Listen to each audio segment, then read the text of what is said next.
how we do it. Mnajua the drill every Thursday of the month. Yes. All school, all the way up. So make sure you tune in. Now, by the way, ile time while I was away, there's a research that nilipatana nayo ya Stingy Men Association. So I'll be sharing with you. So don't touch that dial. I want to know what's happening with that one. I want to know what were the findings and what necessitated that kind of a research. Exactly. So today I'll be sharing that. All right. All right. Good morning, Ray. Good morning to you. How are you? I'm fine, thank you. How are you doing? I'm not so well right now.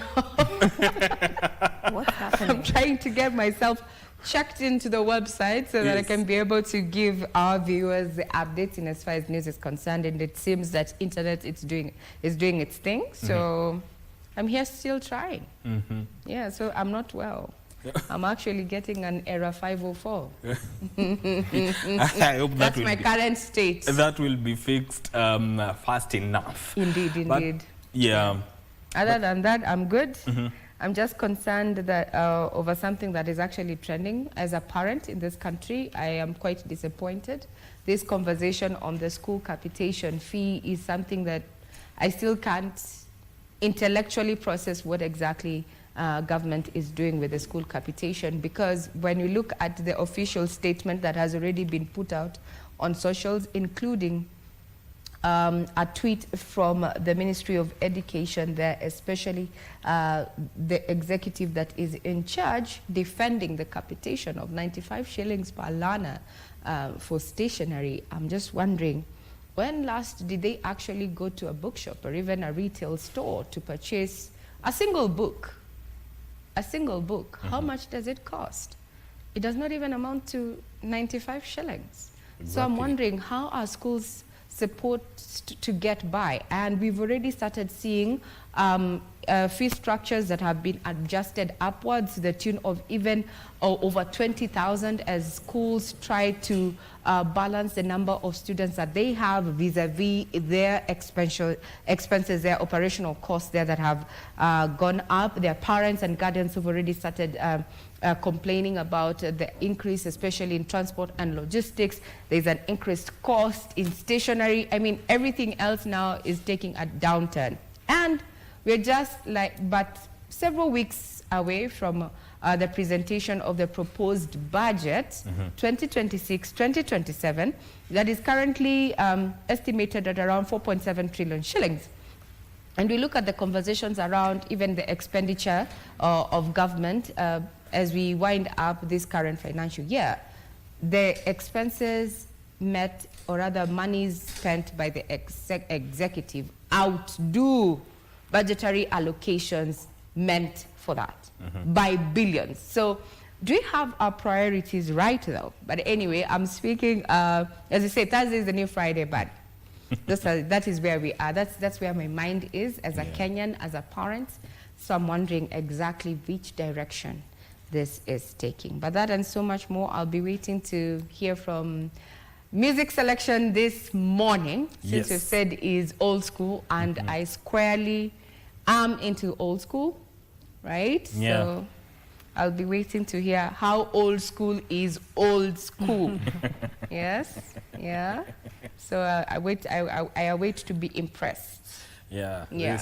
When it comes to old school, you know how old you are when you listen to the kind of music that brings back nostalgia. Are you trying to expose how old we are? No, I know music can tell how old you are. There's what that everybody vibes to. I see Eve. I see you. In fact, I even hear you. I hear what you're not saying. But it's all right. I know if I talked about Fundi Konde, you'd be like, what? What did you just say? Who is that? I'm out of this conversation. Yes, Let's go to the news. Yes, let's have a bit of news, and we start off with what was happening yesterday. Just a recap over the vetting that is currently ongoing is that the Judicial Service Commission has nominated Justice Mohamed Warsame as the new Supreme Court judge following the conclusion of the interviews done earlier yesterday. Now, Justice Warsame was among 6 judges who applied for the position, with 5 of them shortlisted. The position of the judge of the Supreme Court of Kenya fell vacant following the death of Justice Mohammed Ibrahim in December last year. Honorable Warsame. The search for the vacancy in the Apex Court ended with the JSC panel led by the Judicial Service Commission Chair, Martha Koome, retreating to deliberate on the nominee among the 5 shortlisted candidates for the Supreme Court judge position. The Judicial Service Commission has nominated the Honorable Mr. Justice Mohammed Abdullahi Warsame for appointment to the Supreme Court of Kenya. Koome citing that Warsame was the best suited candidate. The Judicial Service Commission is fully satisfied that the Honorable Mr. Justice Warsame demonstrated the qualities that the Constitution demands of a judge of the Supreme Court. The position had attracted 6 applicants, that is Anne Washeke Makori, Kipchumba Katwa Kigen, Justices Joseph Kiplagat Sergon, Francis Tuyot, and Mohammed Warsame. Court of Appeal Judge Mohammed Abdullahi Warsame, who appeared before the bench in the afternoon, was tasked to explain his interest in the position. What is the regulatory framework for courts to conduct contempt of court proceedings?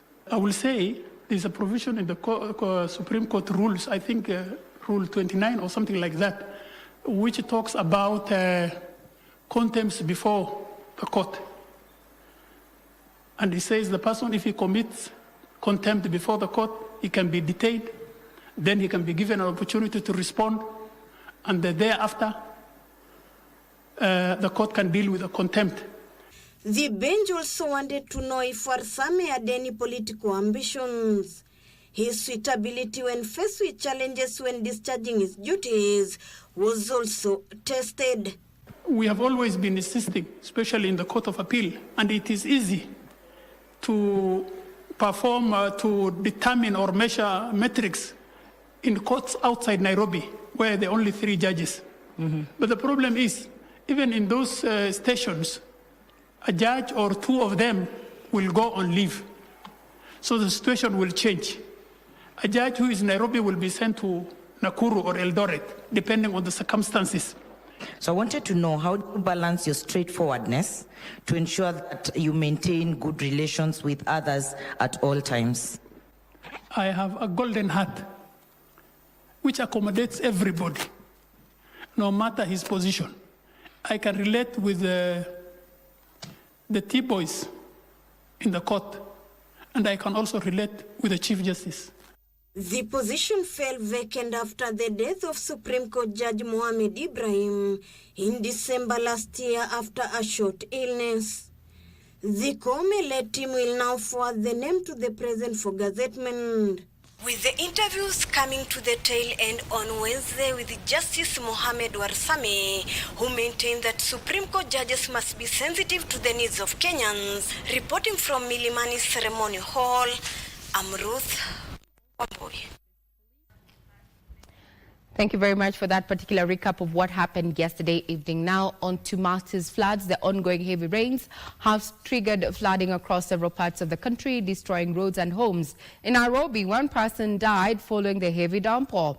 Government spokesperson Dr. Isaac Mwaura says the victim, a 29-year-old woman, was swept away by flash floods on Tuesday night. Meanwhile, the National Police Service is urging Kenyans to exercise caution to avert further tragedies during the ongoing rainy season. The ongoing rains have continued to wreak havoc across the country, with houses, roads and farmlands being destroyed. Along Kangundo Road in Nairobi's Ruai area, traffic was disrupted the better part of the morning following the heavy downpour, with several vehicles being swept away and trapped by flood waters after the Ruai underpass overflowed. An Uber driver was among those affected and reportedly remained trapped in the flood waters for several hours before being rescued safely. Nilikaa hapo kutoka hiyo saa 8 saa 10 mpaka saa nimetoka kwa gari saa 3. Siku hata nitoke. Nijaribu kutoka nikashindwa. Hivyo ndio nilienda. Residents have raised concerns blaming a contractor for poor drainage design during the road construction. Hii barabara haijakaa kwa muda mrefu. Shida kubwa ya hii barabara ni drainage.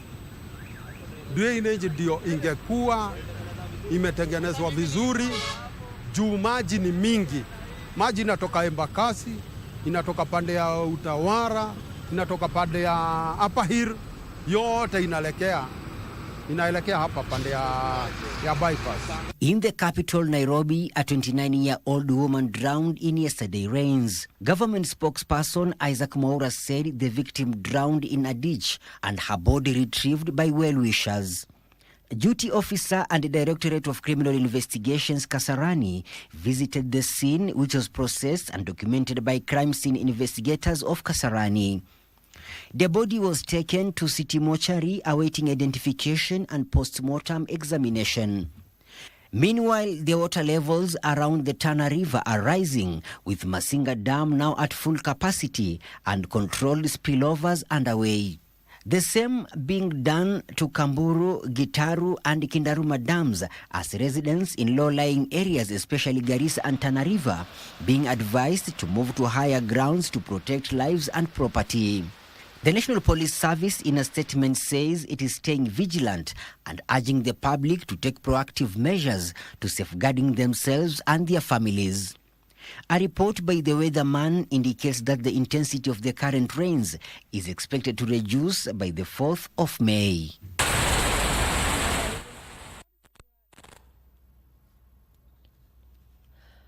Still on that particular bit in regard to safety as during this particular heavy season, is that search and rescue efforts continued yesterday for a third day at Kiriandich Dam in Baringo County following the drowning incident of a schoolboy. According to witnesses, Jackson Koros was among hundreds of young persons attending a back-to-school event at the dam when tragedy struck. A sorrowful mood engulfed Baringo County after what was meant to be a joyous entertainment gathering quickly turned tragic after a schoolboy drowned at Kirandich Dam in Baringo County. Those who witnessed the tragedy say hundreds of young people, many of them high school and college students within Baringo County, attended the event organized by a local entertainment group. Hiyo kijana akakuja. See, do you see ile road hiyo? Hiyo njia hiyo. Akakuja namna hiyo, akakuja kufika katikati hapo hivi. When we are sitting at the other side, because umati hapa hivi is for almost 2,000 people. Tukaona akasimama, kusimama, akaspring. It is alleged that the victim, Jackson Koros, was among a majority of learners who flocked the event and engaged in widespread alcohol consumption. The event organizers also came under sharp criticism for not putting elaborate security measures in place, which exposed the intoxicated youth to dangers of falling into the deep waters of the dam. Mimi naona ni mlevi. Siwezi sema uongo. Nagocha hivi tu. Nagoacha goti tu. Kwa huko melema. Nagocha hii kupika mwisho ya maji tu hivi. Nalala hivi. Residents are now calling for action against the organizers for allegedly conducting an unauthorized event. Tumekashifika sana na ningependa tu kupeana onyo kwa wale ambao labda watapanga siku zijazo wakuje huku ya kwamba hakuna ruhusa ya kupewa kutoka municipality ili waweze kukuja kujivinjari hapa, kunywaji wa pombe na kufanya yale ambayo wangeweza kufanya.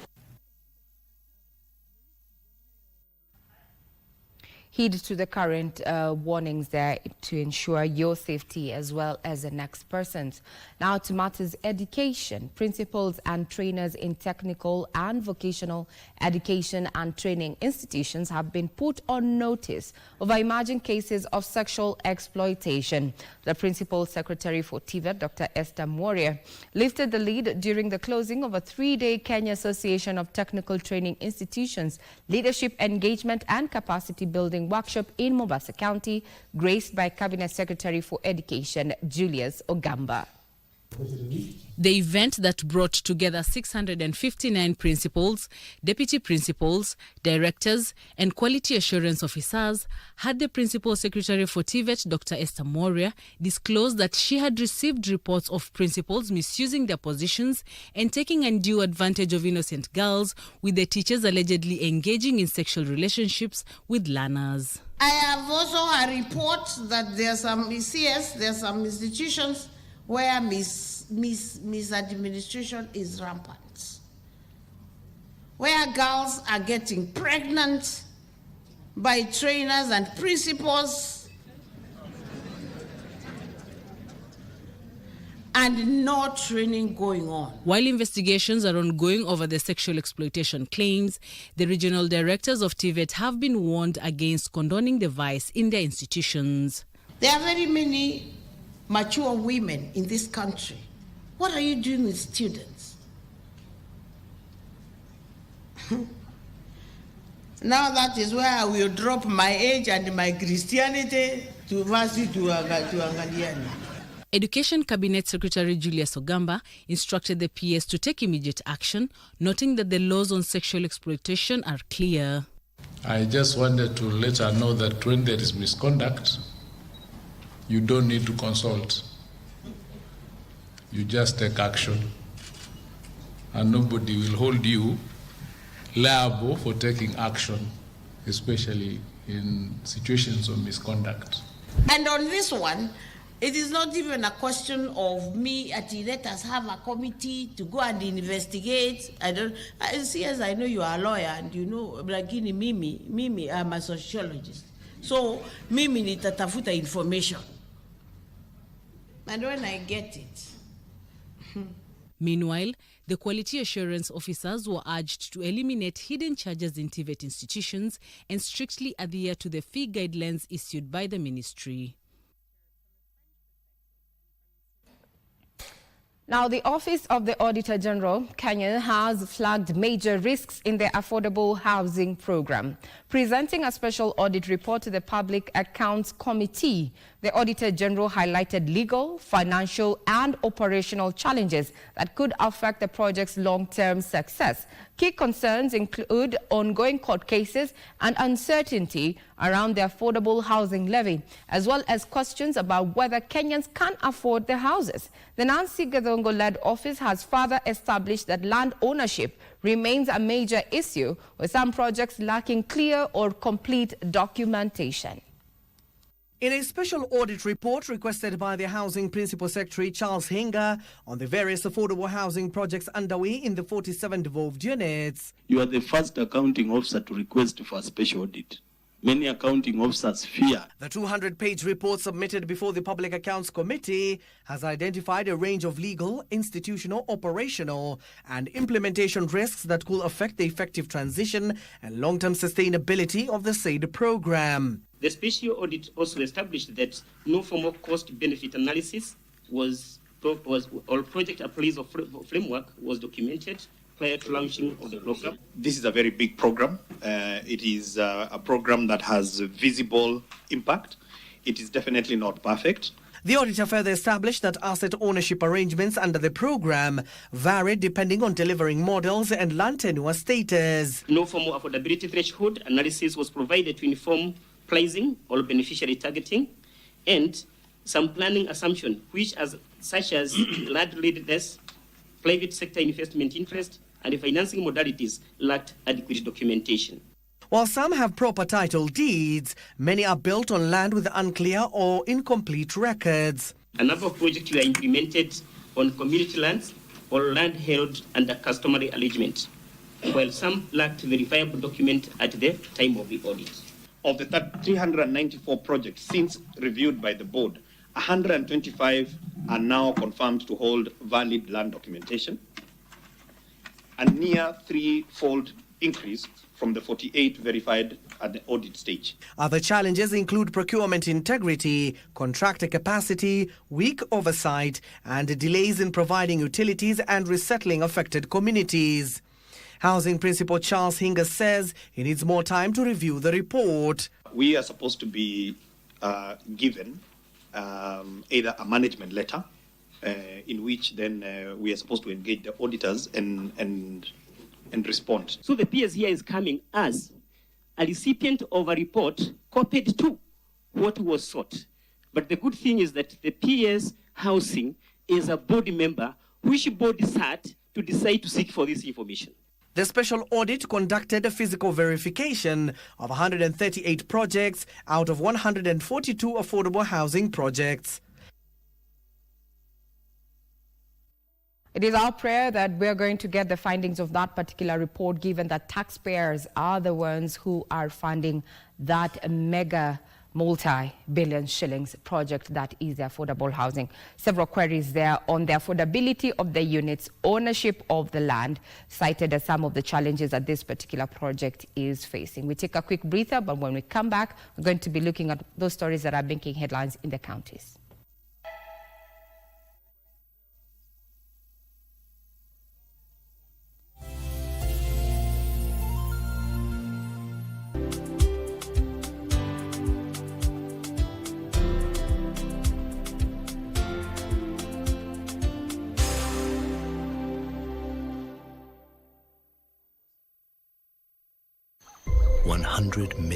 Africans are in the gig economy today.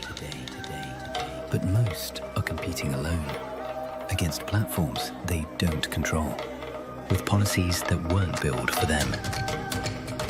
For 15 years, edition by edition, Connected Africa became more than a summit, where policy, innovation, scale, and partnership meet.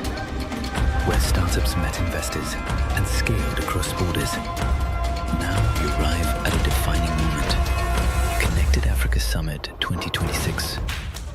Uniting Africa's innovation for an inclusive digital market.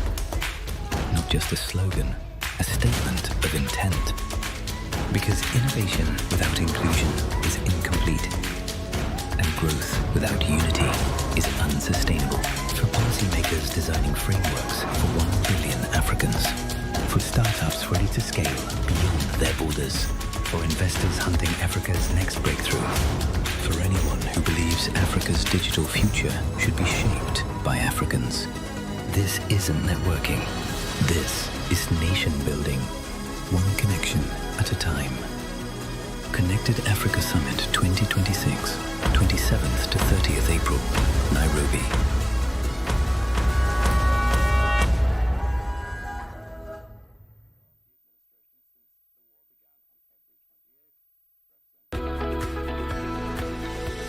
Kila mwisho wa juma kwenye runinga yako ya KBC Channel 1 tunakuletea Mkulima. Ni kipindi cha kila mtu. Iwe wewe ni mkulima mdogo, mkulima mkubwa, muuzaji au mnunuzi, au yeyote anayenuia kuanzisha kilimo ama ufugaji. Tazama Mkulima kila Jumamosi saa 10:30, ambapo kilimo na fursa zinapatikana.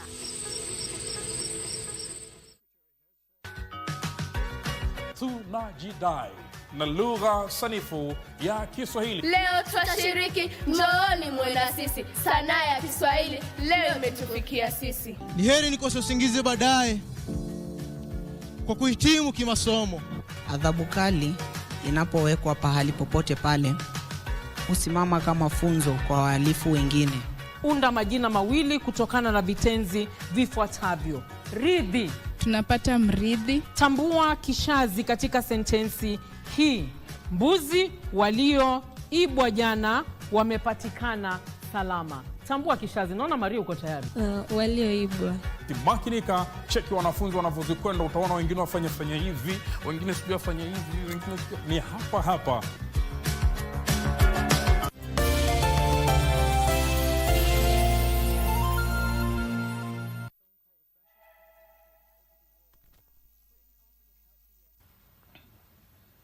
Welcome back.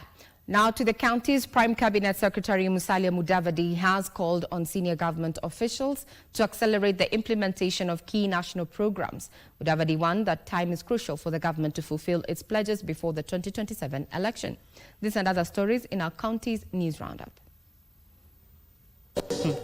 Speaking during the first 2026 meeting of the National Development Implementation Committee, Mudavadi emphasized the need for efficiency, urgency, and strategic focus in public service delivery. You are expected to deliver the promise in all key sectors of the plan, that is agriculture, SMEs, affordable housing, ICT, and digital superhighway, and universal healthcare. Meanwhile, Kenya Power and Lighting Company, KPLC South Nyanza, has decried increased number of fatalities from electrocution due to illegal power connections and vandalism. We ask all residents that whenever you want a connection, do it the right way. Come to our offices, we'll be assisted in applying and receiving power that is legal. Elsewhere, Teso North Member of Parliament Oku Kaunya has reaffirmed his commitment to improving educational facilities in the constituency. I encourage you to even do proposals, even at school level, and you tell us where you've submitted, we can also push. Separately, residents of Kakamega County have received a major boost on patient eye care following the donation of a modern ophthalmic equipment valued at 23 million shillings. Initially, we only used to have one. So we have now 4, and we can have 4 patients at a go undergoing eye surgery using the latest technology. In Kilifi County, graduates from technical colleges have received a major boost after being equipped with tools to help them start their own business. Kile kilitusukuma ilikuwa ni kwamba si kwamba tupeleke mtoto shule apate certificate na aondokee pale. Basically we wanted to equip this person kiasi cha kwamba akitoka shule aweze kujisimamia na aanze makazi. Asirudi tena kwenda kuhangaika. And the government, through Kerio Valley Development Authority, has initiated in socio-economic projects across West Pokot County worth 1.4 billion shillings. Kupitia KVDA imeweza kufanya zaidi ya miradi 33 ya kuimarisha mambo ya maji, kusambaza maji kwa wakulima, na pia maji ile inapatikana kwa matumizi ya nyumbani. Finally, the National Construction Authority has been lauded for its role in the construction industry. According to Public Works Secretary Nicholas Wambua, NCA plays a pivotal role in the economy and urged all other sectors to work in tandem with the Construction Authority. It's a critical role, and we also note the importance of the industry in our economy. It's about employment and general development, because we need structures for operations of our industries, operations of our institutions, and generally for people to live in. It should be safe and secure wherever the citizens are living in.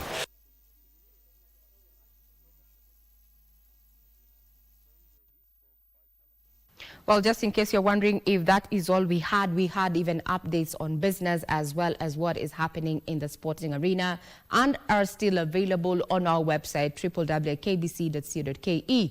Now we put this cap into this particular update, reminding you that we are keeping tabs on the Connected Africa Summit that is entering its final day today, and the outcomes of that particular summit that has been themed around uniting Africa innovations for an inclusive digital market is one of the key conferences that has been pegged as a game changer, not only for Kenya but also for Africa, on how to leverage digital space to ensure better services and also connectivity within the continent, taking advantage of the opportunities within this vast market, so to speak. We're going to be down there. Remember, KBC has been its official media partner for this particular conference.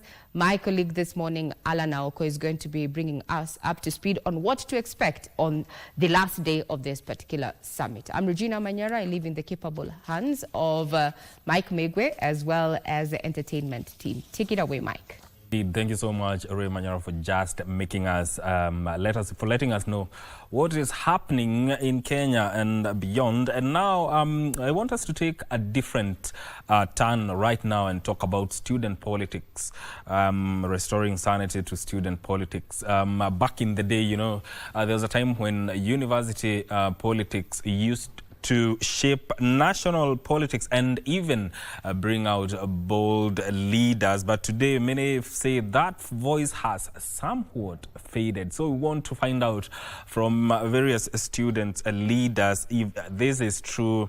Campus politics have kind of faded down.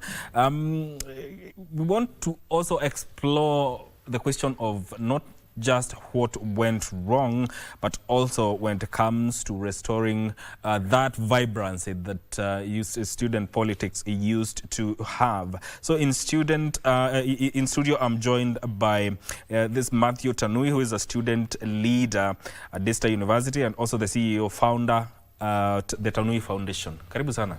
Asante sana, Mike. How are you doing? I'm well. Yes. And thank you for hosting me. Karibu sana. And also Omanga Felix, who is the SecGen Multimedia University. Thank you. Karibu sana. Thank you, Mike. Unaendeleaje? Niko salama kabisa. Let's get into the conversation of students' politics, especially at the university level. And since you are student leaders, I want to start with your assessment of your opinion, honest opinion and assessment of the current state of student politics. Are you proud of it? Let me start with you, Omanga. I can't say I'm very proud of university politics at the moment because it has turned to be tribal. It has turned to be you need to have money for you to be there. So I'm not very proud because so many things have changed in the current state. Even politicians are coming to universities to interfere with the university politics. So I cannot say I'm very, very comfortable with that. Tanui? Yes, university politics as it is not at the state at where it should be. Because you find that the university politics directly mirrors the national politics in a sense that there is the issue of tribalism, there is the issue of handouts, and yeah, it's like you buy one vote by a number of shillings. Yes. And what do you think has contributed to that? The fact that now there are things that have crept in terms of interference in how student politics are run? First of all, it is important to note the history of our student politics in Kenya. Yes.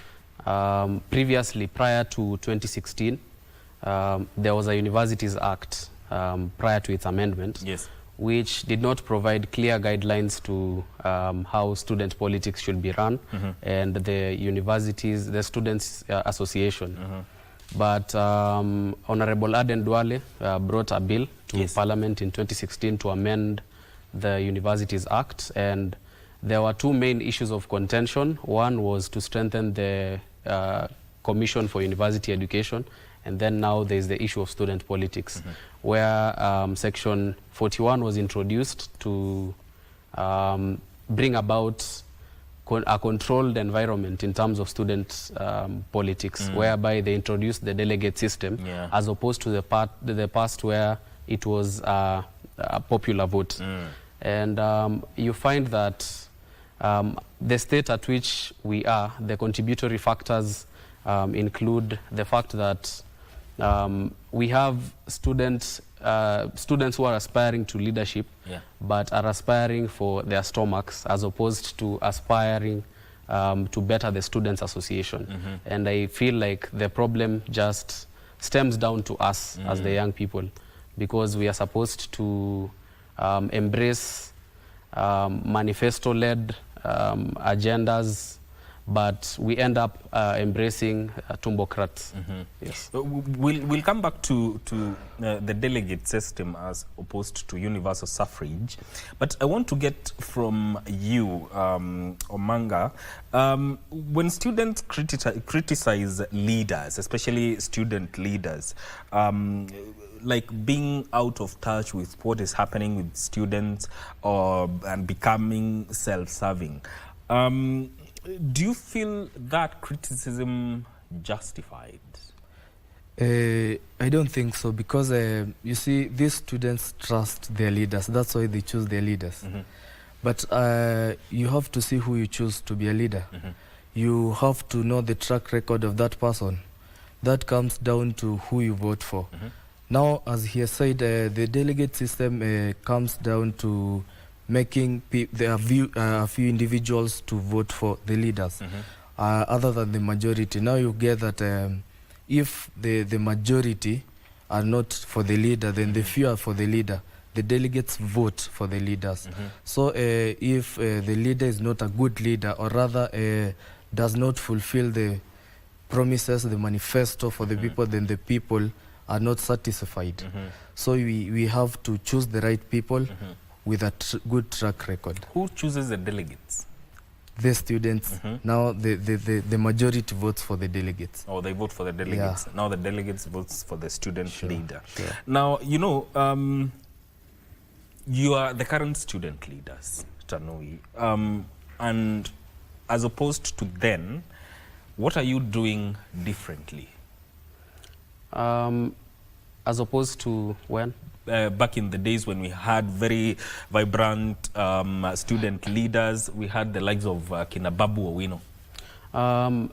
As I said, it is important to note that history, but you find that having delegates elect student leaders sort of downgrades the quality that we elect. And apart from the quality, you get that the student leaders who are elected are not even known by a majority of the students. Because you get that if, for example, there are 25 delegates in the entire school electing a specific leader, then you get that the students don't even know who their leader is. So even trying to get the vibrancy back and getting the trust of the students is a very hard task. Yes. So in other words, when you look at the delegate system, according to you, does it produce legitimate winners or just strategic winners? Now it comes to strategy on how you'll get the few votes from the delegates. Sure. So that's how does that politics work? Because what of influence? Because what of outside influence? How does it work? Because let's say you're vying for a student leader position. How do you convince the delegates that you are the right kind, the right leader for students? You use your manifesto, but at the same time you find that the influence stems down to the money.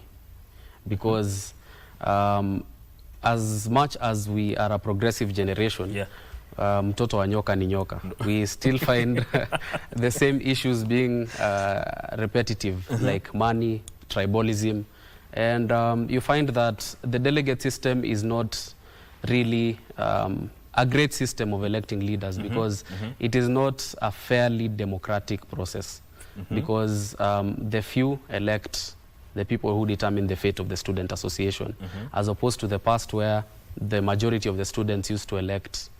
When you look at student leadership, is it becoming more about popularity, visibility, as opposed to substance and ideology? Currently, there's no popularity in university politics because a few individuals vote.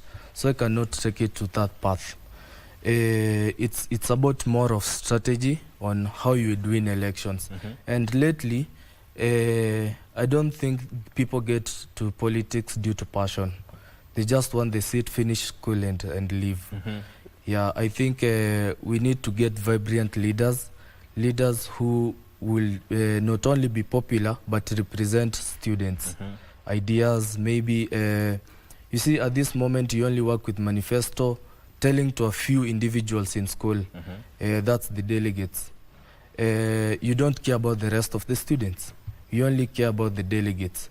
So it's not very, very popular lately, but I think we should go back to that system of... Is it because you have to deal with fewer people as opposed to the to students voting? Yeah, now you have to deal with few people.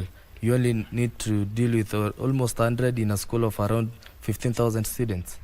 That becomes easier. Yeah. Now, Tanui, when you look at campus politics, they are quieter today. Is it a case where student leaders are failing to mobilize, or university students are simply disengaged? It is a case of both, because how can you mobilize people who don't even know you and don't even trust you? Because the delegate system has put us at a place whereby the few elect people who determine the fate of the entirety of the student association. And so it is a case of both. And also the students are very disengaged because they lack civic education as to whether the leadership of the student association really affects their fate. But if you look deep, yes, it does affect their fate, because student leaders sit at university senate to determine the day-to-day lives of students. But when we get leaders who are not even known by the students, are not even trusted, and sometimes you get even the few students who are interested and become delegates, sometimes they turn to a tribal lens, sometimes they turn to money and bribery so that they can vote. And so you just get leaders who wameka tumbo mbele. Yeah. Yes. And when you look at the delegate system of that is being used nowadays, in as much there has been the downsides to it, what would you say are the biggest advantages of that system? The biggest advantage, they don't bring chaos around school, because it's just a system where a few people vote. I think it's systematic, where there's no hakuna vurugu mingi.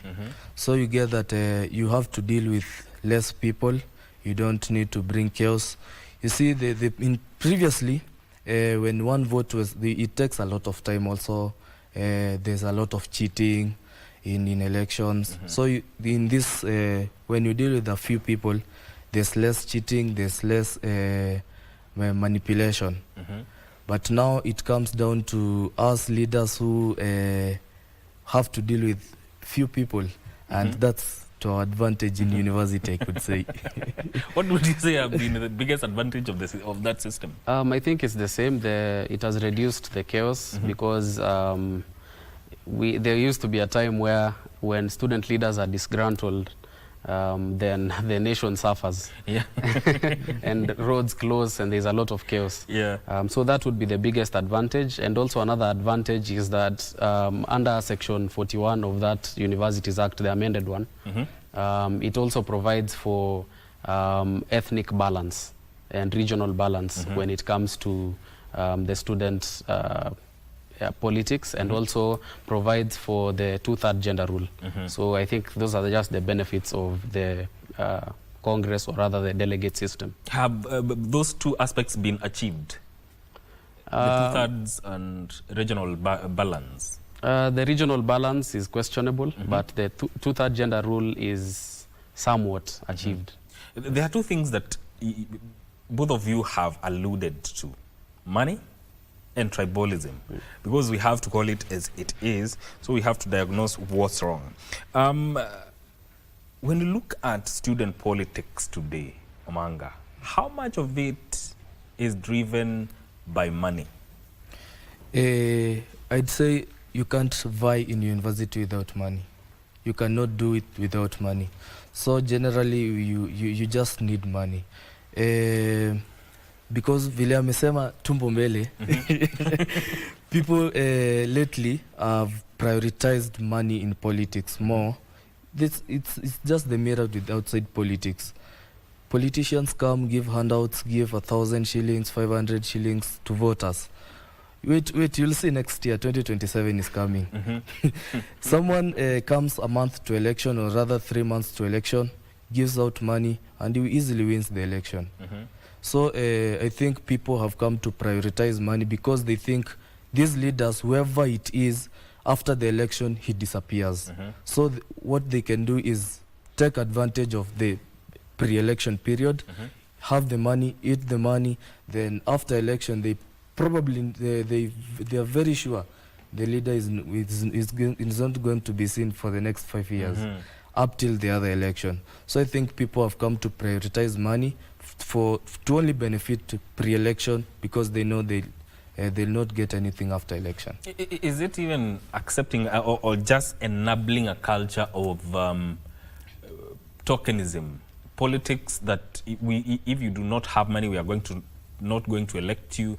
If you have ideas, we'll just bypass you because you don't have money. Have the students just enabled a culture that we see in national politics outside there, where politicians are used to giving out money to get elected?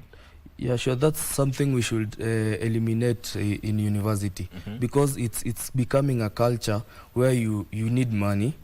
They'll choose a person who has money over ideas, over a person with better manifesto. So I think it's something that has been a culture. It's for the last 5 years, I think people have prioritized money. So I think they'll choose a person who has money over good ideas, over a good manifesto. So I think that's something we need to eliminate. That comes down to our national leaders. They should lead as an example. They should come down to explain to us, to tell us what is leadership. You see, if somebody has money and cannot represent the students well, then we are missing something. We're definitely missing something in university. Tell me, how do we deal with that? Because that is one of the biggest problems that hinder clean politics, good ideas, and even electing good leaders. I think at the university level, we need to embrace civic education, and this needs to stem down even to the university management, such that we educate the masses of students on the importance of electing credible leaders as opposed to just going for handouts. It is very unfortunate that we claim to be a very progressive generation, but our generation is just embracing the same old politics of tribalism, politics of handouts. And yet we are supposed to embrace politics of agendas and manifestos, because you would find that very good leaders who have well-articulated manifestos fail to be elected because on the basis of lack of money, on the basis of tribalism. And this is a problem we really need to deal with, and we need to deal with it as fast as possible, because what I'm seeing is just justifying wahenga by saying mtoto wa nyoka ni nyoka. Yes. We'll come back to the aspect of tribalism, but right now we are joined by Geoffrey Odongo, who is a student leader at the University of Nairobi. Karibu sana. Asante. Glad that you've made it. Thank you much. You just found us in the middle of the conversation. Yes. And, you know, as a student leader, from your perspective, it's the same question I asked them. How do you assess student politics today, the current state of student politics from your perspective? From my perspective, yes, I think we have progressed, but we are not yet there. Because when you talk of university politics, it's not just hearing voices. We're having young voices involved in decision making, but also it's having young people shaping governance models, and also trying to engage and bring some sort of change. The reason why I'm saying we have been able to progress and we've been able to move forward in terms of university leadership is because I believe, and even I believe it's the same case in my friends' campuses. For example, in us, the University of Nairobi, the UNSA Constitution requires that there be equality in terms of gender, and also in terms of tribal ethnical balance is also involved. So I think in that direction, at least we have been able to make step. However, we are not there because there's still some aspect of transactional campaigns. There's still some aspect of tribal politics, and these are things which are bringing us back. And I think sometimes when we look into the reason why our country is still behind, I'd like to say it's a concept of the windmill follows the wind. Sometimes we might have a good leader, but the systems make him to transform it to another way, because we are used to these politics and campaigns of handouts, rather than just one that is involved in ideologies and one that is involved in change in terms of education, infrastructure, and also where we want to see our state. You know, why has that crept into university politics, especially politics of handouts? Why do you think it has resulted into that? I think it has also resulted into that because there's an African proverb that says it is not bravery that will make a man go up a thorny bush, it is survival. So I feel there is a need in while students are in the university, because the university is not just a learning place, but it's also a place to be able to create also individuals that can be able to be competitive even in the world market of tomorrow. So I believe there's need for there to be opportunities for students, and that is not rocket science. It's happening abroad. It's happening in South Africa, just here. It's happening even in these universities we hear of, Princeton, Harvard. So if a student will be in the university and they can be able to do something for themselves, they can be able to, these opportunities are created to them.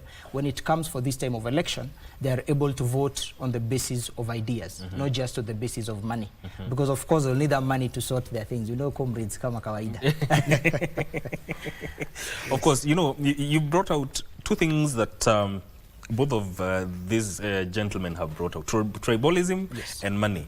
We have explored the aspect of money in student politics. We are coming back to do the tribal card that has played out in university politics, but we are doing that after this short break. Stay with us.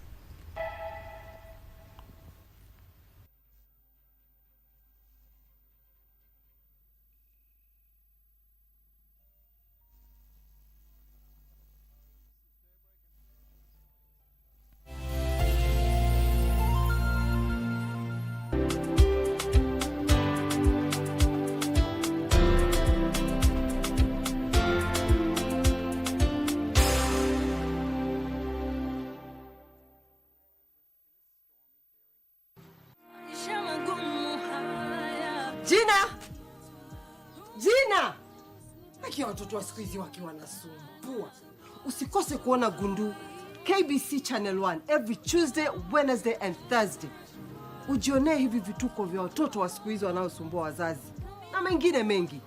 Keep it Gundu. Jina! Wananiita Gundu, wakita wengine wata. Hello and welcome to Nairobi. I invite you to be part of something that truly matters. The Connected Africa Summit 2026, to be held in Nairobi from the 27th to 30th April 2026. This is a very important unifying platform for the continent to bring leadership in technology, policymakers, professionals to have conversations on issues that affect the continent. Connected Africa Summit 2026 is more than an event. It is where ideas meet opportunity. Together, we will explore emerging technologies, deepen collaboration, and unlock solutions that drive inclusive growth. Let's get connected in Connected Africa Summit 2026. Meet you there.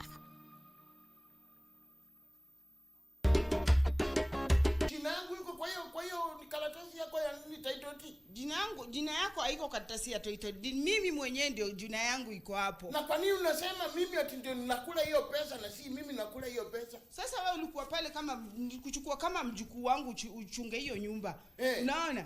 Ukipesa ikitoka uniletee. Lakini nyinyi ndio wale walagai mko Nairobi. Sisi na kina nani? Sisi na kina nani? Wale rafiki zako mnatembeana wao. Marafiki kani uliwaona? Sijawaona lakini wako.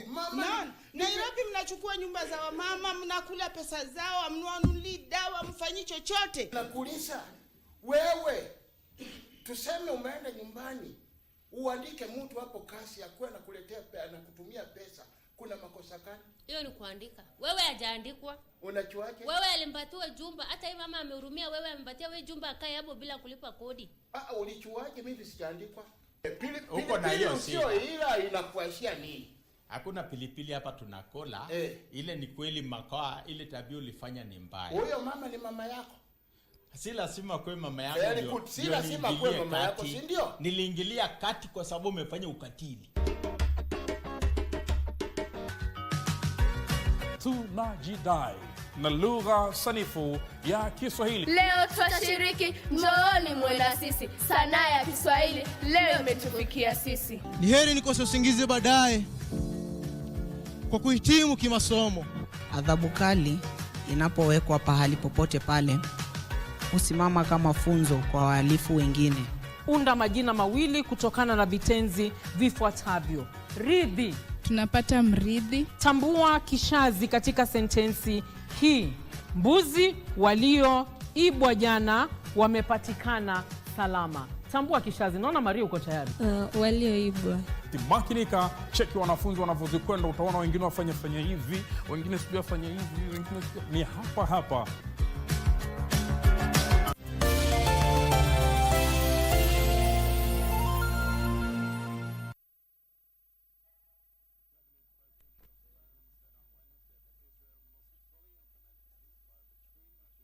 This conversation. Welcome back. You're still watching Good Morning Kenya. This is Future Voices, where I'm having a conversation with student leaders from various universities. And two of the things that have come up right now is about money and tribalism.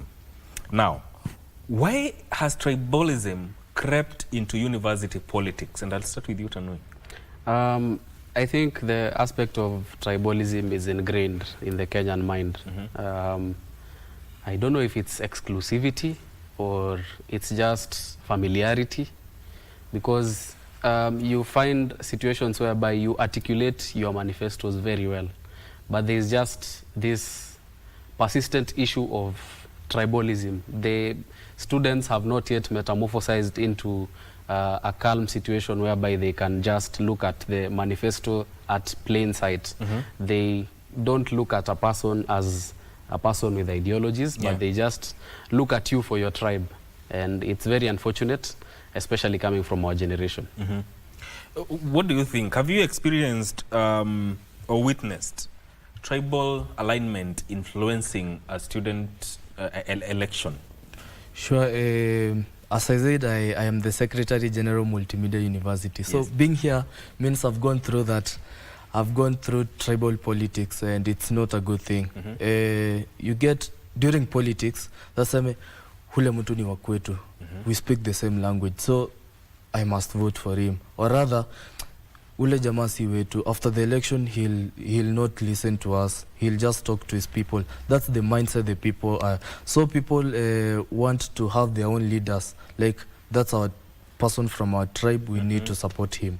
So basically that's what's happening in universities. They need to vote people from their own tribe. So that's what they think will help them individually at a personal level after the elections. So people have come to engage more to tribal politics because they think mtu wa kwao atawasaidia.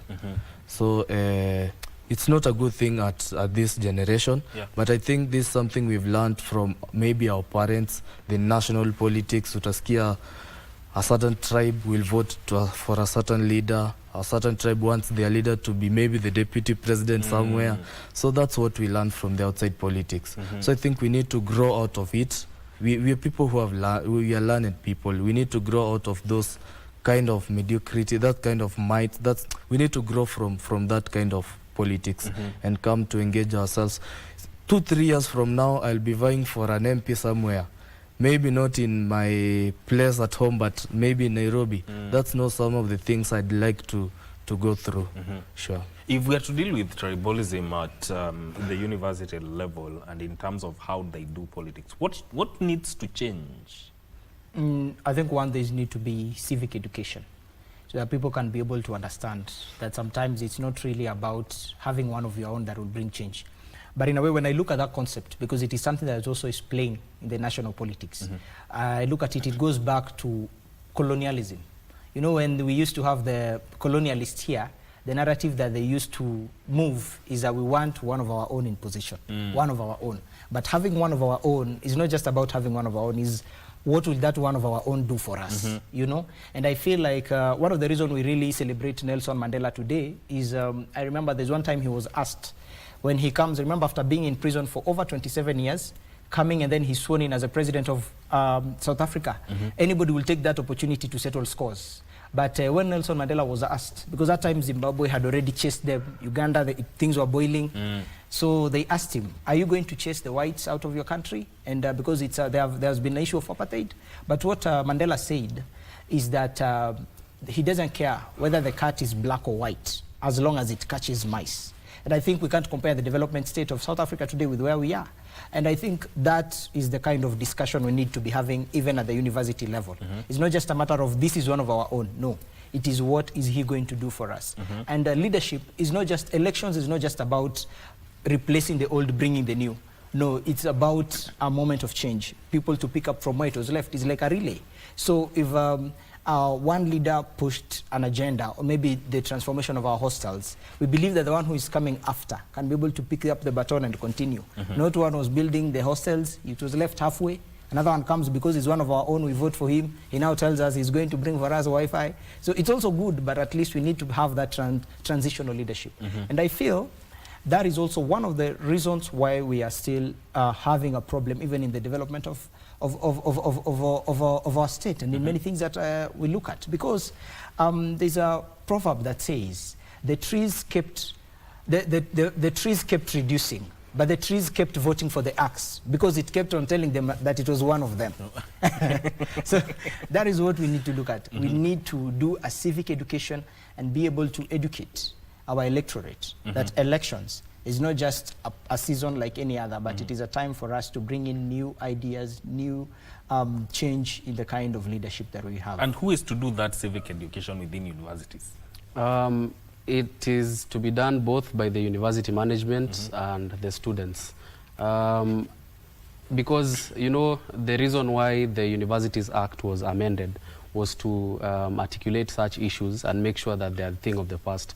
I was reading the Hansard of the National Assembly on 24th of August 2016. Yes. And Honorable Ababu Namwamba noted that it is untenable to have our institutions of higher learning being the bedrock of tribalism and violence that precedes our national politics as well. So despite all of that, we are still running back to the same issues, even when there was a systemic approach to try and articulate that issue and solve it. So I think the civic education should be done both by the student leaders, it should be done by the university management, and I feel like also the IEBC needs to be ingrained in our university politics, because why have IEBC do national politics, and apart from national politics they also do elections of, what is this called, the one at Jacaranda? Bunge la Mwananchi. Yes, Bunge la Mwananchi. I feel like they should also involve themselves in university elections by civic education.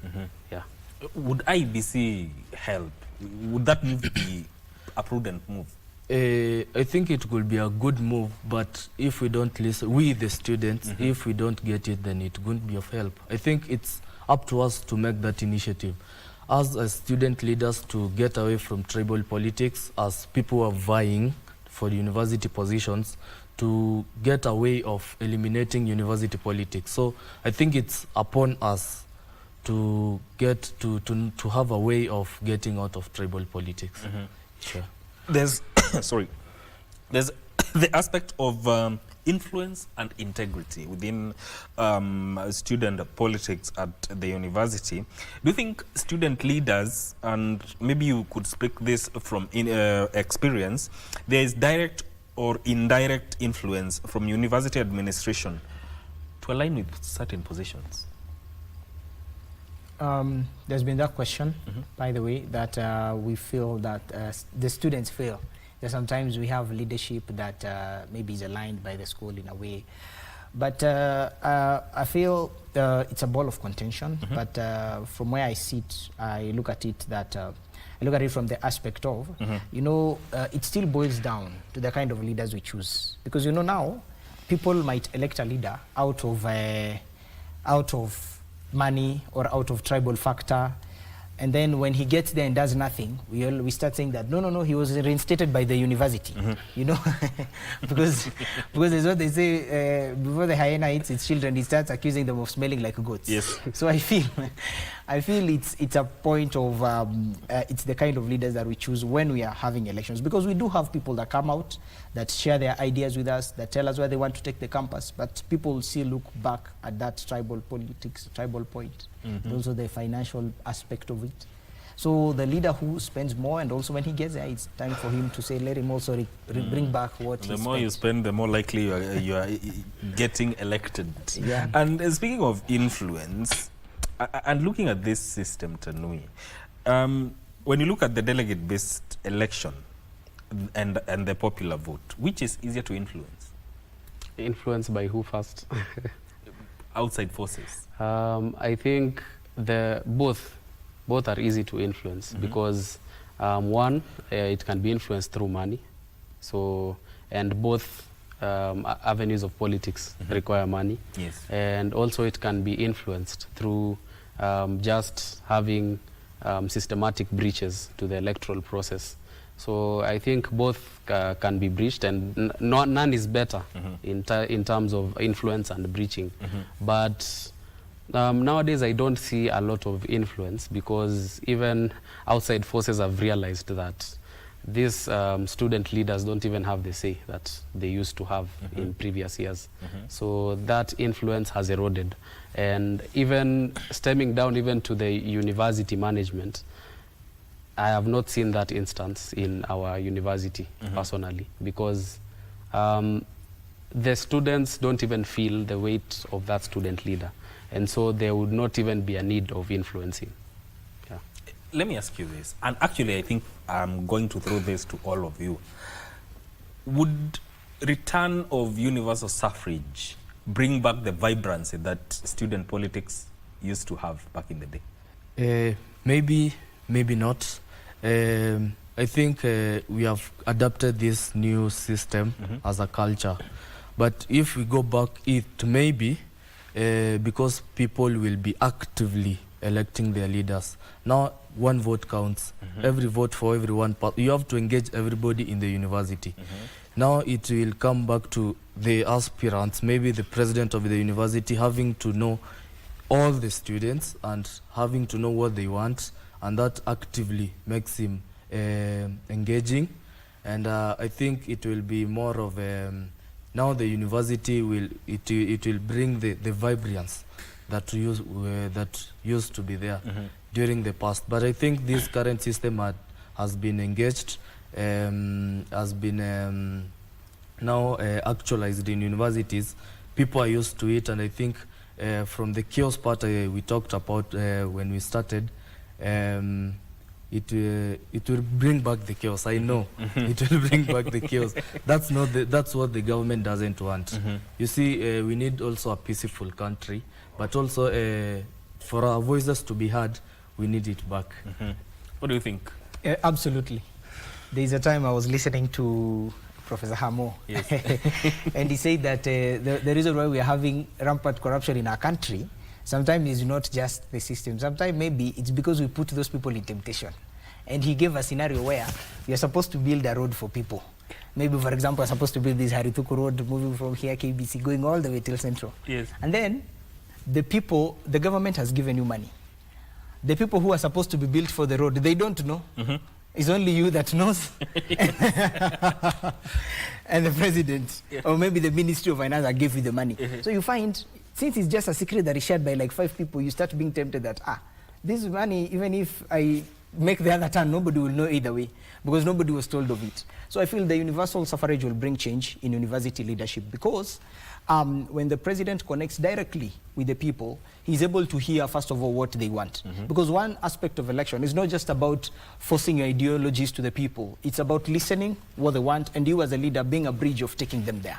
So I feel universal suffrage will be able to bring that change, because unlike now, what is happening, the reason I'm comparing our elections with whatever Professor Hamo was saying at some point, of course it has had its own advantages.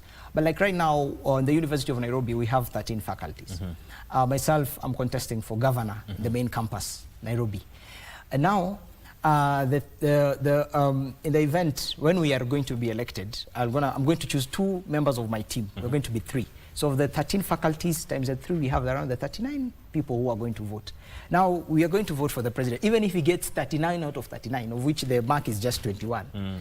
So it will only be 39 people out of the over 20,000. It's only 39 that know what you promised them. Because of course, as they'll be meeting to campaign for us, he will meet me in a place where I'm just alone with him. So even if he lies to me or he tells me stories, tomorrow I cannot go and say, this person said he'll bring Wi-Fi. You say, when did I say that? So I feel universal suffrage will bring that change. What do you think? Yeah, I think universal suffrage will bring adequate change to the vibrancy of the Students' Association. Because one, it will get rid of the issue of buying votes and transactional politics, because now you're engaging with the majority of the students' body.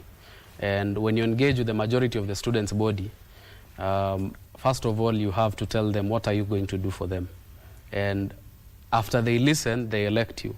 And after they elect you, it doesn't end there, because now someone carries the weight of having gone and queued and ticked a ballot paper and put you in office. And so they will be that aspect of oversight from the students. And I feel like that will bring that vibrancy back, that whenever we are having issues from students, it will be articulated fast, because you know your office is burning if you don't satisfy that. But what we have now cannot really contribute to vibrancy, because you get that, as he said, 39, you have like 39 delegates in a population of about 10,000, 20,000. And only those 39 know what you're supposed to do. And you find that even students don't even know the roles of that student leader. So you turn and become an event organizer, as I've seen. Most student leaders are just event organizers and content creators. They are not even student leaders per se. So I think university suffrage will go a long way to help us deal with the issue of vibrancy. But again, this universal suffrage, you know, it has to first come as a bill into Parliament. Through Parliament, And the reason why the universal suffrage was scraped off was because of the issue of chaos and disruptions, major disruptions, that when one university is disgruntled about maybe administration, how the administration is working, then the nation has to suffer. So again, I feel like if we are going back to universal suffrage, we have to find a framework that prohibits such from happening. So there has to be a process where a defined process of how things are supposed to happen. You know, let's look at how we can fix, or the turning point, what can be the turning point. And I'll start with you. If you had the power to change one thing within student politics immediately, what would that be? If I had power to change one thing in university politics overall, it's just making the students understand that we are leaders. They are leaders who will represent them, and basically eliminate the delegate system and bring back the other system where we engage everybody in the university. We find it easier as aspirants in universities talking to around 50 people, 39 as they have said, other than engaging everyone. And we find it, the money we've spent during election, we want it back during our tenure. So we're not very, very active in representing the students. But I've never seen a politically active university in politics like Multimedia University. You'll find we need only around a few delegates, but everybody is engaged. Everybody wants to know what's happening. So I think Multimedia University is, I think, a step ahead in politics, because they are politically very, very active. And you'll come to realize that because everyone who is elected is always held accountable when something happens in the university. Sure. Rongo, as a student leader, how much of a responsibility would you take in restoring credibility in student politics? I think for me, Mike, thank you very much for that question. It's exactly what we are believing in, even right now as we are doing our campaigns. Of course, we have our three key pillars. Amongst them, academics, which is the unifying factor that we are students, so we have to start from there. Also, we have the accommodation part of it, but also there's one that touches deep into our core, and that is creating opportunities for these students at the university level. As a student leader and as a student body, we want to be a doorway where the students can also be engaged in issues that can also be able to empower them financially. This will not only help deal with these issues of goodism and tribalism and transactional campaigns, but also it is equipping them for the future. Secondly, we also want to have conversations around matters such as mental health. because the reason why universities is not just a matter of when people get those monies, not all of them that buy food. Others maybe use it in drugs and substance abuse. That's why we want to have conversations around mental health in our universities, because we feel this person is not going to, we are not going to be students forever. We cannot be career students. At one point we are going to exit. Yeah. So that is what we feel we want to create. Let the students have an opportunity. Let us also have engagements around mental health, around financial literacy as well, because we're having people going through university, you're finishing campus, even if you're given $1 million to start your life, we don't know where to begin completely. And those are the things we want to have and discuss around. And it's something that also not only are we doing it, not only are we intending to do, but it's something we're also doing already outside there, because also there's a organization called Promentors Africa that I'm also part of. We have had the initiative where we want to be able to empower youths outside there, have conversations around how can they be competent even in the world market of today. You said you're vying for governor's seat at the university campus. Yes. Differentiate that between governor and student president. Okay. The student president is a leader of the whole University of Nairobi, as the whole and its campuses. Now it's called the council, because there's a 7 team, there's a 7 leaders who manages the entire campuses, and we have the president who's also the chairperson of that council. However, when you come at the faculty level, that's Nairobi campus, Mombasa campus, Kisumu campus, we have also the same leadership, kind of that mirrors that, where we have the chairperson, the vice chairperson, the secretary general, then we have the sports and welfare, then we have the treasurer, people with disabilities, and international representative.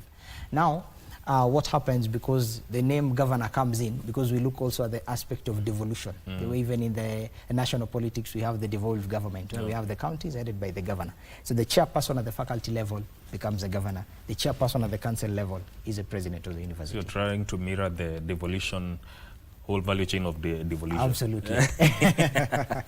Tanui, what does principled leadership mean in campus environment?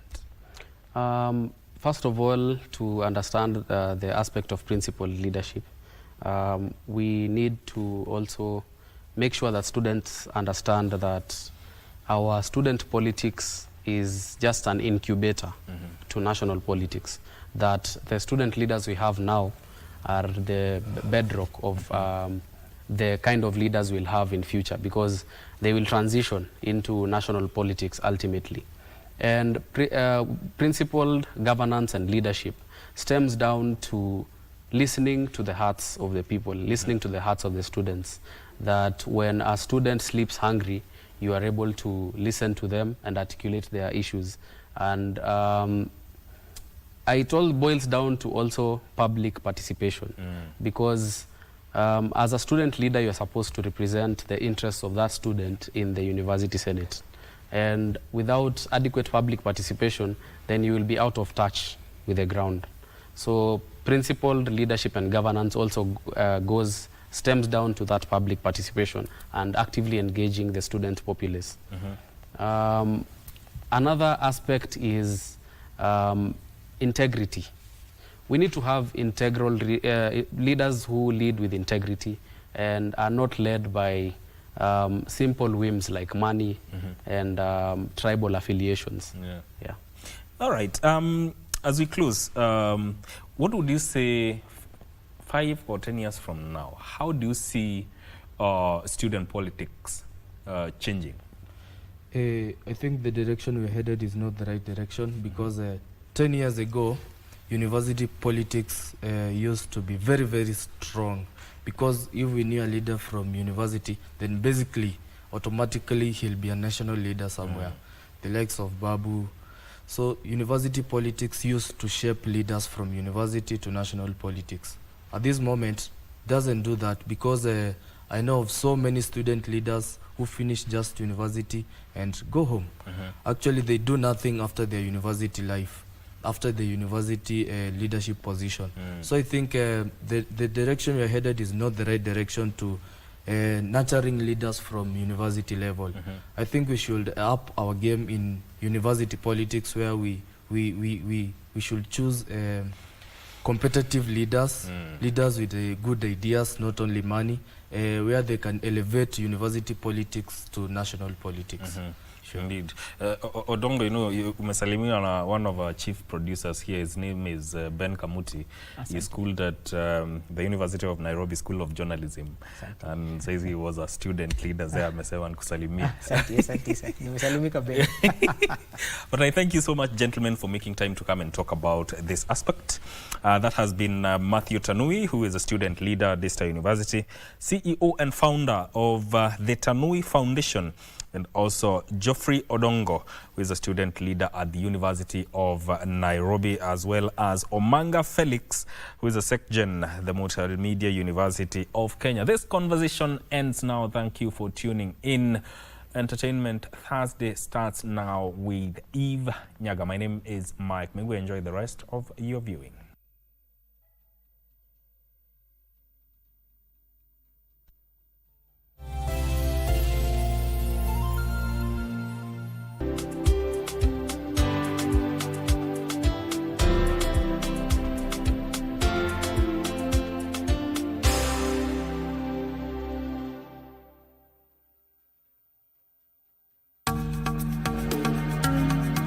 Hello and welcome to Nairobi. I invite you to be part of something that truly matters. The Connected Africa Summit 2026, to be held in Nairobi from the 27th to 30th April 2026.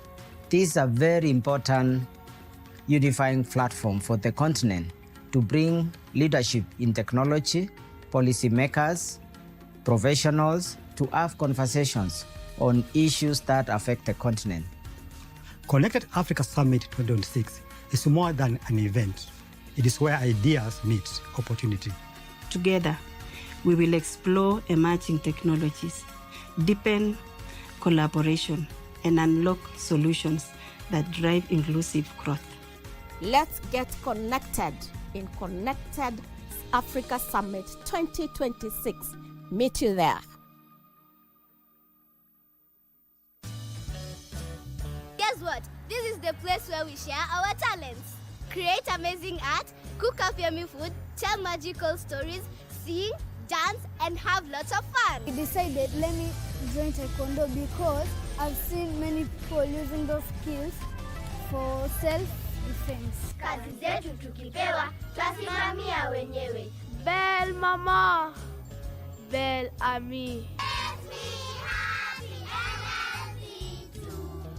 We are going to meet a sly python and a clever butterfly. And today we're going to learn how to make a shell-faced lion.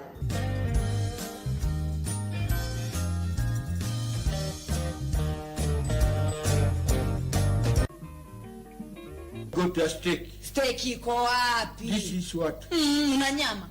Yeah. Una nyama? Hiyo ni ngozi na mfupa peke yake, hakuna nyama kidogo tu. Kuna ya jana, wacha nikuangalilie. Mchuzi ndio wa jana, mchuzi ndio wa jana, si itakuwaje ya jana tatizo. Lakini wapi mwanangu? Ikifika saa fulani, kijikuta ngoma zote hizo ukasinzia. Mama, mimi nikisema na mbona usema. Lakini mwanamke kwa siku zwa yule. Mimi nikitoka kwenda kazini, kumbe naye utoka. Nikiwa sina, mimi wenda kwa shambra. Nikamwambia nikopeshe nazi niuze. Wenda kwa nani? Kwa shambra. Ana nikopesha nazi. Ushamalizwa wewe.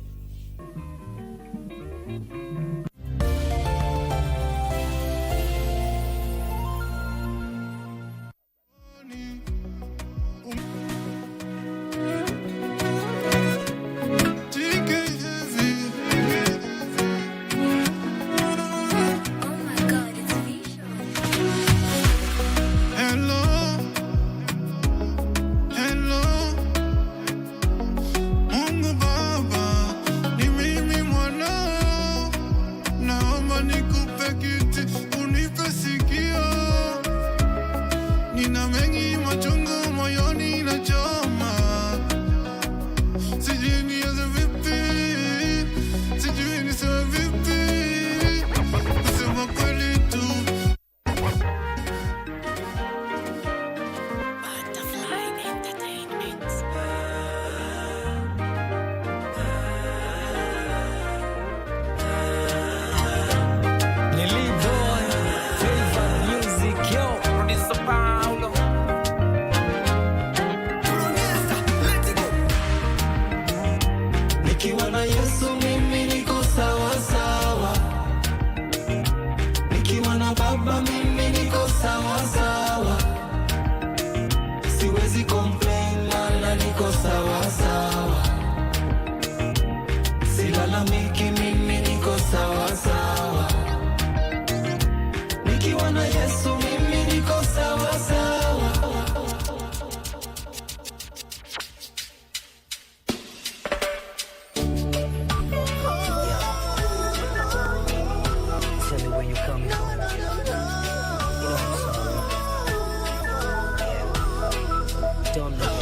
sorry I do.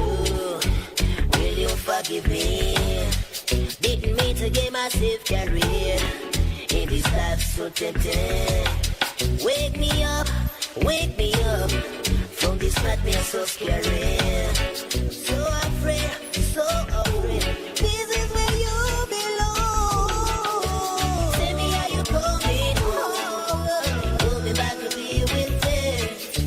First I'm in a touch, losing my integrity. I miss everything about you. Lord, let's give my vida.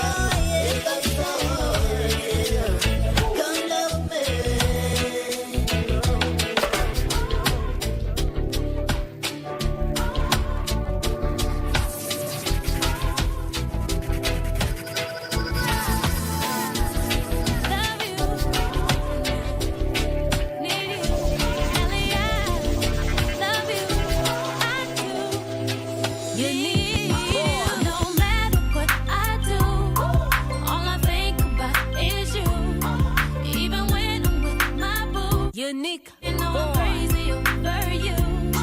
No matter what I do, all I think about is you. Even when you're with my boo, you know I'm crazy over you. I met this chick and she just moved right up the block for me. And she got the hots for me, the finest thing my hood has seen. Oh no, no, she got a man and a son though. Oh, but that's okay, cause I wait for my cue and just listen, play my position like a show star. Pick up everything, mommy hitting and in no time. I better make this one her mine. And that's for sure, cause I never been the type to break up a happy home. But it's something about baby girl, I just can't leave alone. Tell me, mom, what's it gonna be? She said, you don't know what you mean to come me. on. What I do, all I think about is you. Even when I'm with my boo, oh, you know I'm crazy over you. No matter what I do, all I think about is you. Even when I'm with my boo, you know I'm crazy over you. I see all out and you looking, I never say a word. I know how thought I can trip and I heard about that girl. No way, hey, Nelly gon' fight over.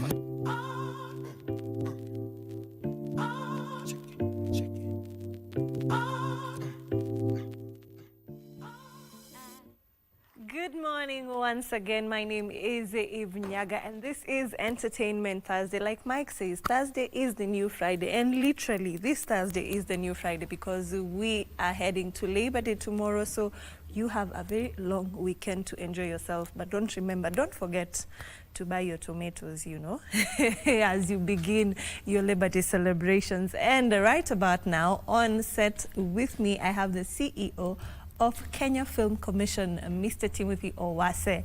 And we are having Kalasha awarding ceremony going down on the 2nd of April. And today, by the way, on set, we have creatives. So today we're just gonna be talking about film, theater, everything entertainment right here on Entertainment Thursday. So I want to welcome him so that we can have a very, very engaging conversation today. Mr. Timothy, welcome. Thank you very much for having me. Yes, this is my first time having you, so I'm looking forward to an awesome conversation. For sure, I look forward to it. Yes, so being the first time having you here, I know there's somebody who has tuned in today and is wondering, who is Mr. Timothy Owase? So kindly introduce yourself to our audience.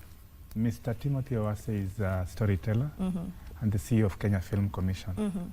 I have a passion for championing the growth and development of local film industry and marketing Kenya as a filming destination.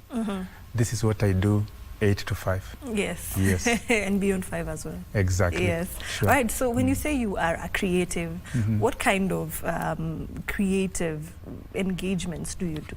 I'm a creative because by training, I'm a trained lawyer, I'm a trained marketer, and I'm a trained communicator. Okay. The 3 sums up what a creative is. Yes. Because you cannot be a complete creative if you do not have a business mind. Yeah. And if you are not able to appreciate the power of intellectual property rights. Beyond that, you must be able to know what are the tools that you have to use to actually communicate and monetize your content. The whole package. So marketing is business, intellectual property ensures that your rights are safeguarded. Then communication, you bring all technology and tools for communication together. Exactly. Yeah, that sums up the storytelling component. And that's a whole, I mean, that's a whole package. Some For of us sure. just have one bit of it.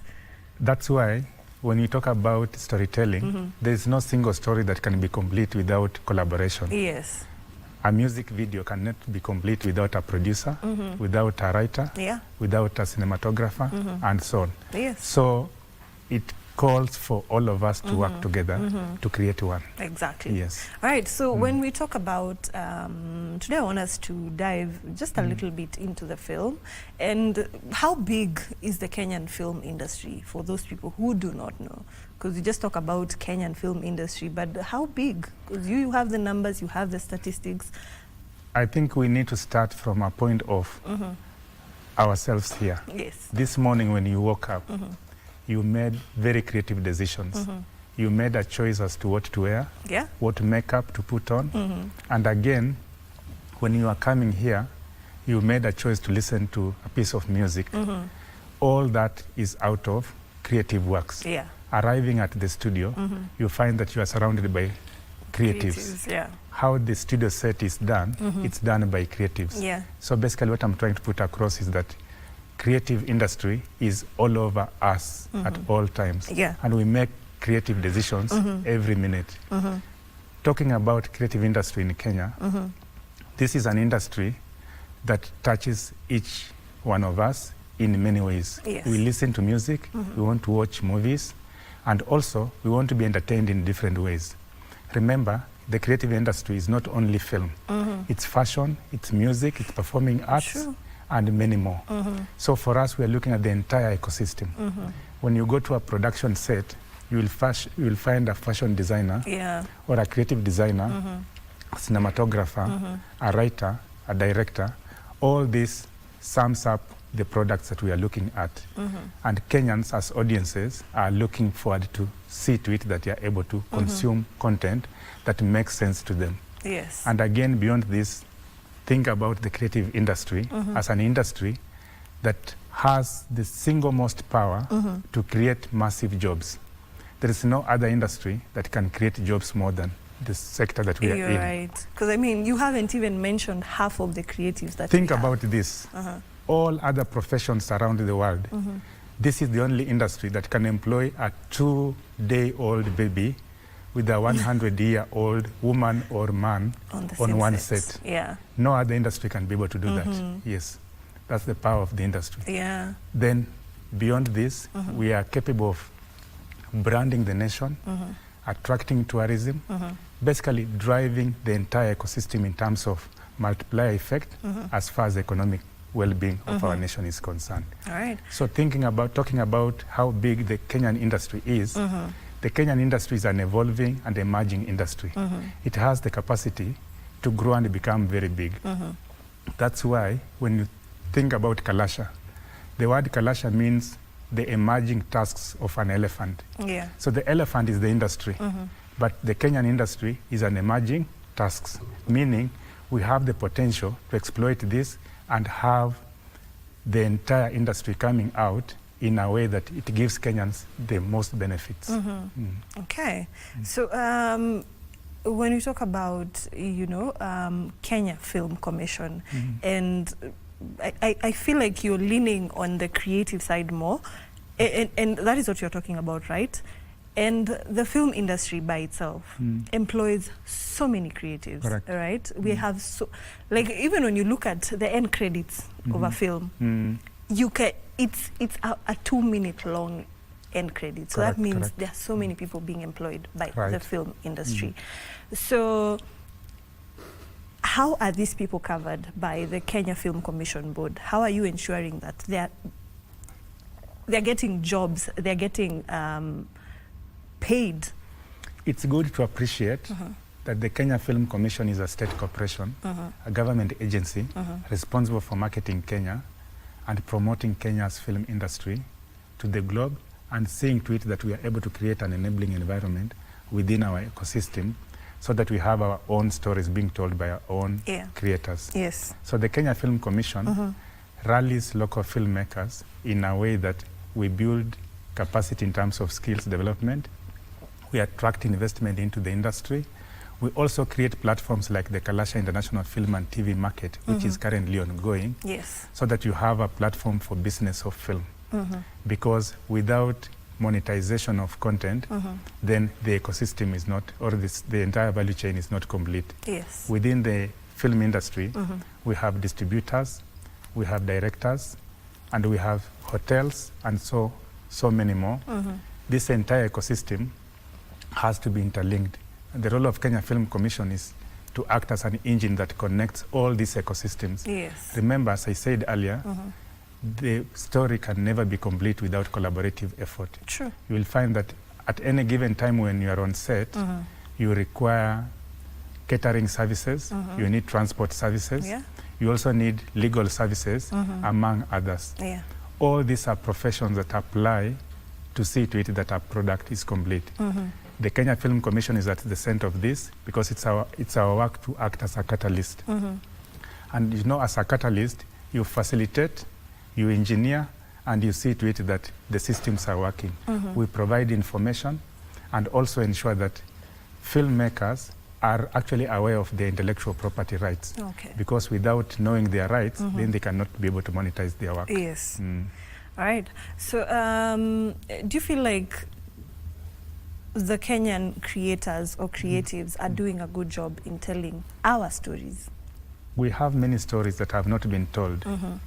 Of course, we have many Kenyan creators that are telling our stories, but we need to tell more. We have the opportunity to tell our stories to the world.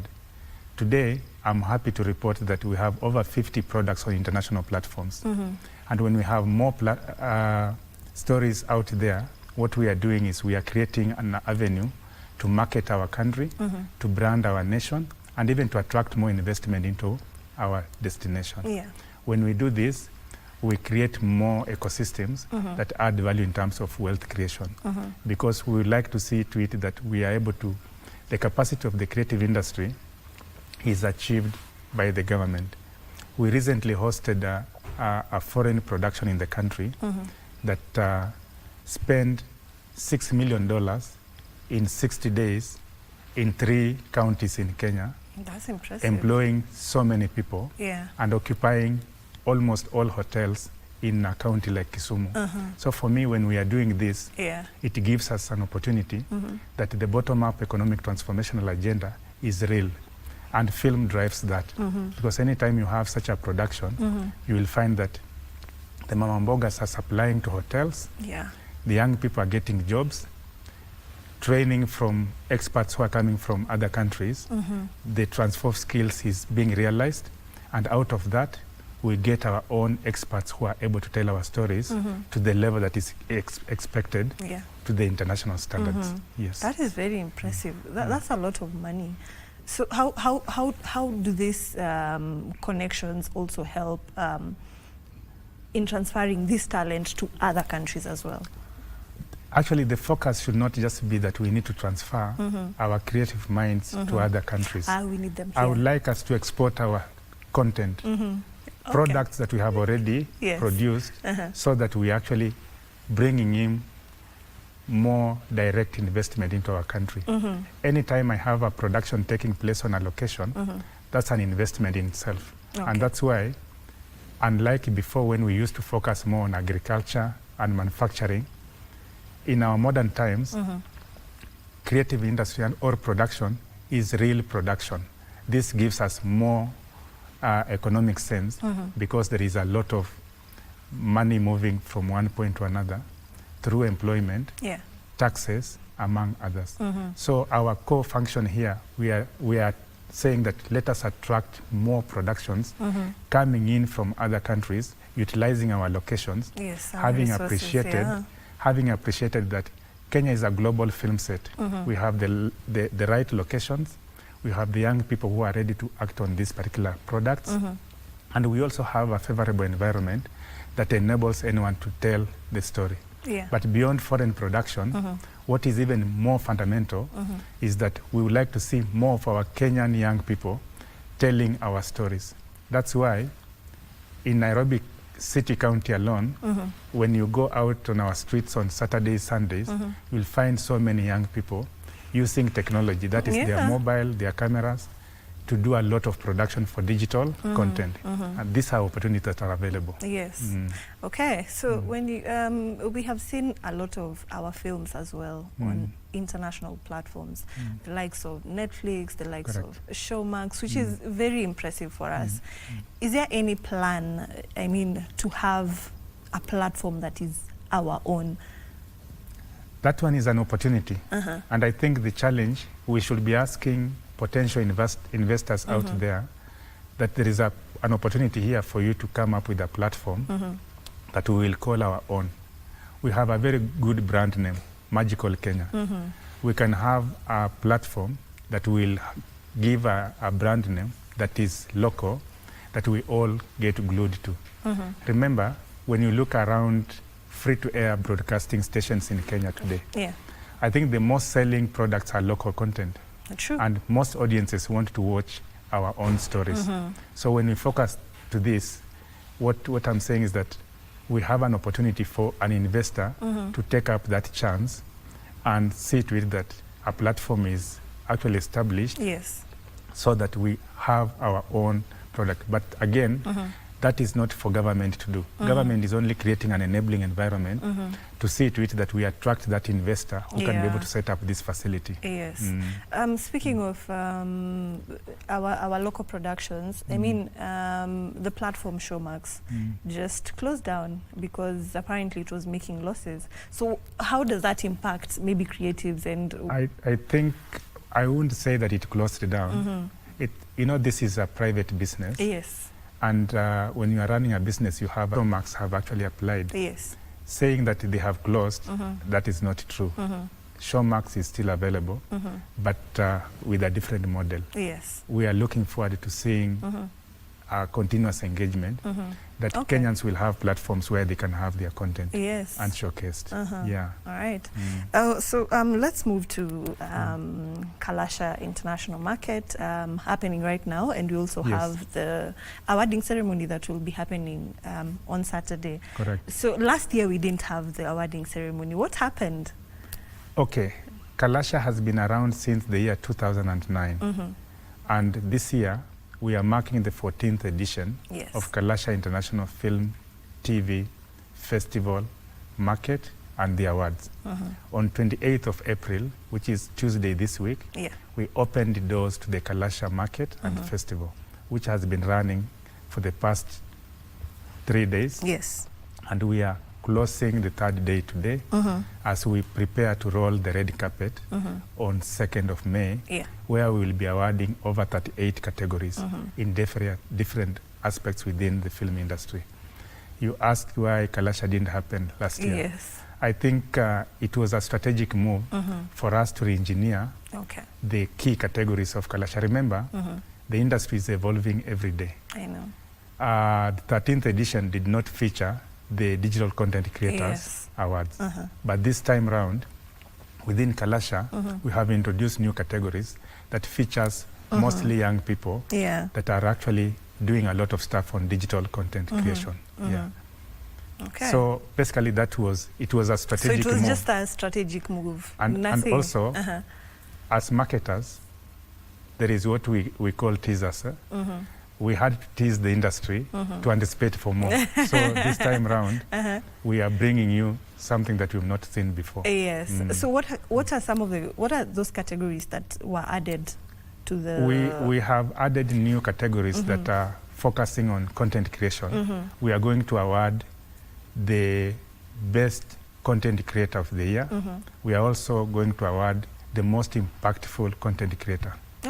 Yes. When you talk about content creator, that's very broad. So you're just looking at all platforms. It is broad. Remember, from a marketing perspective, any business person always looks at value. And anytime you present anything of value, you get rewarded.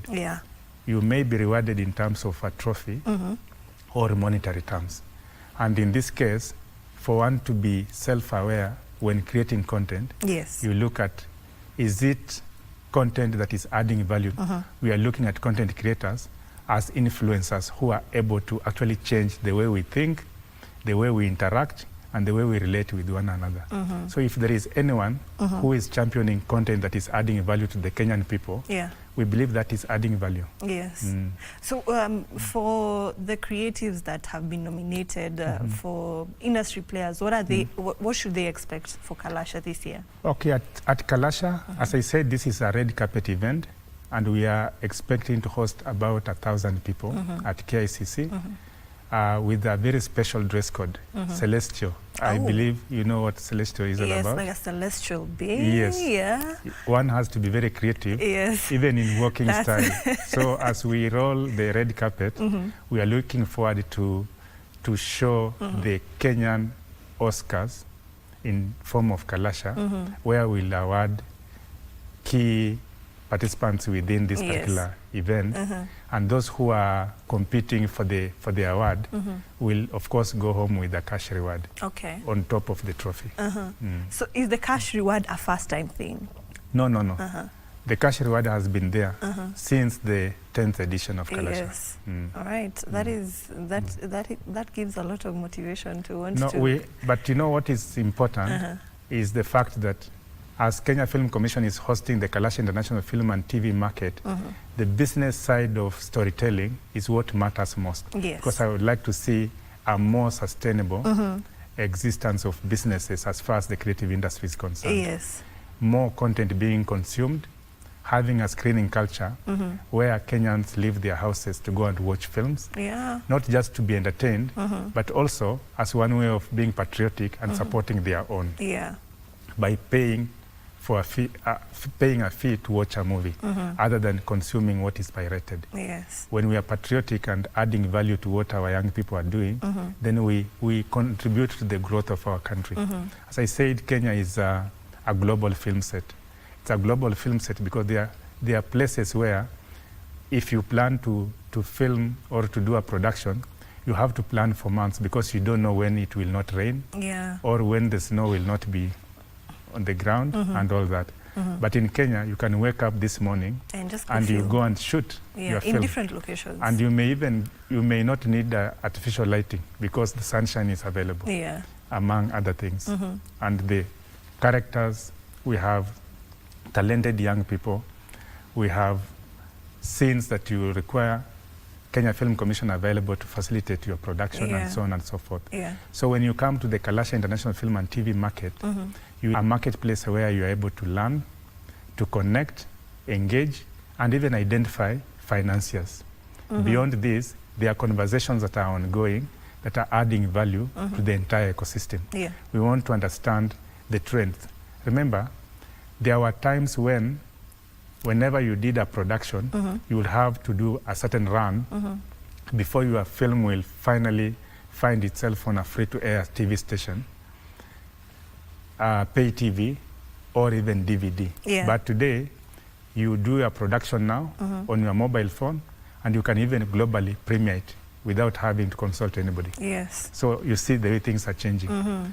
You produce from your gadget and consume from there. From the gadgets. So there is a lot of emerging trends that are changing the way we do business of storytelling. Yes. All right, so I want us to take a very short commercial break, but we'll be back. The conversation is still going on, so don't you go anywhere.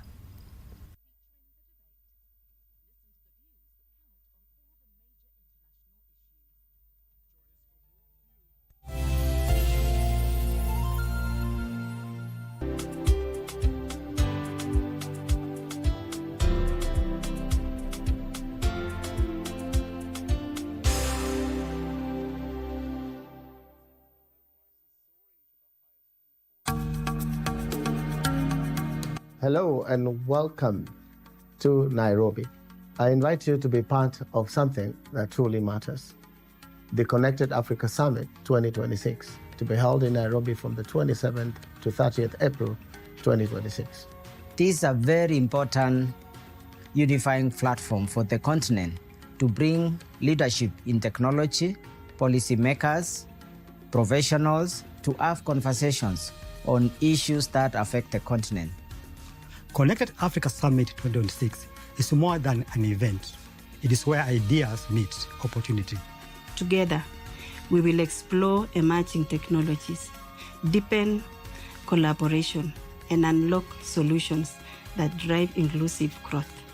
Let's get connected in Connected Africa Summit 2026. Meet you there.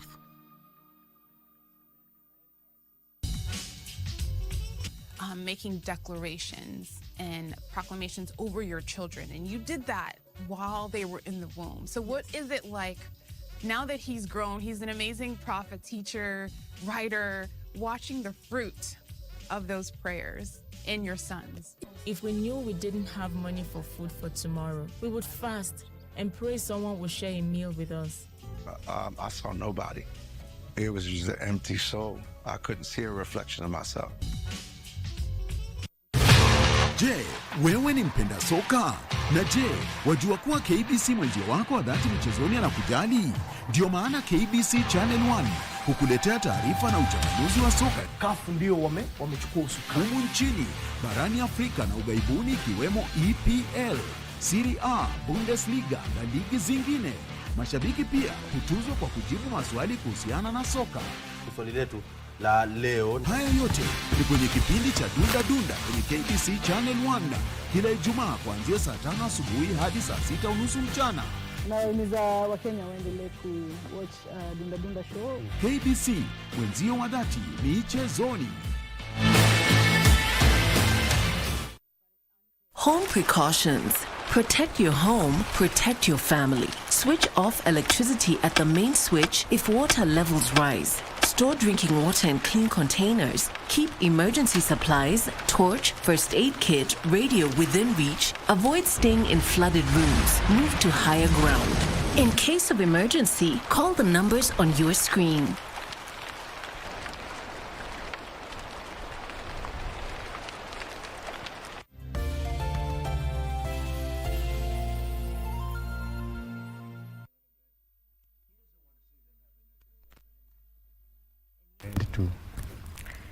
Welcome back, and with me on set is the CEO of Kenya Film Commission, Mr. Timothy Owase, and we're just having a conversation about the creative economy, what Kenya Film Commission is doing to ensure that creatives are getting paid, and yeah, just notifying you that Kalasha awarding ceremony will be going down on the 2nd of May, and we have the Kalasha International Film Market currently ongoing. So if you are into anything film, you're looking for, equipment rentals, you're looking for makeup artists, you're looking for visual effect artists, just make your way to KICC so that you can interact with all these creatives. Mr. Timothy, so where had we left off? So you were talking about Kalasha, you had told us about the dress code, and you're telling me you made the choice of what people get to wear, right?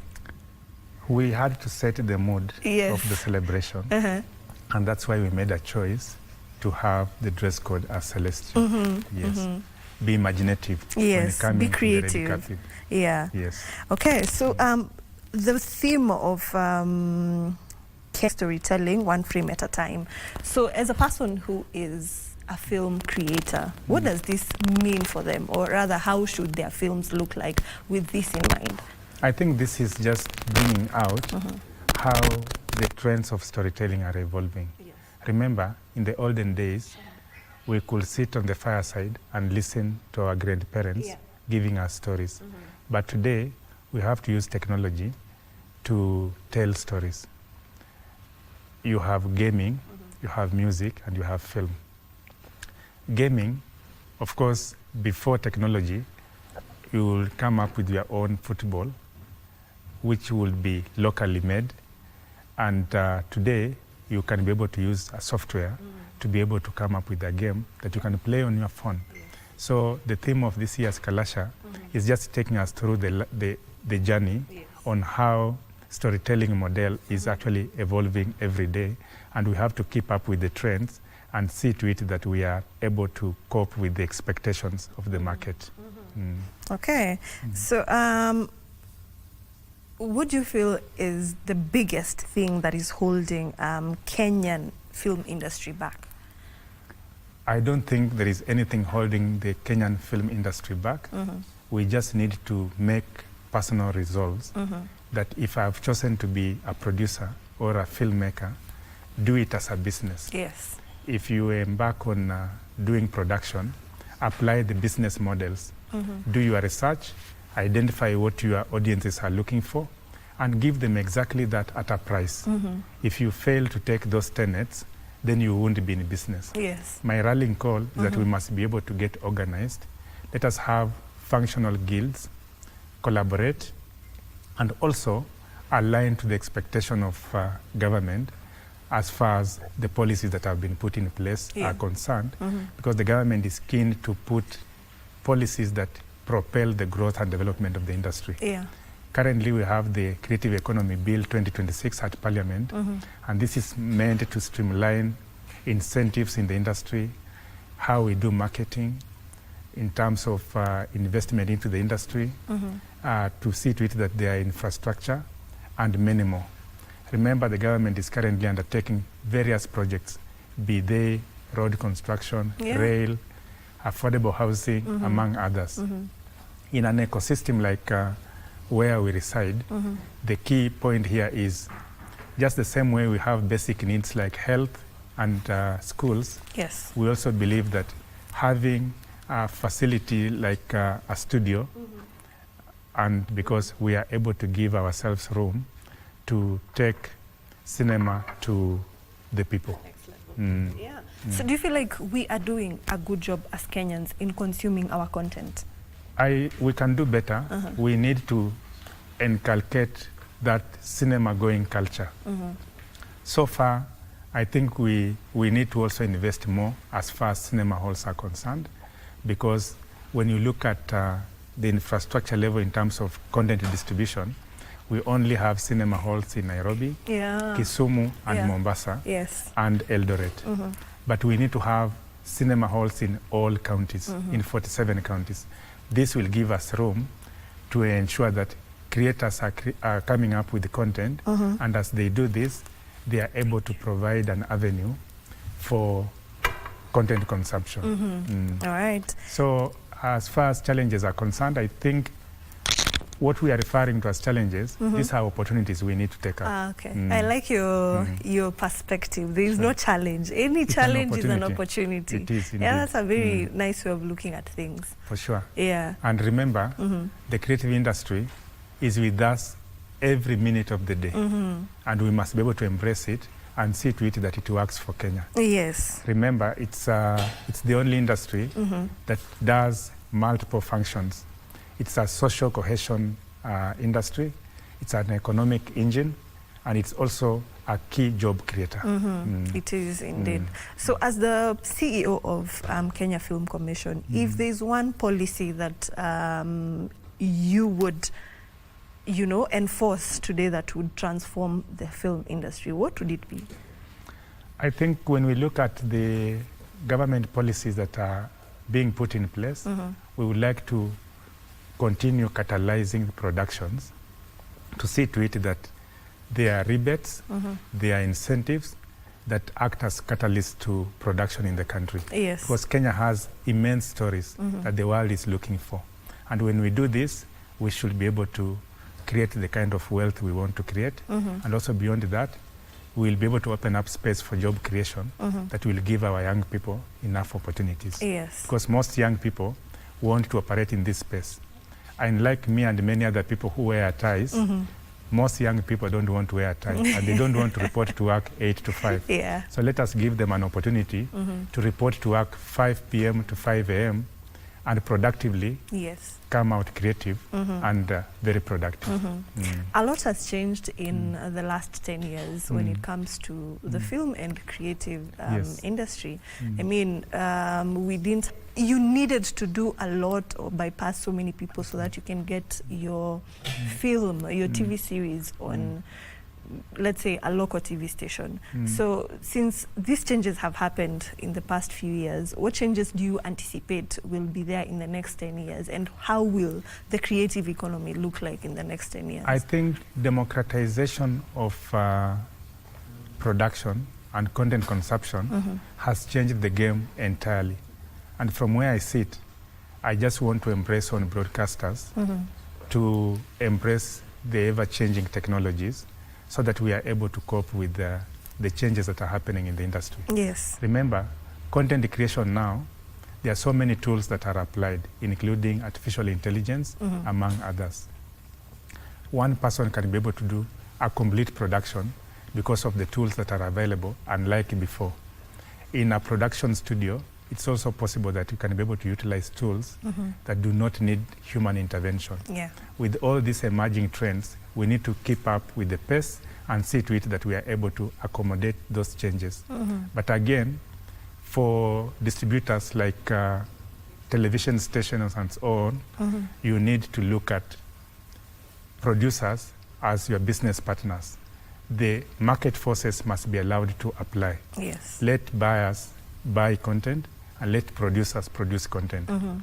Let broadcasters not become producers.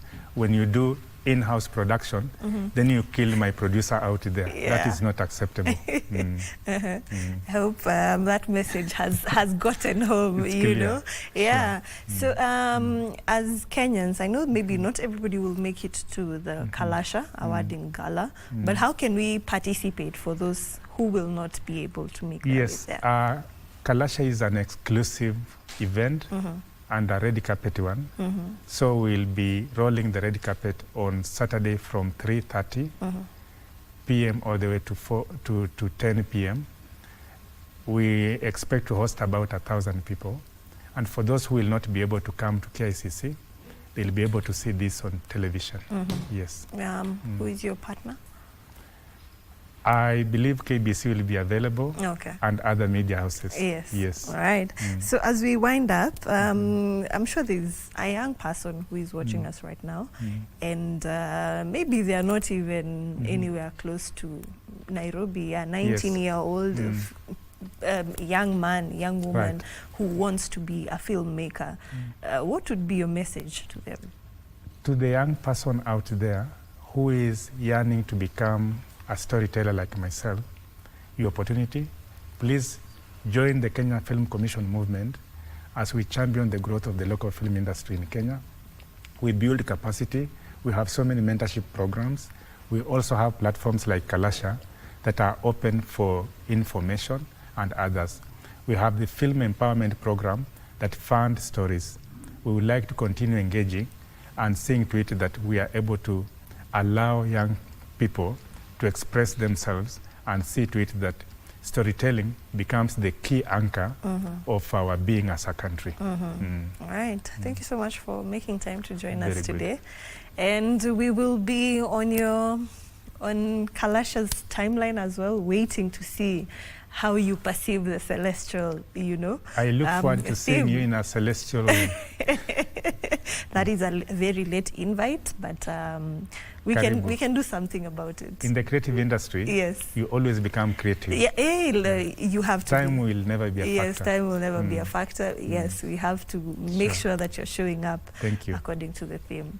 Yes, thank you so much for joining us, Mr. Asante Timothy. sana for hosting me. All right, that was Mr. Timothy Owase, CEO of Kenya Film Commission. So you have had his take, and I particularly like the way he looks at things. There's nothing, any challenge you have in life, you should see it as an opportunity to make something better out of it. And in anything that you do, make sure that you are earning some money from it. So we still have more of Entertainment Thursday coming through. Don't you go anywhere.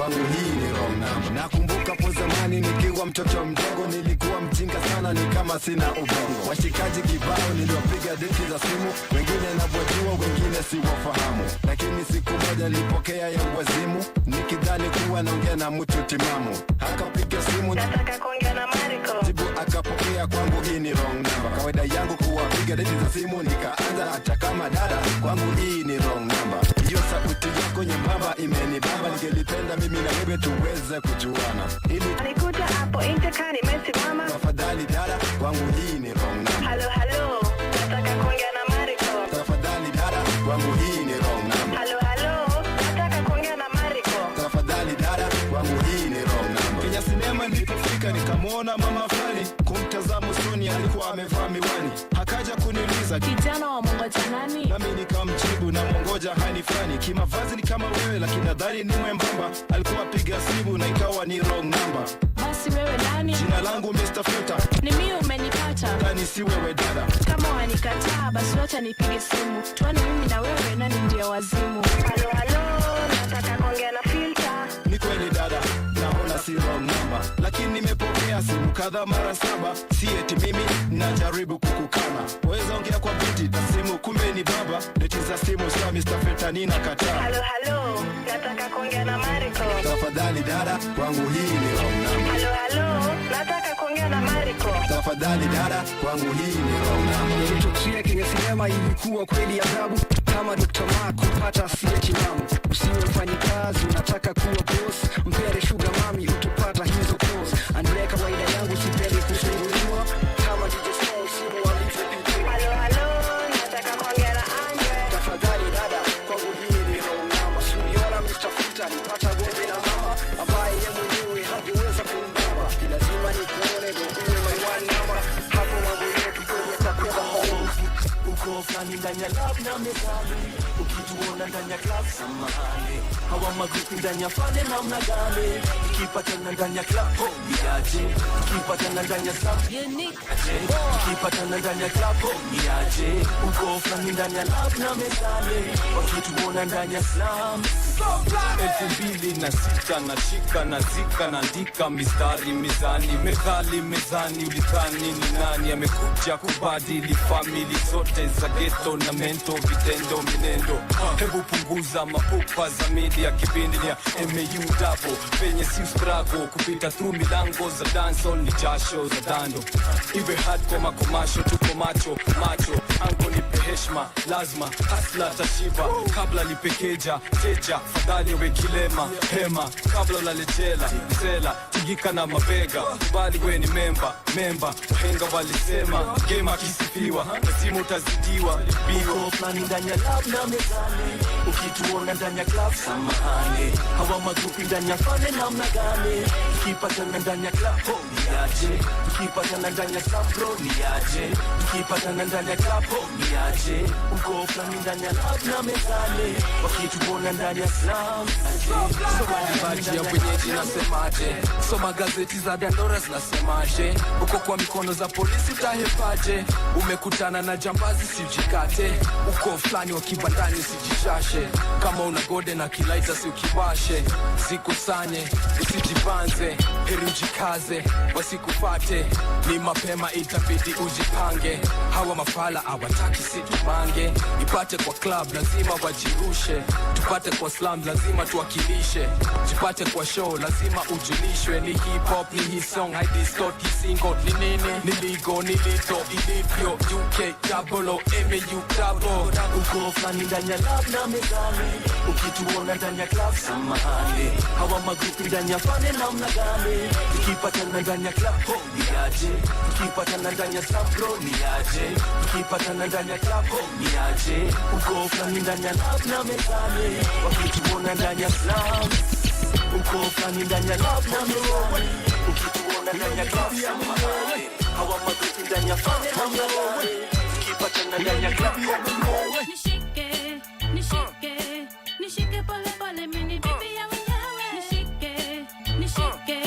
Nishike pole pole mini bibi ya wenyewe. Najaribu kumshika kiuno ananijibu, Nishike pole pole mini bibi ya wenyewe. hata mikono tu msichana anakata eti. Nishike pole pole mini bibi ya wenyewe. najaribu kumshika kiuno ananijibu nishike pole pole mini bibi ya wenyewe. hata mikono tu msichana anakata eti Nishike pole pole mini bibi ya wenyewe. nimehoga niko fresh no sweta kuna nare naitisha vazi sister na va mambo rishori hoyo we huyo ni bibi ya mwenyewe hoyo we huyo ni bibi ya mwenyewe. Nishike, nishike, nishike pole pole mini bibi ya wenyewe. Nishike, nishike, nishike pole pole mini bibi ya wenyewe. Najaribu kumshika kiuno ananijibu Nishike pole pole mini bibi ya wenyewe. hata mikono tu mtafadhali unielewe haijalishi hata kama wewe bibi ya wenyewe nipe nafasi tu kidogo nikatike nawe Nishike pole pole mini bibi ya wenyewe. najaribu kumshika kiuno ananijibu Nishike pole pole mini bibi ya wenyewe. hata mikono tu msichana anakata eti Nishike pole pole mini bibi ya wenyewe.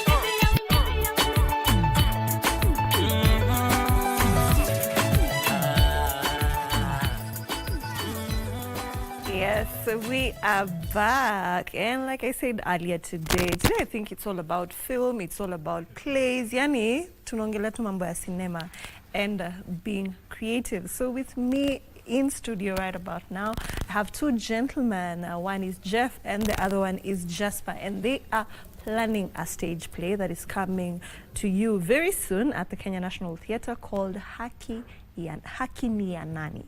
Right? I think I'm saying that correctly. So they'll be telling us what the play is about and what message they want to pass across to anybody who will be seated in that theater watching this play. So I will let them introduce themselves and then, yeah, we shall proceed with the interview. So Jasper, how are you? I'm very fine. Mm-hmm. Thank you, Eve, for hosting us. You're welcome. My name is Jasper Radiga. Mm-hmm. I'm an actor, a performing artist. Mm-hmm. And also a producer, Malisafi Theatre Ensemble. Mm-hmm. Yes. Okay, welcome. Thank you so much. All right, Jeff, kindly introduce yourself. My name is Jeff, Jeff Omondi Opondo. I'm a professional actor and a farmer. Yeah, and I'm happy to be here. You're welcome. So Jeff, let's start with you. Tell us about Haki ni ya Nani. Haki ya Nani? Oh, Haki ya Nani. Yeah, the title is Haki ya Nani. Haki ya Nani is a rhetoric, ni tu basically ile swali yenye msee anaweza jiuliza, who does justice belong to? And that is a question that as a youth we've been asking ourselves ever since 2024 after the maandamano.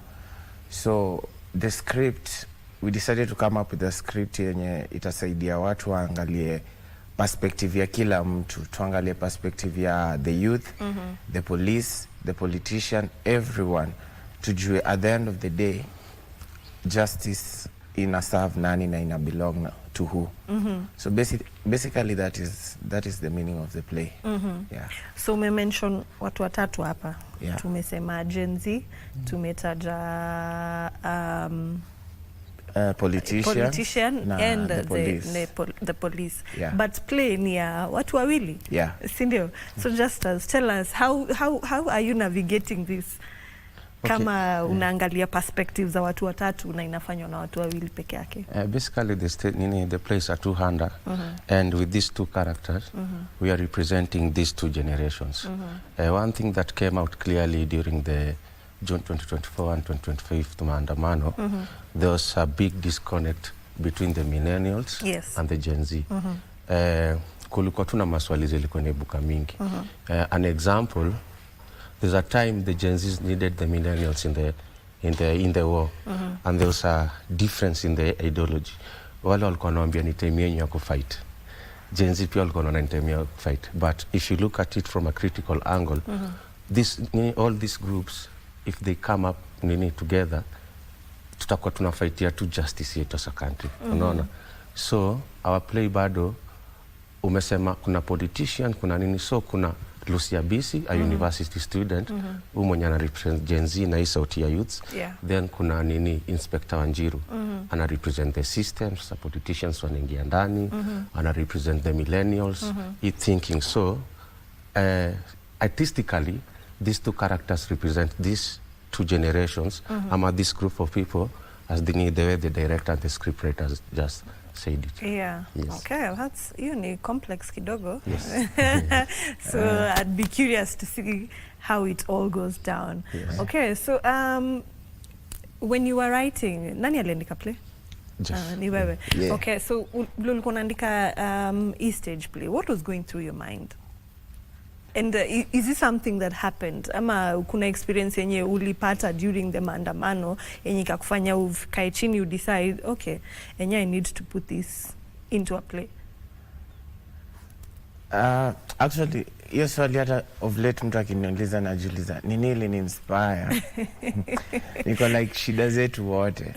Because mtu yote mwenye atakuja kuwatch play ata realize us balancing the people in service na the university student and the general political scene.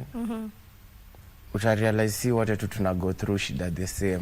At the end of the day ukirudi kwa nyumba wetu ni Mkenya. Unaona? So nikani li screenshot moment jumi nilikuwa kwa maandamano. So kuna time nilikuwa kwa maandamano na nilikuwa najiuliza, okay, sasa tuko hapa. Tunafanya nini inaendelea?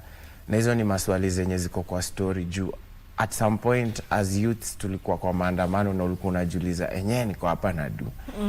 Juu akuku for a good time akuku kuwa na objectives until later on. Yeah. So hii ni mimi tu nilikuwa kwa maandamano nika screenshot moment then nikajiuliza hii process yote tunaweza iwekaje kwa set na a theater stage yenye mtu akikuja anaweza understand perspective yote ya maandamano through characters wawili which is the police and the youth. Because hao ndo walikuanga like wasi wako kwa battlefield. Hao wengine walikuwa kwa maofisi wakipass mabills manini unaona. So I'd say ni shida zetu zilini inspired. Nilikuwa nataka haswa watu waangalie kenye tuna go through from a critical angle rather than kwenda kwa street ku riot tu. Tuanze ku approach dialogue in a different way yenye kama tunaenda kwa theater spaces ama spaces guys ina tu kama youths to have a very constructive dialogue about whatever we are going through.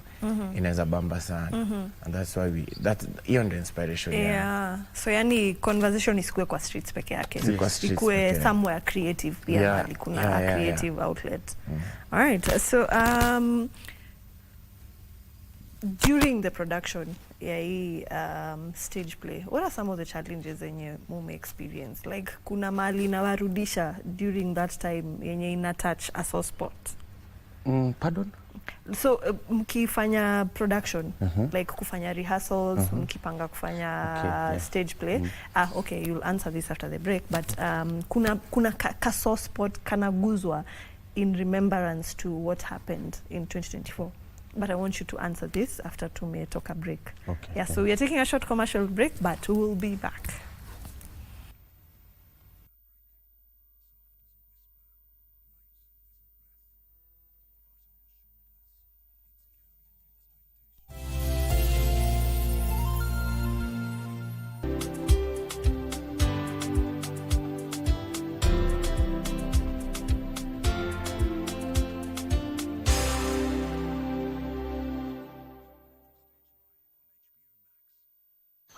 $100 million Africans are in the gig economy today.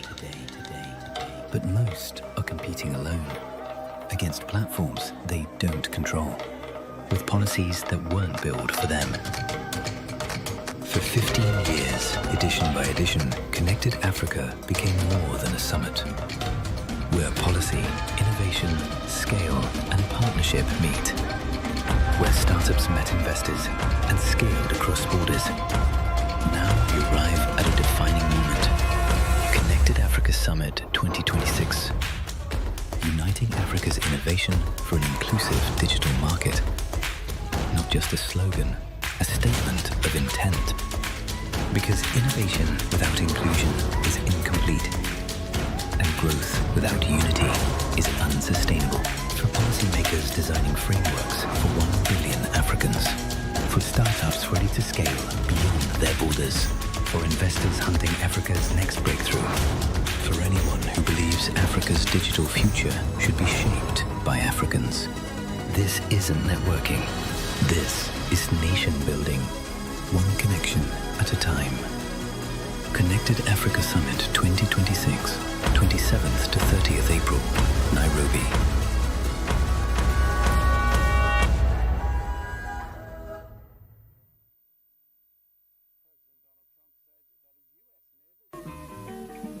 Go to a steak. Steak iko wapi? This is what? Una nyama? Yeah. Una nyama? Hiyo ni ngozi na mfupa peke yake, hakuna nyama kidogo tu. Kuna ya jana, wacha nikuangalilie. Mchuzi ndio wa jana, mchuzi ndio wa jana, si itakuwa jana tatizo. Lakini wapi mwanangu? Ikifika saa fulani, kijikuta ngoma zote hizo nukasinzia. Mama, mimi nikisema na mbona usema. Lakini mwanamke kosi kuzwa baya yule. Mimi nikitoka kwenda kazini, kumbe naye utoka. Nikiwa sina, muwe na kwa shambra. Nikamwambia nikopeshe nazi niuze. Kwenda kwa nani? Kwa shambra. Ana nikopesha nazi. Ushamalizwa wewe. Guess what? This is the place where we share our talents. Create amazing art, cook up yummy food, tell magical stories, sing, dance, and have lots of fun. We decided, let me join Taekwondo because I've seen many people using those skills for self-defense. Kazi zetu tukipewa, twasimamia wenyewe. Belle mama, belle ami. We are going to meet a sly python and a clever butterfly. And today we're going to learn how to make a shell-faced lion.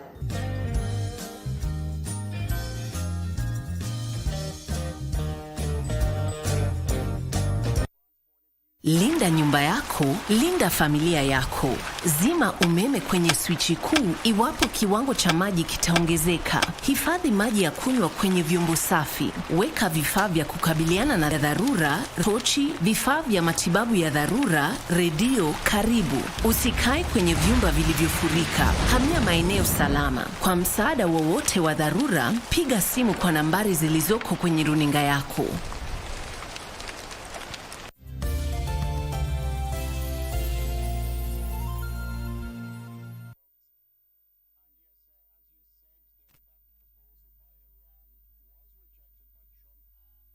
Welcome back. And if you're just joining us, this is Entertainment Thursday. My name is Eve Nyaga, and on set with me, I have two gentlemen who are preparing a stage play, Haki ya Nani.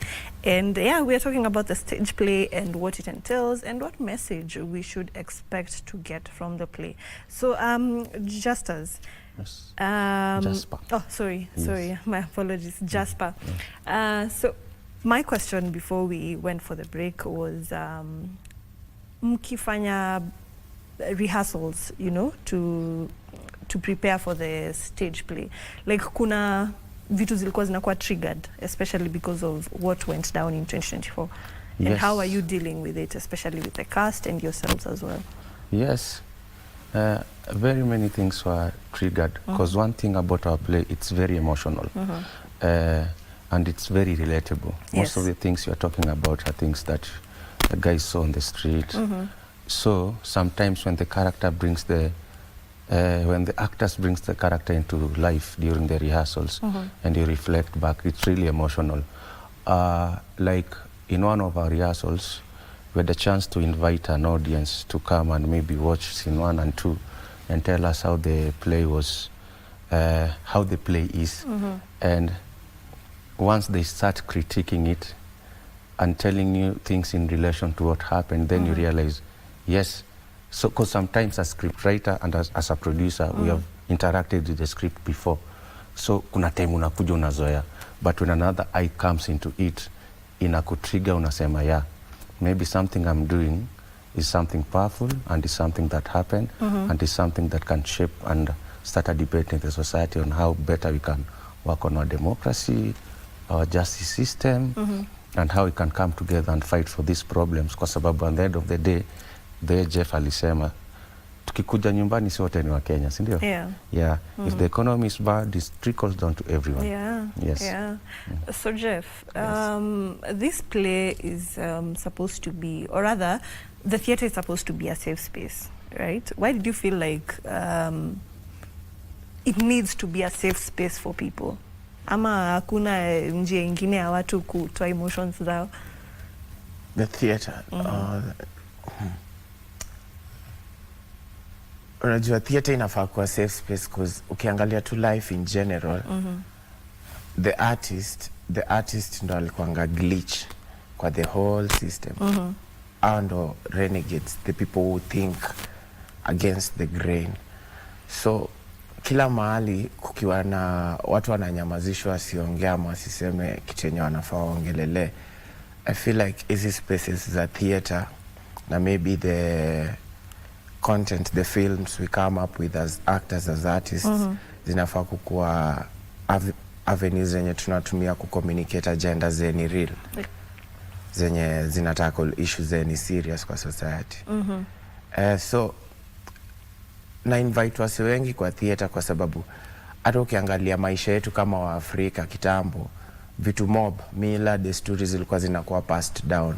Kwa hiyo setting ya theatre ilikuwa around theatre, watu wanakaa and then a storyteller anaambia watu kenye inaendelea. Yeah. So as much as film pia ina grow na inaendelea, theatre ndo the basicest way ya kupass nayo message. Design mtu tu anakuja space na borako story na make sense na ina tackle a conversation. Okay. So ni themes gani sana ziko tackled kwa hii play? Themes ziko tackled kwa hii play. Boldly tunaongelea justice. Bado tunaongelea hizo the gap between thinking ya Gen Z na millennials. Okay. Bado tunaongelea, of course, characters wetu ni women wawili, so kuna feminism, na hiyo inakumbusha watu Mother's Day ni next week 10th, so I want to see the women in the theatre. Yeah. Yes, so kuna very many themes that zina lead to justice and a better country. Just as we said earlier, our play is meant to start a debate, yes, or provoke a certain thinking. Hatuna common ground ya venye tunai-end, but ni a very good piece na ni a very powerful piece yenye inaweza fanya to come up na conversation ya justice in our country, democracy in our country. We can talk about very many things after that play. Okay. So yani your aim is kukuwe na some conversations that start. Because basically as Mali Safi Theatre Ensemble, most of our pieces, most of our work of art are edutainment, not entertainment based.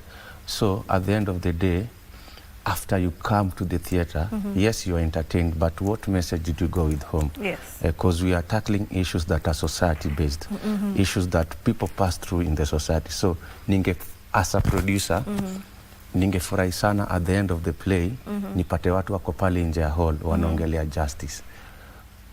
As the scriptwriter na director alisema, most of the dialogue in the play ni questions, na ni very tough questions. Okay. Zenye nafinya about justice, naongelea maybe human rights, vitu mingi sana. So at the end of the day, if we get people talking in X space, if we get people talking in the Instagram, in socials, about what they saw, and they progress with the debate on the social space, itakuwa very impactful, rather than kukam kucheki play alafu kila mtu anaenda stage na watu wanachukua Uber. Okay. All right. Okay. So we are winding up. So in very few words, please tell us when the play will be airing. Yeah, so the play will be on the 9th and 10th of May.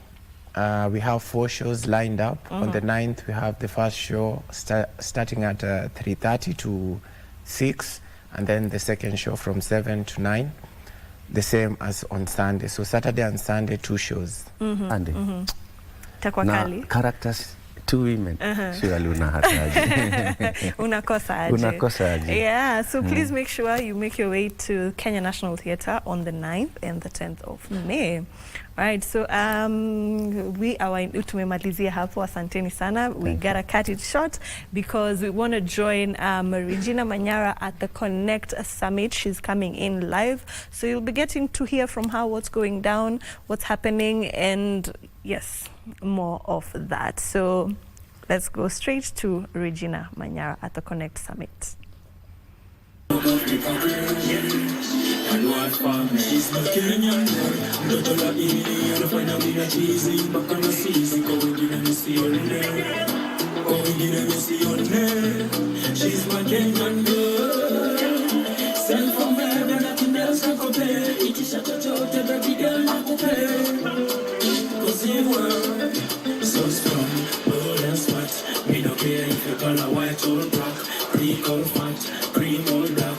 Me na kupenda mama, me na kupenda sana nyako. Bola buena, isele, ate, raki, tawalayo, morome, mtoto wa That is just but a sample of what Studio Machinani is all about under the Ajira Digital Program. That is Don Kadris. And beautiful vibes there by that particular artist. There are some of us who cannot even sing to save our lives. But hey, Studio Machinani is here for those who have talent, what we say, lyrical voices, and also who have, words to speak, like spoken art. This is a program that has been envisioned by the government to help lower the cost of production, especially for artists. And it is currently at least in 7 studios across the country. What does it really mean when you say you come to use, or rather use the facility that is Studio Machinani? I'm joined by Elijah, who is one of the producers, before we get to hear from Don Kadris, right? Kadris, yes. And how his experience has been. So Elijah, tell us, when you talk about Studio Machinani and lowering the cost of production for artists who come in, what does it exactly mean? Studio Machinani was an initiative started by the former president, His Excellency Uhuru Muigai Kenyatta, to help upcoming artists. They came to him, they told him, sir, we don't have money to record our music. So that's how Studio Machinani was born. Okay. So now, if I walk in, like our guest... So when you walk, there is a page, we normally call it jiradigital.co.ke. You just go there, create an account, you book your studio session. I, as a producer, will confirm and I will give you a call. When you come to our studios, we will check your vocals and then we'll start the process of beats making. I will have to understand your genre, the kind of music you are singing, reggae, drill, hip-hop, gengeton. Then from there, we start the process of beats making. Then we plan for a day you'll come and record. After recording, we mix your music, we edit, we master, and then we release it to the market. There are those who are wondering, is that all for free, or does someone have to part with some money? Studio Machinani is free of charge, from recording to the mastering to release of your music. All right. Free of charge. All right. Right now, we are leveraging the digital space. We have various platforms, including YouTube, Spotify, and such. Do you also help the artists who walk through your door to ensure that their product is out there for mass production? We normally help them to create their YouTube channel, especially for the Gen Zs. Most of them, they don't have even capability of accessing internet. So we do for them YouTube for free. We load their music to the Spotify and to other channel of music. And majority of them have benefited since then. All right. So give us the numbers. I mean, you have handled quite the artists since you started up Studio Machinani. How has been the traction? Studio Machinani started 2017. Until now, we have handled about 1,000 artists. Wow. Not considering the age, anybody can walk in. That's why we normally say, rather than talent. If you have a talent, not just in music only, spoken word, you want to create your own beats, jingles, you want to learn musical instrument, Studio Machinani is for you. And if I was to be the devil's advocate, which I'll be, so what is in for KBC? Why is KBC doing this? KBC being our mother station have helped so much in promoting artists. Most of these artists, they come from the ghettos areas. So they have never even been anywhere near television. I don't think Don is agreeing to that, but yeah.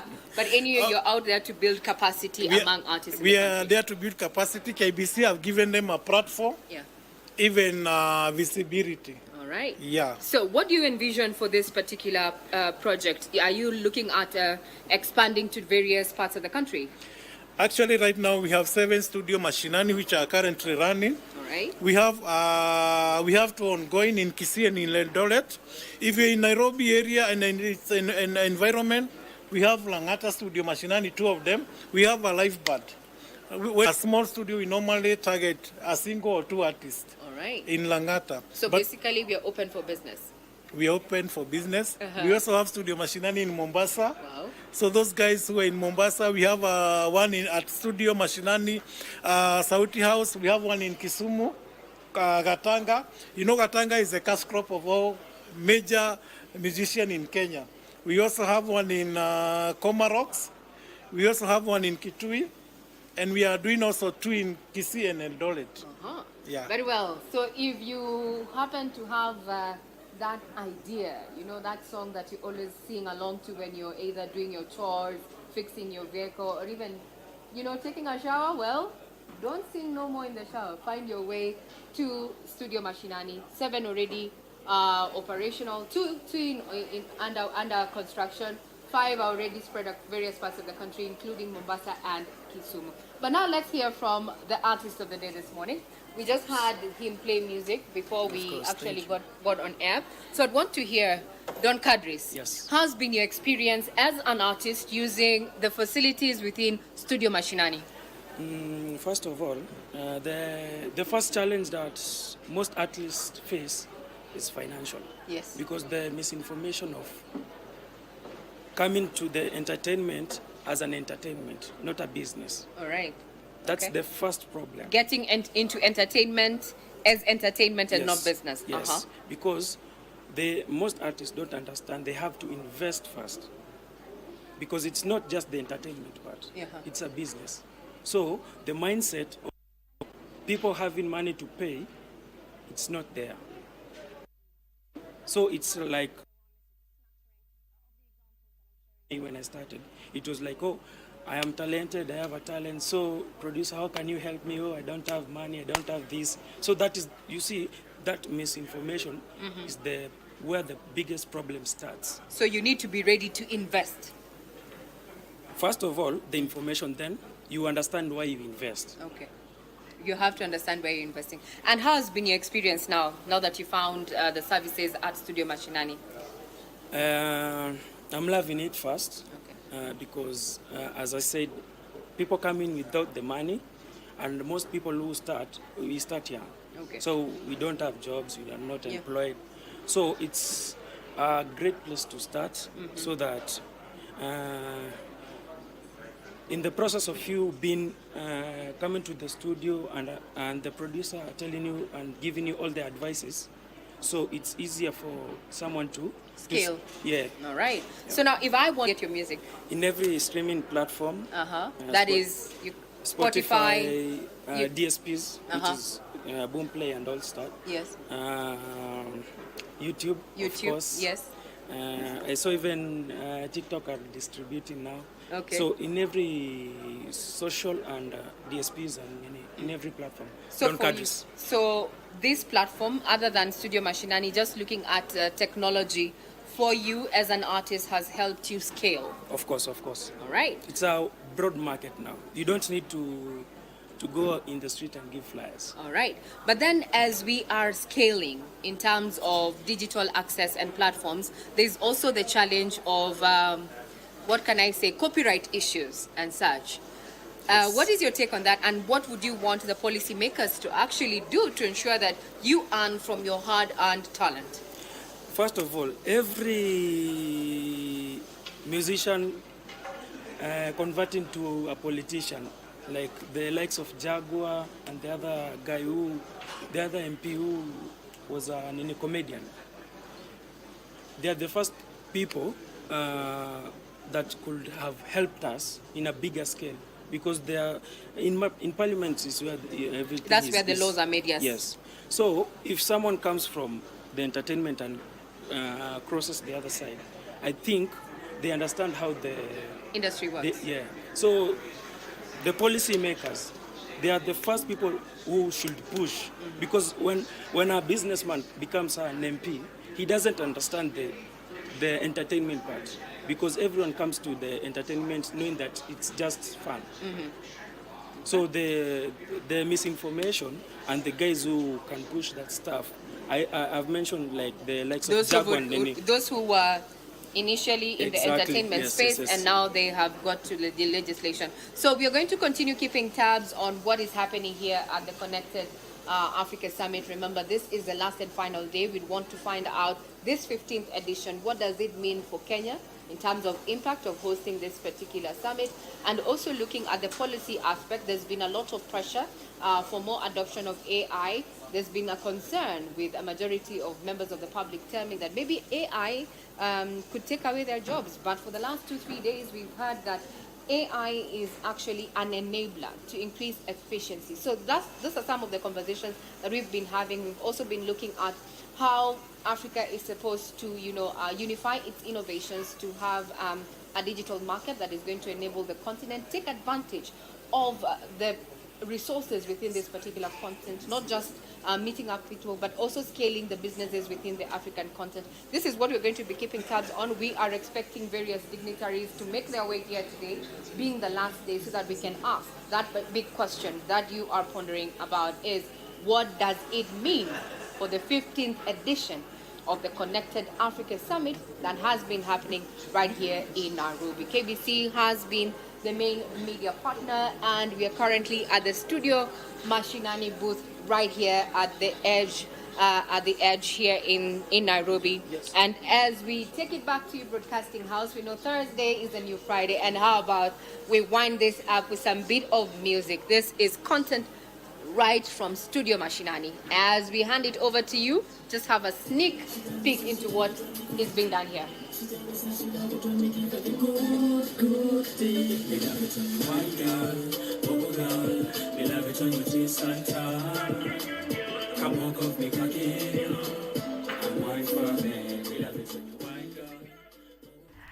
Yes, any artist out there should take advantage of Studio Machinani. If you are struggling with a budget kidogo, make sure you land on our pages, ndo usaidike. Tunataka talent, kila mtu ako na talanta lazima ijulikane hapa nje. Kuzuwezi kuwa umepatiwa talent and then you're just sitting on it when there are so many opportunities for you to make the best use of your talent. Ama ni aje? Unajua pia nimesikia hiyo story ikanitouch yani. Unasanga imenitouch tu yani ile yani deep down. So pia unataka kwenda studio. Niko na album. Kuna album. Sasa ukienda studio. Ile naimbanga kwa bafu. Bado niliandika. I will go. Unaimba vizuri. Kama unaimba vizuri, wewe enda Studio Machinani, utasaidika huko, you will be able to get your whole album. Album? Album nzima at no cost kabisa. Imagine. Habari imefika. Au sio? Sasa ulikuwa umetajia story ya Stingy Men Association. Hebu tupeleke na rada. What are Stingy Men doing out here? Now, last week, tulikuwa kwa meeting ya Stingy Men Association. Ati nini tena? Ebu pull up. No, I was selected as the secretary of the Stingy Men Association.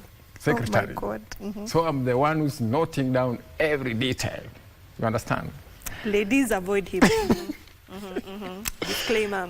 Now, we came up with a research that any time you ask money from a man, any time unaomba do kwa mwanaume, you reduce the lifespan of that man with 20%. Understand? So, hizo 2,000 urgently, anytime unauliza una reduce 20% lifespan. But sasa, yes. you know they say, even like everywhere, Men are the providers. So who do you expect to provide for us if you are reducing your lifespan? See, I thought that is the essence of a man, providing. Asking is not providing. No. What is providing? Let me provide. What is providing? If Providing I is cannot not ask you, no, don't what ask. is providing? Don't ask. No, Let me- no. You know when you ask, you're reducing my There is lifespan. no reduction. In fact, you should ask more. No, you should ask The more you ask, the Because more my lifespan is reducing. the more I ask, the more you get motivation to work harder. No, let me just give it to you. Hapana. Don't ask. No. Wanasemanga closed mouths don't get fed. Si ndio? Sasa mimi nikinyamaza alafu No, I know you need that thing, but don't ask. Let me I will just give you. You know when you ask, you're risking my life. We don't trust that without asking ati mutatupatia. So we have to ask. We will give you. But the more you ask, you're risking our lives. You know, the others who are not right now, they are just hanging on. They have already, their lifespan is zero. It's zero because wamekuwa wakiitishwa left, right and center. I need this. So please, let us try to reduce how we ask money. I don't think they will die. So you just ask. Imagine. So you just want our lifespan to end. Just ask. You will not die, imagine. In fact, hata ndio mutapata motivation to even work harder and live longer. No, to we make are sure that you are provided. We are really working hard for you guys. Okay. But just not That ask. is good to know. Okay. Yeah. Don't just ask. We are working hard for you. Now, the information is that we are working hard for you guys. But don't ask. If you ask, you are reducing our lifespan. Kidogo nakata. Mimi yangu nikaa imeribaki 20%. So umekuwa ukiitishwa. Easy Basi sasa na si unaona ni nani wamesema hivyo? Hii statistics imetoka kwa nani? Stingy Men Association. Sasa si unaona. We did a research. The reason why we are reducing. You see the people who unaona watu wenye na reduce lifespan yao. The stingy men. No, men. The stingy We are men. there for men. You understand? Anyway, guys, mimi nimesema just ask. He will not die. No, and I'm saying, don't ask. I know. Okay, guys, I hope you enjoyed Entertainment Thursday today. You've gotten a few good things to pick up on, and yeah, lazima tumalizie na ngoma. Masa, we still have some more time to go, so we shall leave DJ Unique to entertain kidogo na some TBT. And before we do that, ambia watu wanakupata wapi on the socials and where they can find you this long weekend. Unique, the DJ all platform. Unique unajua tu shangao inaandikwa UNIQ. Hivyo tu ni unique hivyo, si unique ile kawaida. Unique, the DJ all platform. Na kesho tupatane Jabu Bar and Lounge pale Kilimani. Sherehe ya kidosi. Very nice. Very nice. Yeah. Na huyu ndio Stingy Men Association. Na sherehe ni ya kidosi. Yeah. Just ask. Anyway, guys, you can find me on my socials, Nyaga_Eve. And of course, we do this again next Thursday, same time, same place. Enjoy your long weekend and definitely take care of yourself. We want to see you next week. Bye-bye. The DJ other DJs want to be. It's the one and only. DJ Unique, the messenger. Magic from your magic. No.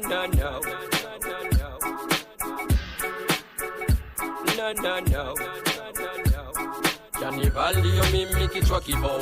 Nasema juu ya microphone suramo. Ikinikilio juu ya instrumento kwenye studio. Una rise na kufall. Janibali yo mimi kichwa kibao. Nasema juu ya microphone suramo. Ikinikilio juu ya instrumento kwenye studio. Una rise na kufall. Don't now see me na cry. Oh my. When your microphone na foka till I die. Why lie? My destiny. What is best for me? Prophets in Shai Kamata tell me what's the deal. Kama shujaa kanibali himpara kwa hino sana. Elimisha vijana. Disciple wa kamlesh na ufuata msafara. Yes, nightmare mi ndiyo horror now. Mastura Tribalism. Shen's tight. Janibali yo mimi kichwa kibao. Nasema juu ya microphone suramo. Ikinikilio juu ya instrumento kwenye studio. Una rise na kufall. Janibali yo mimi Mamazi wa Kisumu wanapenda pia.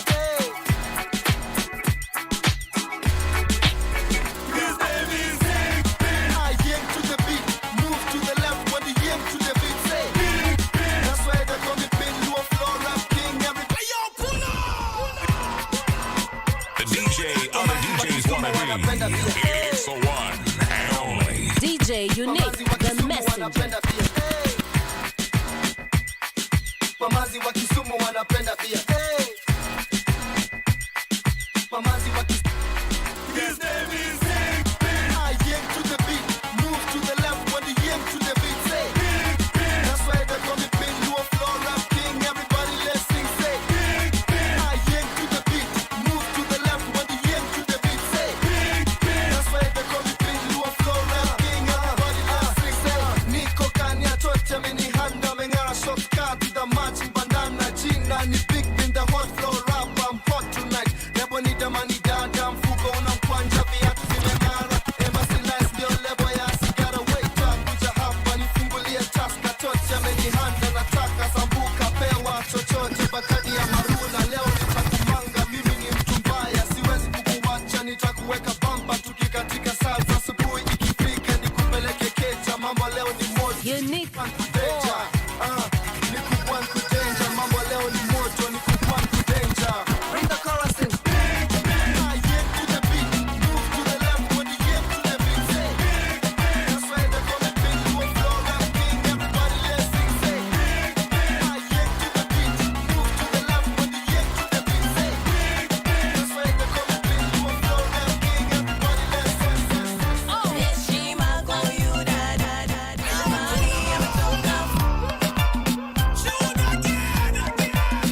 Unique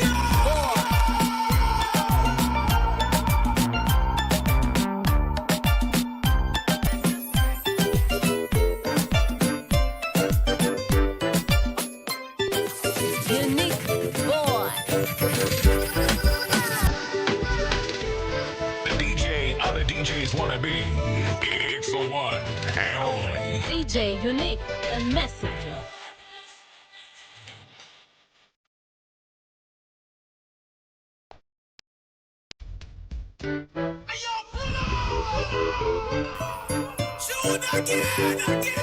Unique boy.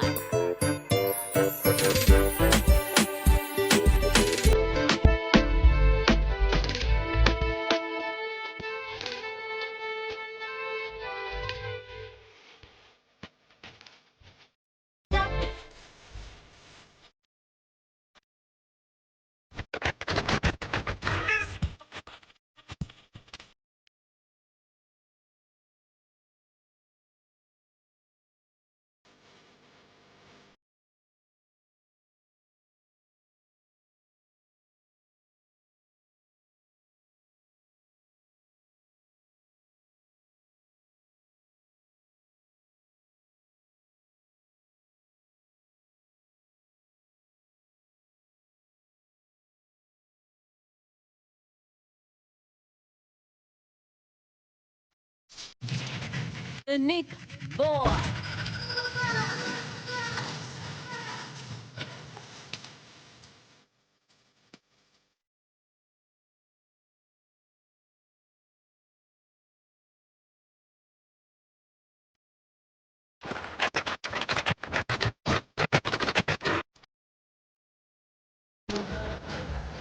Thank you, DJ Unique. Yes, so we have finished up with the show, but of course I want to take you back to Regina Manyara at the Connected Africa Summit, just to make sure that you are in tune with whatever is happening at the summit today. So Regina, over to you.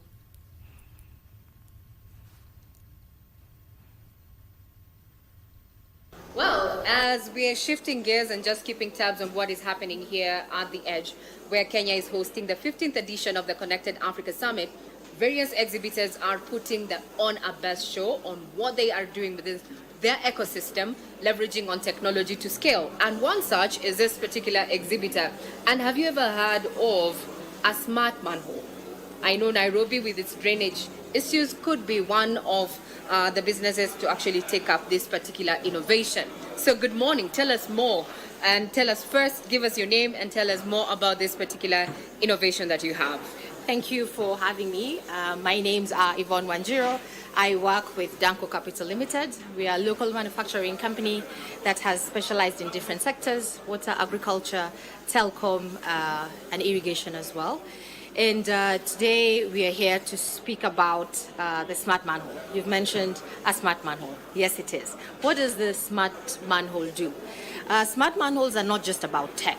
The beauty about the manhole is that it ensures that our cables are safe. It reduces on our operational cost, but also it makes sure that we know where our manholes are. So when you say you will know where your manhole is, how do you get to know where your manhole is? Because let's give an example of the Central Business District. 85% of the workstations are domiciled here, and we've all seen what the current heavy floods, or rather heavy rains, have resulted to. So if we were to use this particular form of innovation, how can we track our manholes? Allow me to just highlight that tech has actually taken over how we do business. Tech is being used, if not all, most of the sectors that we are working in. And right now, one of the biggest issues we have currently is our infrastructure. And half the time, either they don't know where the manholes are, or we have a downtime and have no clue how to get to the manhole that needs to be attended to. What the smart manhole does, it allows you visibility, and it gives you a dashboard that allows you to see, one, the location of where your manholes are, the status in which your manholes are. If it is green, for example, it means your manholes are closed and are intact. Within working hours set obviously by the provider, you will have set a timeline between 8 and 5, for example. They will be blue in color. Any time or any minute exactly after that, they turn red. What does that mean? You've got open manholes within a perimeter or a timeline. That is not allowed. Right. The other thing beautiful about the smart manhole is that it allows you to get alarms. And let's just take it back a little bit. What's the biggest challenge, especially in Nairobi? Yes, I was about to ask you, scrap metal. Yes, so is it susceptible to vandalism? A very big no. And the reason is because it has got zero metallic components in the manhole. It actually is a material called GRP, which then allows the manhole to be of zero value to anyone who would want to sell it. The other beautiful thing is it's not susceptible to burning or fire. So back to us being able to locate the manholes. Back again, if at all you're going to have someone who's going to try and try and open it by hammering it, it will send you an alarm, a signal. So basically this is a live manhole, yes, quite the technology to look at. And you have been showcasing during this particular summit. Now, today is the last day, and I'd want to know, as a manufacturer in this particular ecosystem, what are your expectations of this particular summit as we bring this to a close? Thank you so much. We as Danco are actually exactly that, want to be part of an ecosystem. And I know this has been going on for the last 15 years. And we've been having conversations upon conversations. And now I am hoping that come 2027, we'll actually be registering results and not just another conversation. Right. And we are ready to get this moving and to get going now. Let's get Africa to where it's supposed to be and let it arise to the giant that it actually is. All right, very well said. This year's theme is all about unifying Africa's innovation for an inclusive digital market to enable Africa, trade within Africa, and also Africa to take advantage of the opportunities within its borders as a continent and also among other continents. Basically a global village that is powered by technology. By the end of the day, when we bring this summit to a close, people, businesses, and corporates that have been participating here want to hear one aspect. Can we trade together and leverage on technology for the better? This is a question that is going to be answered at the end of this particular summit. Now back to you, Broadcasting House. Thank you, Regina. So the summit is coming to a close today. So in case you haven't had time to go and explore what is happening there, please make time today because today will be the last day. DJ Unique, yes. Tuingie weekendi sasa. Songa tukisonga. Haya basi, DJ.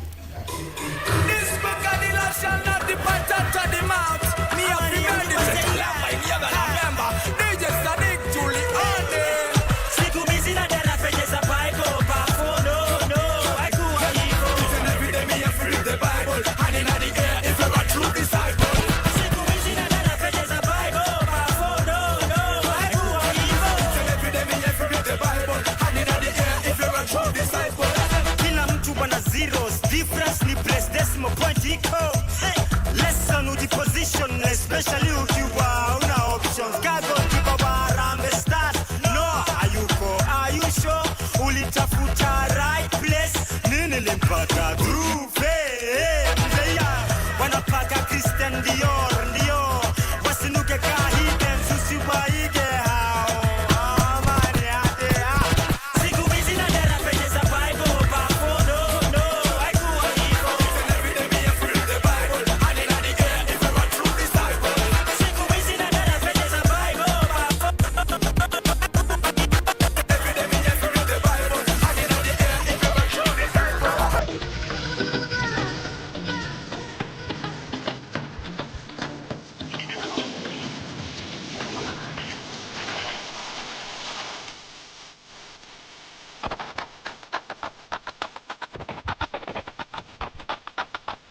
Hello and welcome to Nairobi.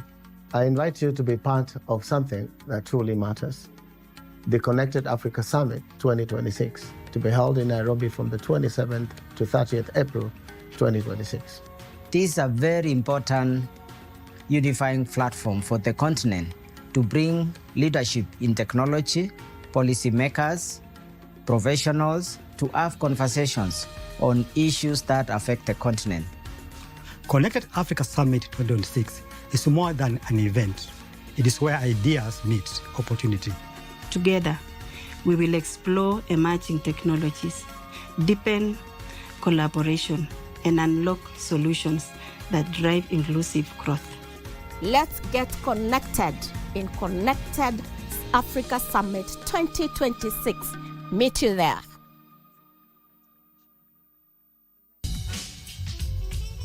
Making declarations and proclamations over your children, and you did that while they were in the womb. So what is it like now that he's grown? He's an amazing prophet, teacher, writer, watching the fruit of those prayers in your sons. If we knew we didn't have money for food for tomorrow, we would fast and pray someone would share a meal with us. Sometimes I wondered, does God see us? When I looked into the mirror, I saw nobody. It was just an empty soul. I couldn't see a reflection of myself.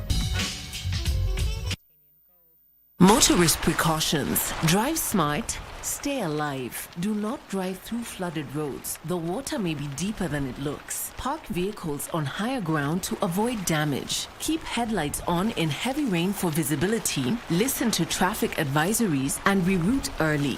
In case of emergency, call the numbers on your screen.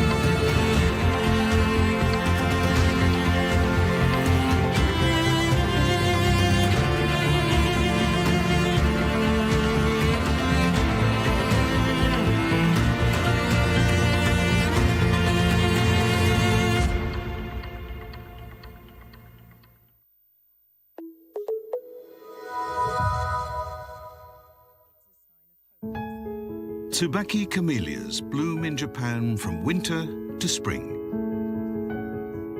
Their vividly coloured flowers strongly contrast with the glossy dark green leaves. Cherry blossom completely envelops the branches, but the camellia's charm lies in their graceful, understated beauty.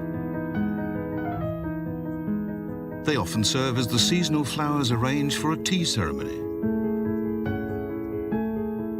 Their dignified and beautiful ambience, even in the cold, embodies the spirit of the tea ceremony.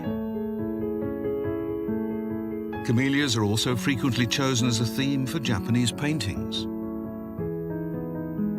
Captivated by the beauty of the camellias, artists have depicted them in countless works over the centuries. Various cultivars have been developed from Camellia japonica, the indigenous Japanese species. It's said that many varieties were created because the shogun who ruled Japan about 400 years ago was a camellia enthusiast.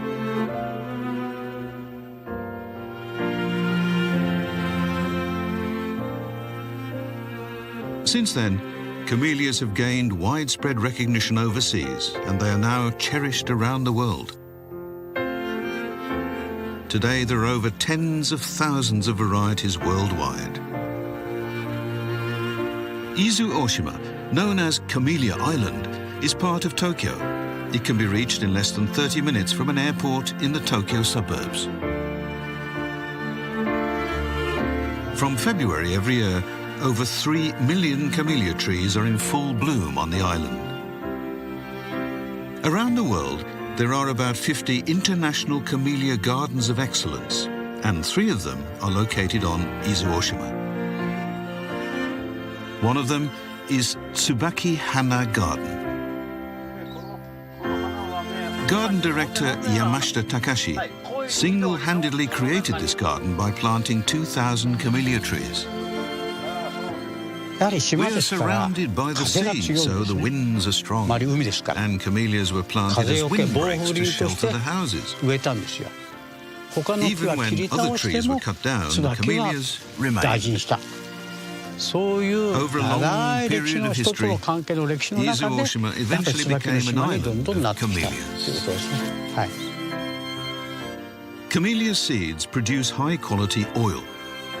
Since ancient times, it has been widely used as a hair care product that provides moisture. Oshima High School has also been designated as an International Camellia Garden of Excellence. They have cultivated camellias here for about 50 years, and nearly 400 varieties can be seen today. My favorite camellia is Egao Kurenai. It's the largest camellia in this garden, and its petals are truly beautiful. Our school's been selected as an International Camellia Garden of Excellence, and I hope we can pass the garden on to the next generation. The camellia, deeply connected to and cherished by the Japanese people. Its beauty is woven into the fabric of their lives.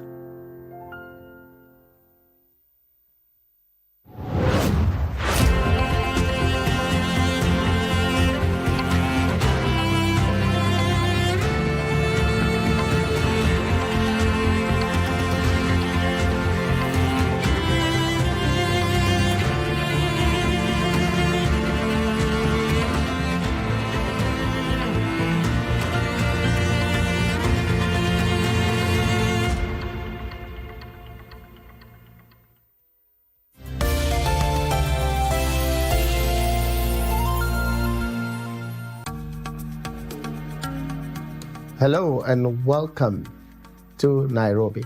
I invite you to be part of something that truly matters.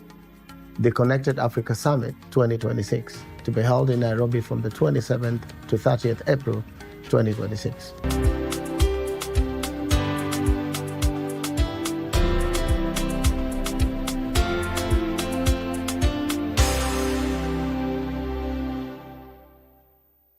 It's more than an event. It is where ideas meet opportunity and unlock solutions that drive inclusive growth. Let's get connected in Connected Africa Summit 2026. Meet you there. 100 million Africans are in the gig economy today.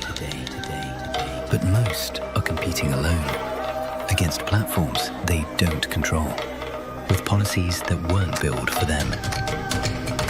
For 15 years, edition by edition, Connected Africa became more than a summit, where policy, innovation, scale, and partnership meet, where startups met investors and scaled across borders.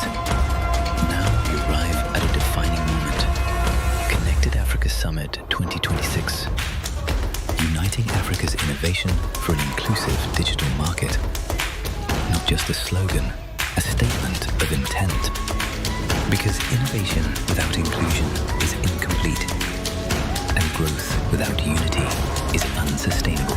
For policymakers designing frameworks for 1 billion Africans, for startups ready to scale beyond their borders, for investors hunting Africa's next breakthrough, for anyone who believes Africa's digital future should be shaped by Africans.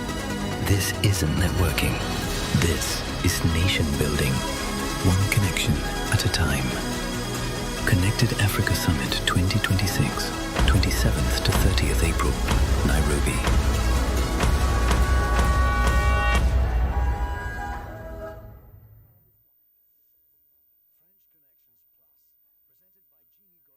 Usalama barabarani. Endesha kwa uangalifu. Ishi. Usiendeshe gari kwenye barabara zilizofurika. Maji huenda yakawa ya kina kirefu zaidi ya inavyoonekana.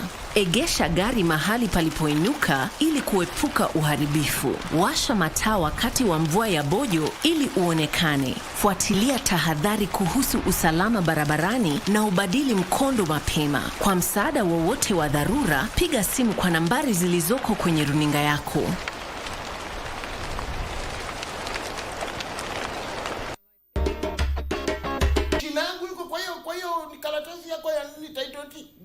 Jina yako haiko karatasi ya title deed. Mimi mwenyewe ndio jina yangu iko hapo. Na kwa nini unasema mimi ati ndio nakula hiyo pesa na si mimi nakula hiyo pesa? Sasa wewe ulikuwa pale kama kuchukua kama mjukuu wangu uchunge hiyo nyumba. Unaona? Ukipesa ikitoka uniletee. Lakini nyinyi ndio wale walagai mko Nairobi. Sisi na kina nani? Sisi na kina nani? Wale marafiki zako mnatembeana wao. Marafiki gani uliwaona? Sijawaona lakini wako. Nairobi mnachukua nyumba za wamama, mnakula pesa zao, mnunuli dawa, mfanyi chochote. Nakuuliza wewe, tuseme umeenda nyumbani, uandike mtu hapo kasi akwe na kuletea pesa na kutumia pesa. Kuna makosa gani? Hiyo ni kuandika. Wewe hajaandikwa. Unachuaje? Wewe alimpatiwa jumba, hata hivi mama amehurumia wewe amempatia wewe jumba akae hapo bila kulipa kodi. Ulichuaje mimi sijaandikwa? Uko na hiyo sio ila inakuashia nini? Hakuna pilipili hapa tunakola. Ile ni kweli makoa, ile tabia ulifanya ni mbaya. Huyo mama ni mama yako. Si lazima kwa mama yangu. Si lazima kwa mama yako, si ndio? Niliingilia kati kwa sababu umefanya ukatili. Rahman bin Auf alikuwa mmoja wa maswahaba waliobarikiwa na mali nyingi. Mwenyezi Mungu Subhanahu wa Ta'ala anawalipa wale wanaosubiri malipo yao bila ya hisabu. Yani haujulikani kiwango cha subira uliovumilia, kiwango cha kwamba utaambiwa wewe utapewa kiasi fulani. Hayana hisabu hayo malipo. Hakikisha ya kwamba unafaa kuwa na sifa ya subra. Subra ni jambo muhimu katika Uislamu na ni jambo ambalo limesisitizwa pakubwa na Mtume Muhammad sallallahu alayhi wasallam. Are you a talented artist or are you passionate about a topic you want to discuss but Money can be very hard to find for an upcoming artist. Don't worry, Studio Machinani has got your back. Sign up on ajira.co.ke to book a session with your music and video producers across the country. Work on your music, jingles, spoken words, and even podcasts to realize your dream. All for free. Studio Machinani, Radani Talent. Making declarations and proclamations over your children, and you did that while they were in the womb. So what is it like now that he's grown? He's an amazing prophet, teacher, writer, watching the fruit of those prayers in your sons. If we knew we didn't have money for food for tomorrow, we would fast and pray someone would share a meal with us. Sometimes I wondered, does God see us? When I looked into the mirror, I saw nobody.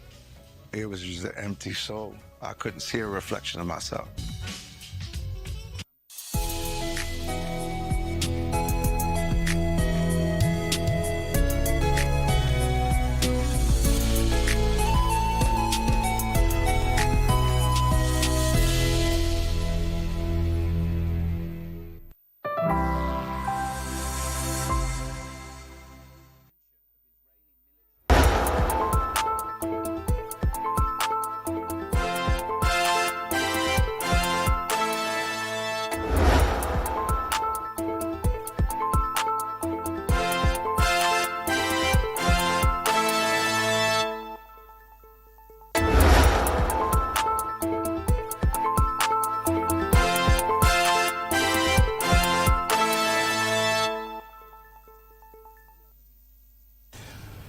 The US-Israel war on Iran continues to roil the global economy, with oil prices breaching the 110 mark yesterday. And analysts are warning that the situation is likely to get worse if the ongoing blockade is not dealt with. So far, there is a temporary ceasefire, and the question is for how long this is going to hold. And remember, this is affecting the global economy, with the International Monetary Fund warning that if the situation persists, the global economy is likely to register a growth rate of about 2.3%, which is less than what was projected. And here in Kenya, we have seen the impact with the Energy and Petroleum Regulatory Authority spiking retail prices by between 20 and 19 shillings. And this is, of course, is having a major impact on many sectors of the economy. And this is coming at a time less than 1.5 months before the Cabinet Secretary for National Treasury presents the budget estimates for the year 2026-2027. And this is likely to be impacted highly by the ongoing war. And of course, later on in this program, we shall be discussing the future of electric vehicles in the Kenyan market. And of course, the ongoing war in the Middle East is leading countries to pivot towards more electric vehicles. And the number of electric vehicles on the Kenyan roads have increased from about 3,000 in 2022 to about 30,000 today. And this is being driven mostly by motorbikes as well as three-wheeled rides. So what is the future, and what do we need to do to accelerate the adoption of EVs in the Kenyan market? And of course, today is the final day of the Connected Summit, which has been taking place here in the last 3 days. It's taking place at the convention edge, and we have been having our team. I mean, you've seen the coverage right here on KBC. This is what we call unparalleled coverage, and our teams are on the ground. We shall be linking up with them just to get a glimpse of what's happening here, the resolutions, and of course the way forward. But we are here in studio with Mr. Alex Kanyi. He's a tax expert and a partner with CDH Kenya. He's joining us so that he can help us break down the impact of the ongoing US-Israel war against Iran on the Kenyan economy. Thank you very much indeed, Kanyi, for joining us. I mean, we're now almost at day 65 of this war, and it is not yet clear, you know, how the future will look like, how the situation will look post-war. What is your crystal ball telling you? It's an interesting space to be in. When you look at the Russia-Ukraine disruption, and now we are having this US-Iran disruption, if I may call it so, because for them it is a war, to us it's a disruption. It is a disruption of supply. Like you mentioned, you know, your fuel supply, of course, that is disrupted. You've seen the prices going up. But more specifically to Kenya, you have also supplies that are getting out of Kenya to, you know, markets like Iran. For example, our tea, which is now getting affected. Yeah. So while perhaps to them it's just a war, but to us, especially being a net importer, it's even worse, because then that means that if any prices, global prices go up for anything, and we are a net importer, then it means that then we are spending much more money to get whatever we need for even usual consumption within the country. You know, I was thinking about it and thinking, you know, there could be a war in Iran, but if it affects your pump price immediately, then you feel the pinch. And for the guys, for example, who had moved on from using charcoal to kerosene, as an example, you know, they're deep in the village, perhaps they don't even know what is happening, but to them they feel the impact. Yeah. And soon you'll see this impact also going towards manufacturing. Most of our manufacturers perhaps are relying on diesel-powered generators, as an example, to just sustain the supply of electricity. And when then they spend so much money in terms of just purchasing the fuel, we expect that that cost, again, will be passed on to the ultimate consumer. And any other product then that uses any petroleum product, of course, will definitely go up. So inflation, expect inflation to go up. You know, expect people to be squeezed for money, even though, you know, you have your taxes that we talk about. Expect them to have less disposable income, and at the same time expect products to be highly priced. So it's an interesting time that we're getting into. You know, on the 14th of this month, we saw the Energy and Petroleum Regulatory Authority making adjustments to the retail fuel prices. And of course, you know, there was a lot of back and forth. There was a lot of concerns that this will indeed have an impact on inflation, on the cost of living, and of course on economic growth, taxation. Have we started to feel the impact of this yet, or is the economy adjusting to the shocks?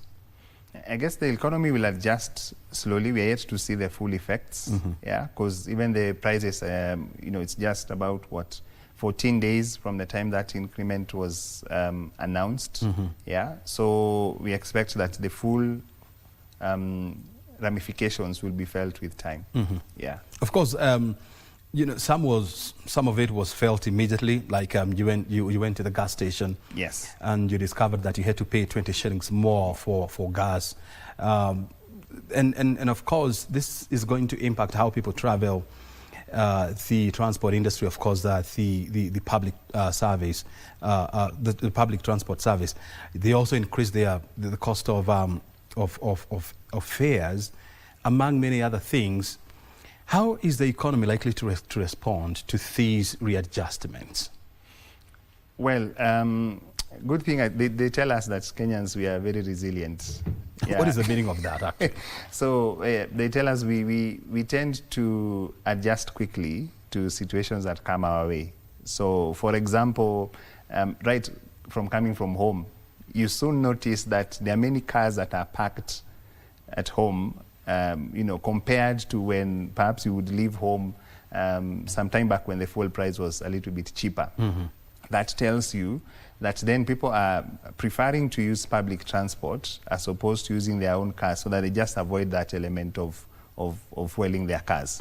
The same thing will happen to products. So people, if any of our manufacturers then increase the prices of their products, then guys will either look for cheaper options or try to stay away of those products completely.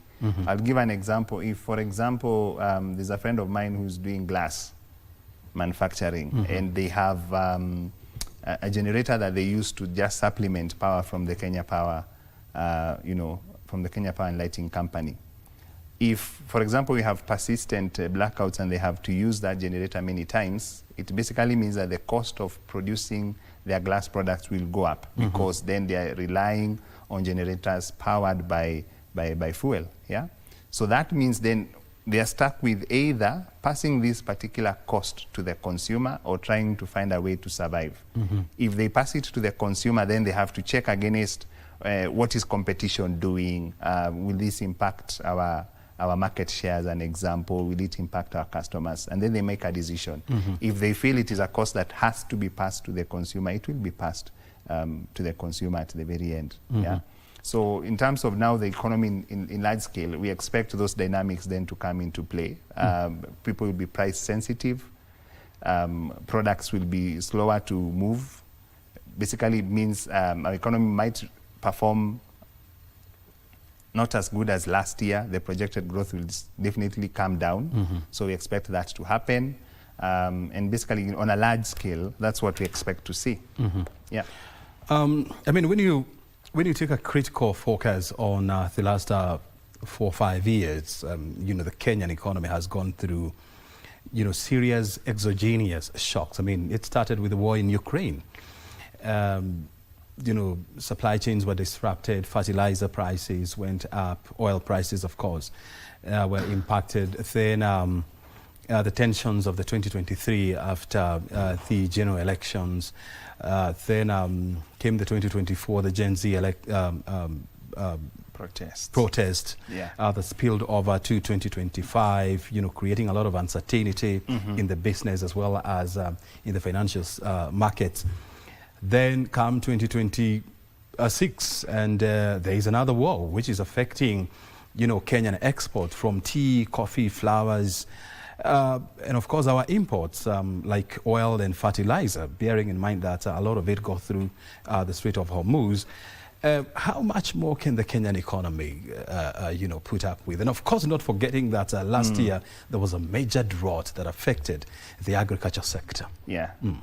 Well, again, back to the point of just being resilient. What I noticed, for example, on the tax front is that even with all these things happening, for some reason, our collection in terms of taxes keeps on growing. We do not perhaps meet the budget as we want as a country. So, for example, you know, this year, 2025, 2026, ending in June, we're expecting to collect revenue of about 3.32 trillion. You know, when I was tracking it until around March, yeah, we are short of that a little bit, but somehow by the end of the year, year on year, we meet our target. In fact, there's a slight growth in terms of revenue collection. So what that tells me is that somehow the economy will be stable. Yeah, even though impacted slightly, people will continue to spend, taxes will continue to be collected, and government will continue to function as it were. Yeah, if we've managed to go through the, you know, like the 5 that you are mentioning, including COVID, I'm thinking even this one where we have some disruptions because of the Iran war, we'll still be able to pull through. Are you alluding to the fact that, you know, tax collection is a good measure of economic well-being of a country? It is one of them. It is one of them. Of course, we look at GDP, you know, to just check whether that is improving or not. So that's fine. But from where we sit as a tax expert, we're also looking at tax collection as one of the measures to just check how our economy is performing.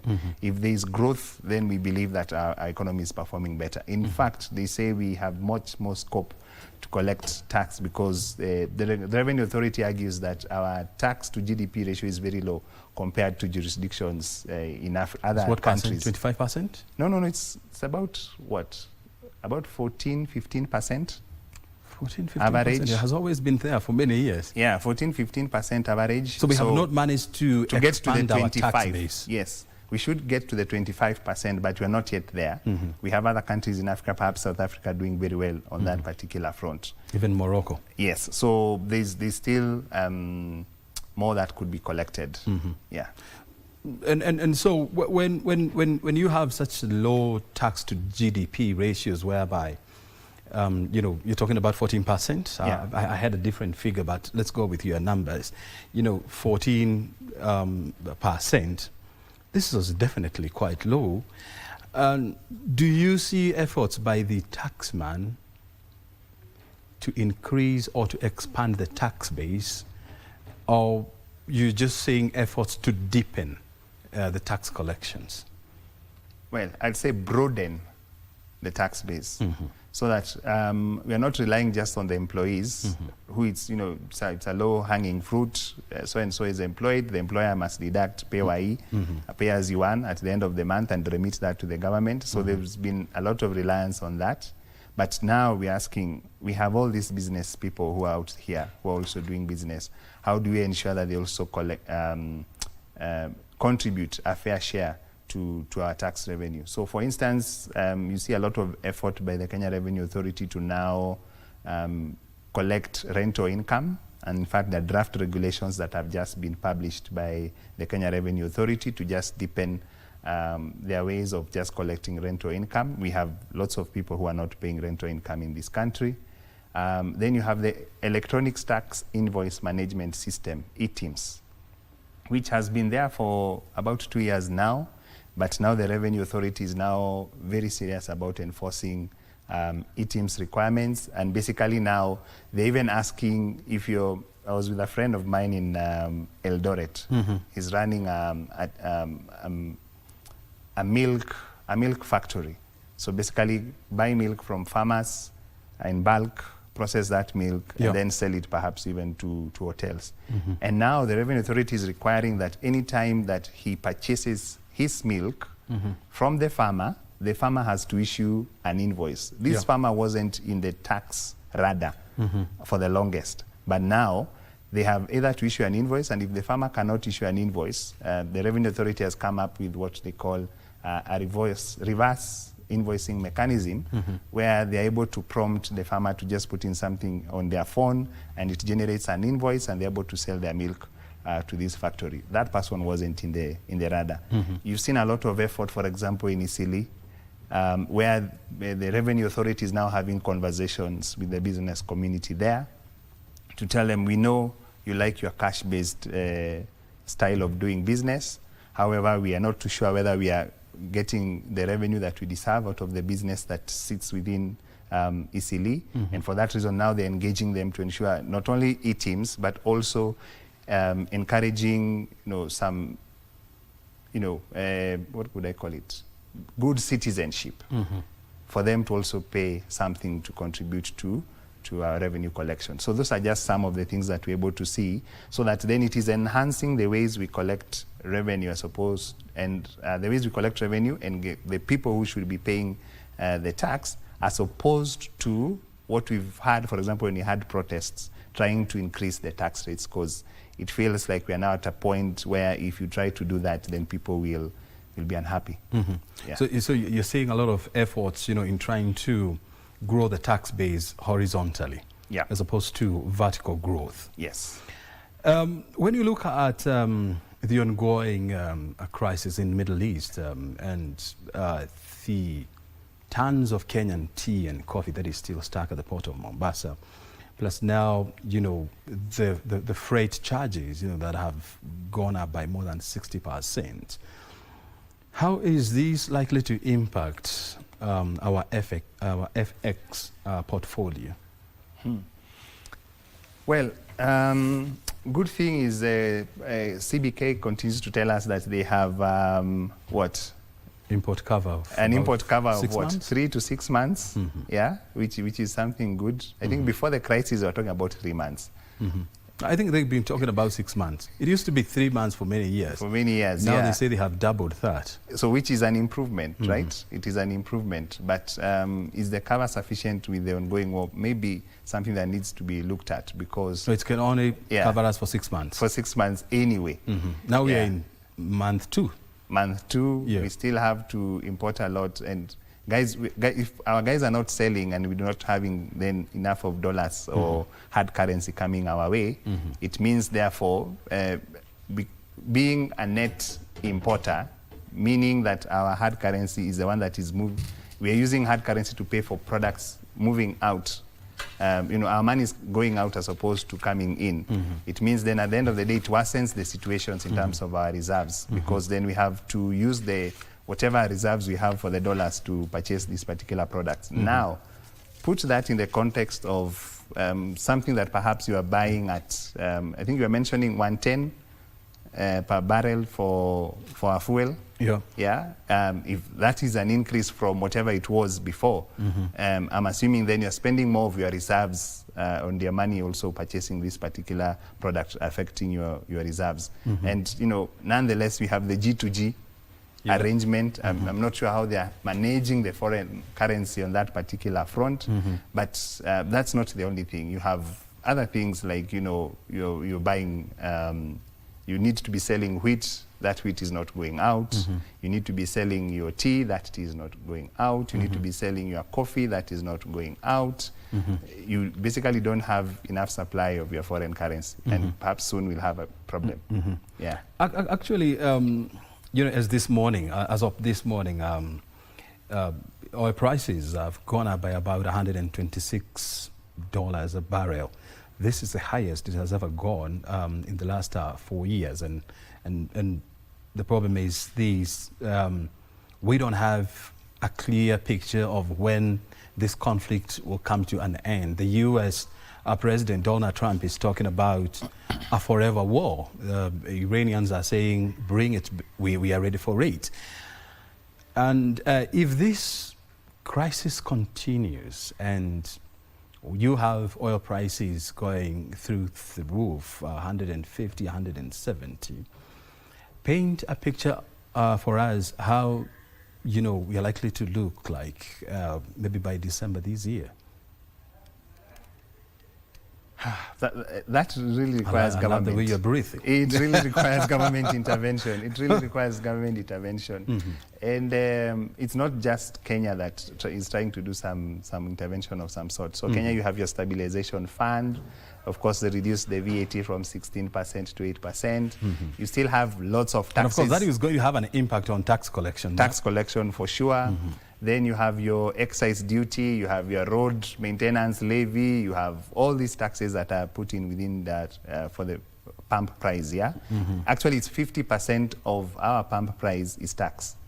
Yeah, 50% of our pump price is actually tax. Because you have about 9 taxes and levies on that product. Yeah, 50% is tax. So there's space there for the government to try see what they can do. But and again, there's lessons to be learned from other jurisdictions who've done the same to basically reduce taxes and try to cushion. Which jurisdiction would you cite as a you know, a better example for us? Okay, I'll get that for you in a short while, because yeah, I have that somewhere. As Alex is checking out on that, I mean, if you're just joining us, we're having a great conversation here with Alex Kanyi. He's a partner at CDH. He's a tax expert, and of course, helping us, you know, get a proper breakdown of the real impact of the war in Middle East, pitting the US, Israel, and Iran on the other side, and how this is going to impact Kenya's taxation measures. And as you know for sure, the government has reduced taxation on fuel from 16% to 8%. That's a 50% reduction, and this is definitely going to have a major knock-off effect on the taxes collected from fuel products, among other products. And of course, we have also seen fare prices going up, or fare going up, the cost of production also going up, freight charges shooting through the roof, and of course flight cost as well has also gone up by about 20 to 28% in the last 3 months. And so, you know, the situation is likely to get worse if nothing happens. And at this point, no one has a clear picture of the way forward. The US is talking about making this a forever war, whatever they mean by forever war. No one really understands. Iran is saying we can put up with this for the longest time. We have developed shocks that can withstand this kind of aggression, and this is what we've been doing for the last 40 years. Countries like Kenya, on the other hand, who are net importers of almost everything from oil to fertilizer to gas, I mean, are going to bear the brunt. And at the same time, the World Bank is warning that please stop this war, otherwise the world economy is likely to go into a recession if energy prices remain elevated? Kanye has found the question, the answer to the question. Yeah, and I think I wanted to mention, for example, South Africa. South Africa issued a statement. Yes. And this is what they were saying, that the Minister of Finance proposes that the general fuel levy is temporarily reduced to 3 rand per litre from Wednesday, 1st of April 2026 to Tuesday, 5th May 2026 to reduce the general fuel levy. So again, that's just a method that they used, yeah? And then they have broader measures to ensure that the prices of fuel are low, and they're put also to support the local households. That's just an example of real action that is being taken out there to ensure that our price of fuel is actually low. There are other countries that have done it. Who is this? Of course, we've seen what Kenya has done, but that is... So are you of the opinion that, you know, we can also bite the bullet and take the direction that South Africa has taken? Yes, Australia also have halved the fuel tax to ease prices due to this US Iran have done war. so as yeah, well. they have also halved their taxes. Yeah, India as well have done that as well to try and reduce it. So the Indian government cut central excise duties on petrol and diesel for domestic consumption by 10 rupees per litre each. And we have also cut down our taxes from 16 to 18%. Yes, yes. By the way... And Spain as well, many countries, yes. What is the impact of that tax cut on taxation? In terms of revenue collection, likely to be a hit, especially on the VAT side. Yeah, because now we reduce... How big would the whole look like?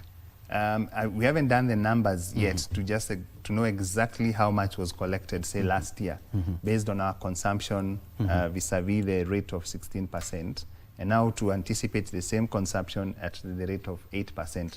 But definitely, pure maths would tell you that there will be almost a half reduction in terms of collection of from the fuel side. Yeah, so we expect half of it. So what does that mean? What that means then, again, we go back to our budget and the way we do supplementary budgets all the time and try to check, considering this gap. And I'm assuming that is what will happen because we are about to get to the finance bill cycle by the 30th of, is it today? Yeah, it's today, 30th of April. We should be expecting a finance bill, if we will have one this year, by today, because that is what our PFMA Act why are you saying if we are going to have one in this year? I mean, it's a must. It's a legal requirement. Yeah, so, you know, just recently we had an Income Tax Amendment Act, I think, which was being passed by Parliament yesterday. Yeah. Then we had the VAT Amendment Act to reduce the rate from 16% to 8%. So now come the finance bill, I'm sure they'll be looking at how do we cover that gap on the VAT for fuel. And of course, I mean, we have seen the budget numbers. I think they came out in February, if my memory serves me right. And the estimate were 4.1 trillion Kenya shillings for the 2026-2027 we want more, actually. We want to go for 4.6. 4.6. We want to go for 4.6 trillion in terms of our budget. 4.6 trillion. With 3.5 trillion being our revenue target. So already planning a deficit of 1.1 trillion. 1.1 trillion. And out of this 3.5 trillion for revenue, we are expecting 2.9 trillion to come from taxes. From taxes? Yep. Wow. Is this budget, with the reality on the ground, is it realistic? Most of the times I say it's not. It's not. Yeah, most of the times I say it's not. And then the guy sitting on the other side will challenge you, so what do you want us to cut? You know, they'll ask you, should we touch SHA? Should we touch health? Should we touch education? Yeah. Of course, you also tell them there are things we think you can touch, and they're there for everybody to see. For example, travel.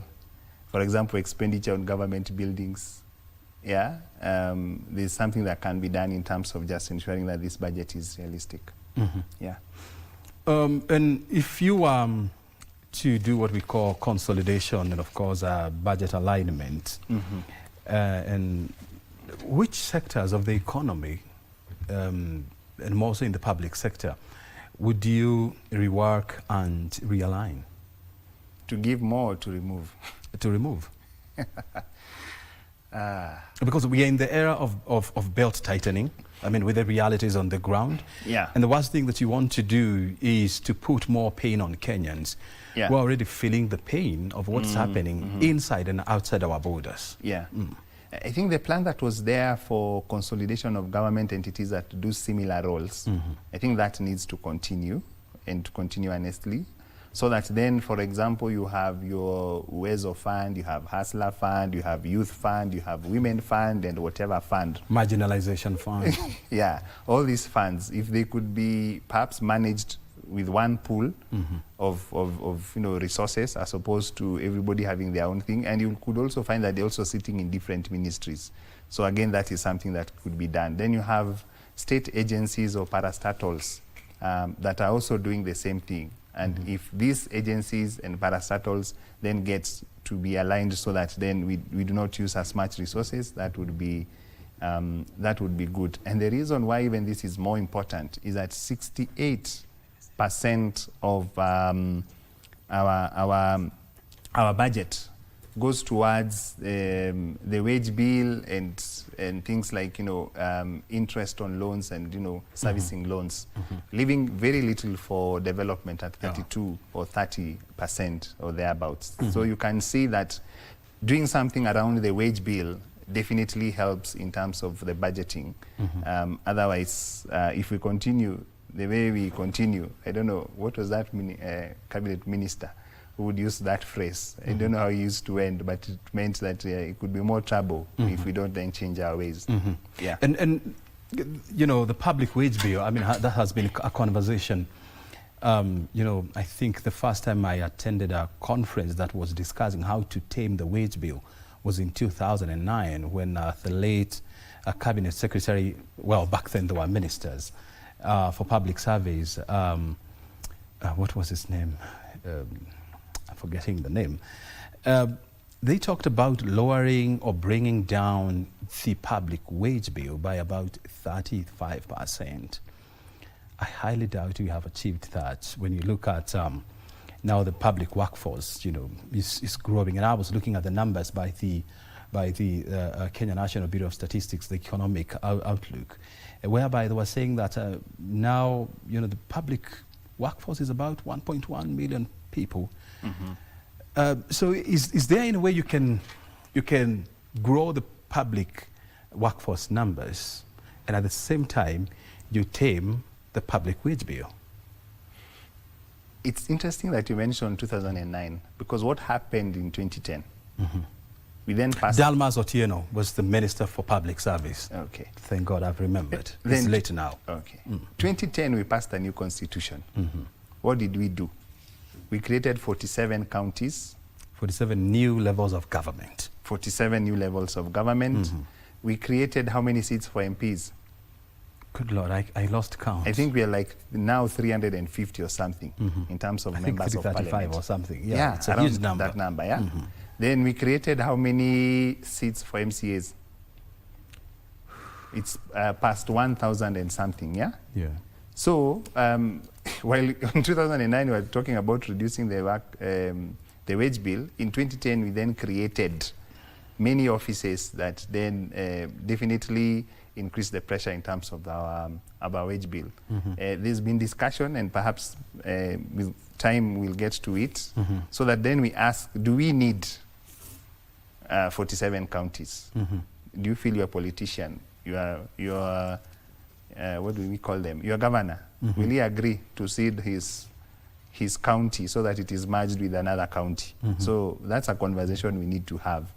Then as for the MPs, we also need to have a conversation. Do we need that number of members of parliament for a country as small as ours? Then we go to other administrative positions that have been created as a result of what we did with our 2010 constitution. So that's a starting place in terms of just looking at the wage bill, over and above what I had mentioned in terms of consolidating functions, so that then we don't have duplicated roles within the government. Yeah, I've managed to get the numbers, so let me run you through the numbers. We have 290 elected members of parliament. Those are elected.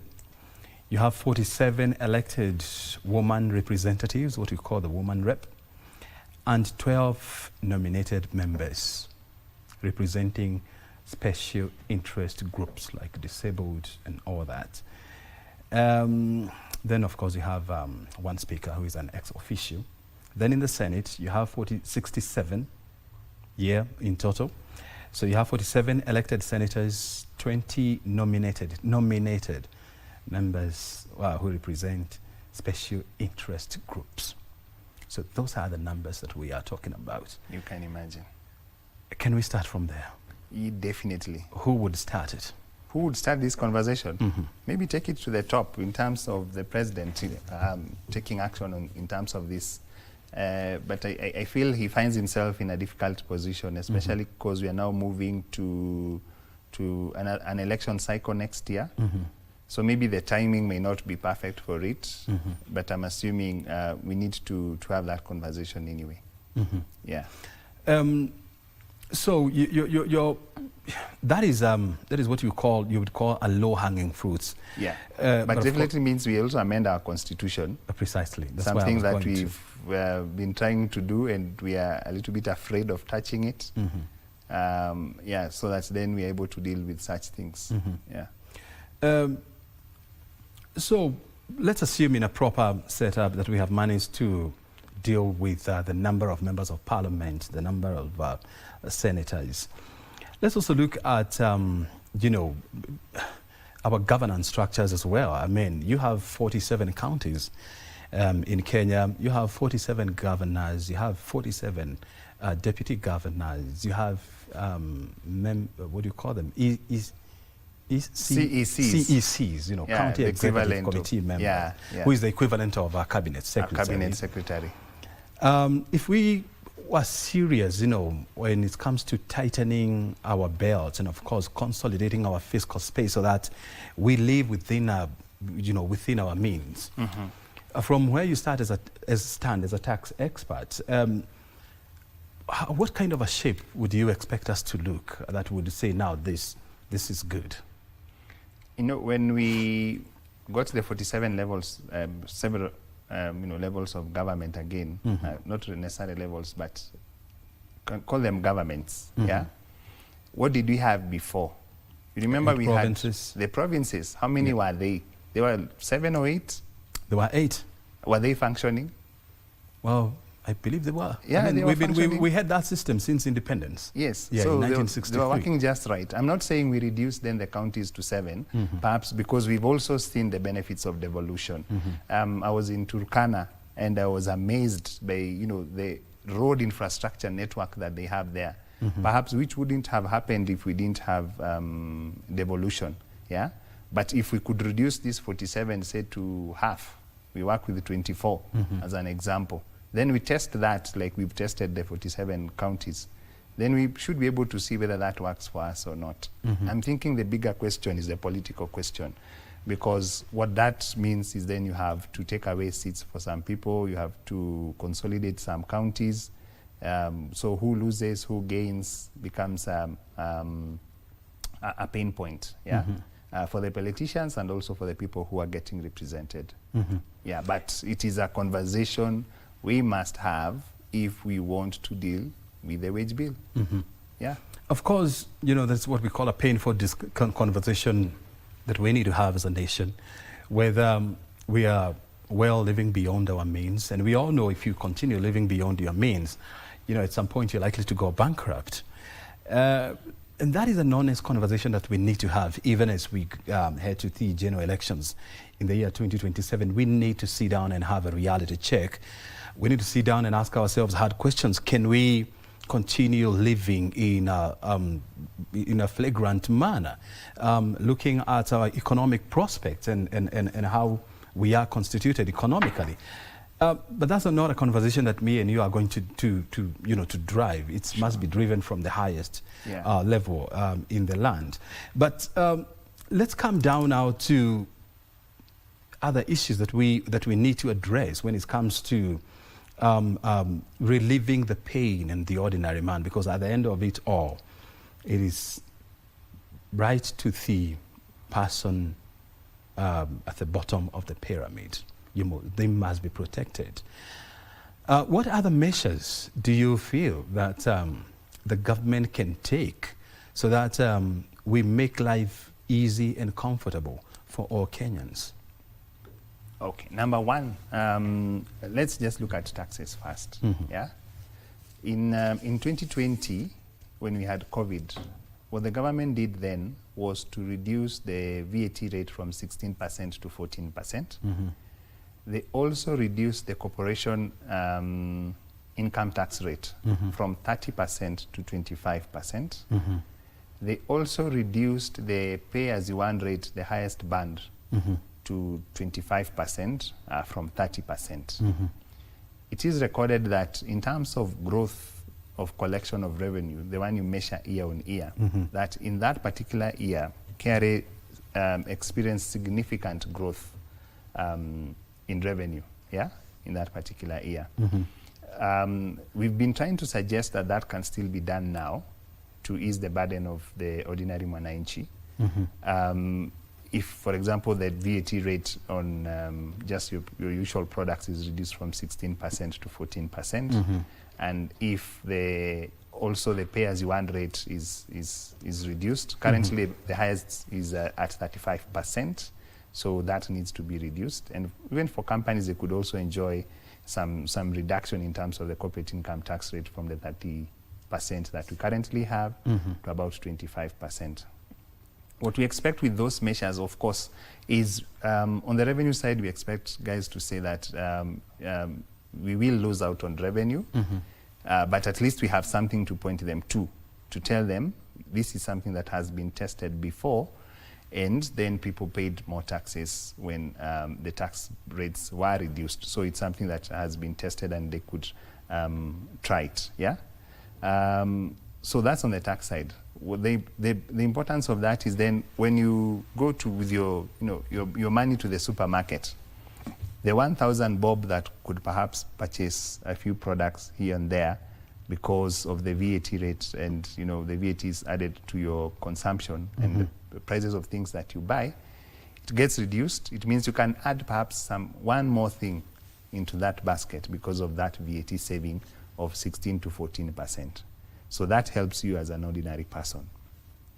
And then if, for example, you're employed, it basically means that net of tax, then what you take home in terms of your net pay is much more, meaning more disposable income. More disposable income meaning you can afford much more things that you couldn't afford before. You can pay your school fees with ease, you can pay for anything else with ease. And that's on the tax front. On the other side, then, is for government services to also work for the ordinary mwananchi. So whether you want lighting to be, improved or to be there constantly, whether you want your health system to be working, these soft things that will cost you to use more money. Also, if they were to work, then it means as an ordinary person you're also benefiting. Let's talk about another beast that is in the taxation room, and that is revenue lost through taxation waivers. There are estimates that as a country we lose about 6% of our GDP through tax waivers and tax exemptions. And unfortunately, there is no clear cuts or well-defined pathways of how a decision is arrived at when it comes to exempting a product or a person, from taxation. Do you see like there's a loose bolt there that we need to tighten in a bid to consolidate our tax position? Here we have two schools of thought. you have guys who would say that because of the waivers, then we are losing a lot of revenue, and therefore we should cut back on waivers. In fact, with this particular finance bill 2026, once we see it, we actually expect a lot of bit of tightening in terms of reducing the incentives, reducing the waivers. Well, the waivers are not granted just, you know, by someone wishing to just give them. Yeah. So a lot of tightening has happened already. You have, for example, exemptions that are provided that were subject to approval by the cabinet secretary, and perhaps people would then use that to reduce their tax burdens, whether properly or not. But those kinds of powers have now been removed, majorly removed. And then you have the straight waivers and exemptions that are provided in our tax legislation, which wouldn't say that they are being put there to just serve a particular interest. Yeah. So you have, for example, under our Income Tax Act, if you look at the first schedule, you have a list of items that are exempted from income tax. Then when you look at our Value Added Tax Act, again, when you look at the first schedule, you have a list of items that are exempted from VAT. Yeah.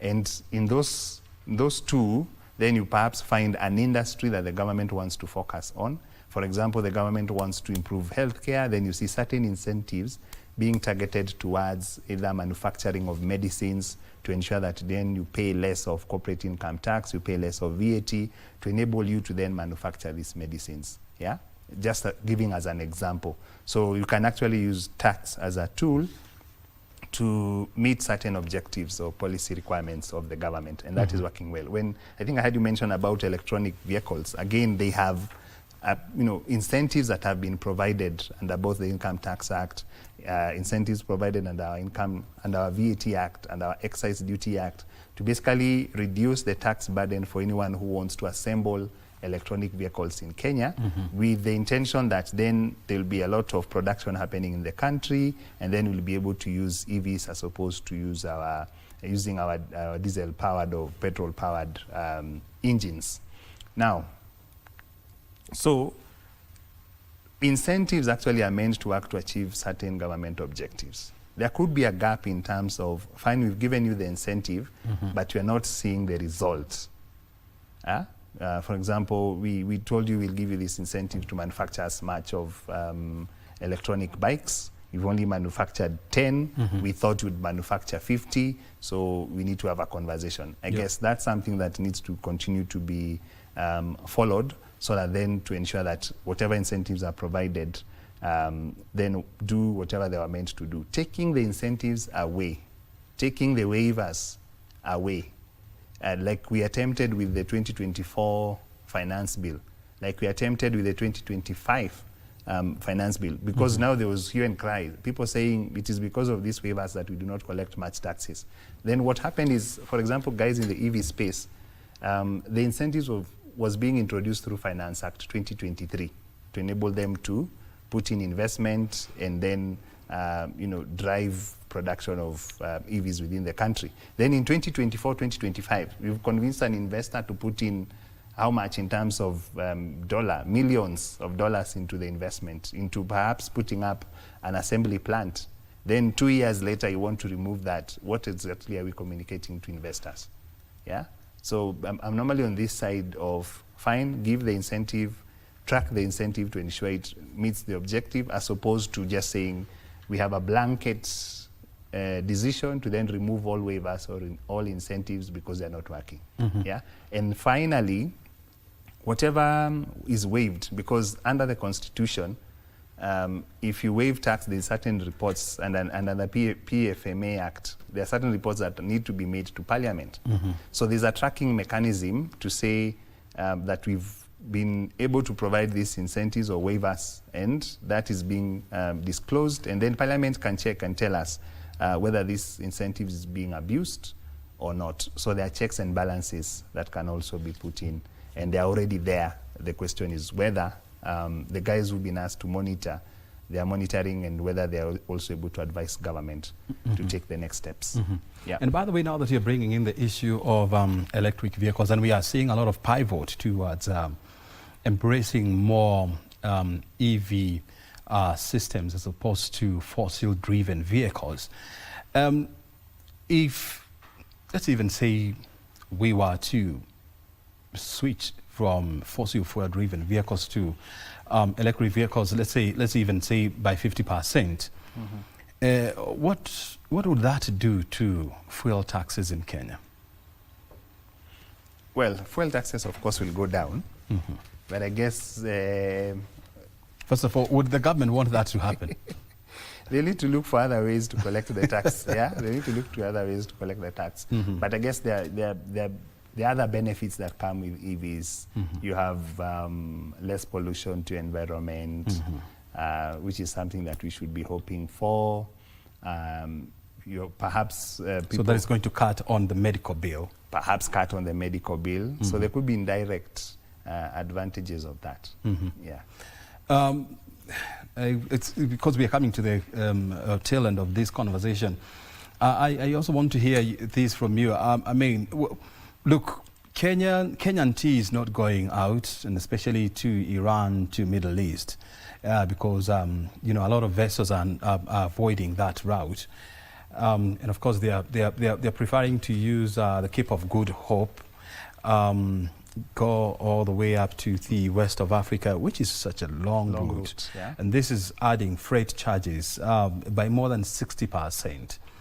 So this is making the Kenyan tea, the Kenyan coffee, the Kenyan flowers more expensive on the international market. Okay. And in a global economy that is highly suppressed, people are withholding spending on unnecessary services and products. And so how will the disruptions in terms of supply chains of Kenyan products likely to impact the Kenyan economy, and then more so on the tax side? I want to go back to my grandmom who is doing tea. Yeah. So the way it works is that every day you have your workers who come to pluck the tea, because she's a small-scale farmer. Then you sell that tea through KTDA. Then we all look forward to the bonus that comes towards the end of the year. Yeah. In fact, they tell you when you smell of some good chapatis at home, you must check with grandmom whether the bonus has come. The bonus has come through. So to looking at her as an example, it means that then if the tea is not sold, either because of the freight charges, it's become expensive, etc., it means at the end of the day she'll have less money in her pocket, because bonuses comes from sales, from revenues that have been generated from selling the tea. So you just get a portion of that money based on the kgs that you have supplied to KTD as an example. So what does, to an ordinary person, definitely that's an express hit. Yeah, you will feel the pinch when you're expecting that bonus to come through and it doesn't come through. Now, my grandma is just one of the many people who are then relying on tea to get money and to sustain themselves. Now, you know, transpose that to the larger economy, and anyone else who is dealing either with tea or any of the products that we export. It definitely means, and agriculture being a key driver to our economy, it means then that we'll feel the impact in terms of how our economy performs. We will feel the squeeze, especially in terms of less money being available to spend, and that comes with its own difficulties, because if then people are not spending, also the government will not be able to collect its taxes. So now connecting it to taxes, it basically means if I have less money to spend because my product hasn't been able to go out, or it's gone out but nobody else is wanting to buy, then it means definitely I have less money in my pockets and less taxes to pay. No money, no tax. It means no tax. Yeah.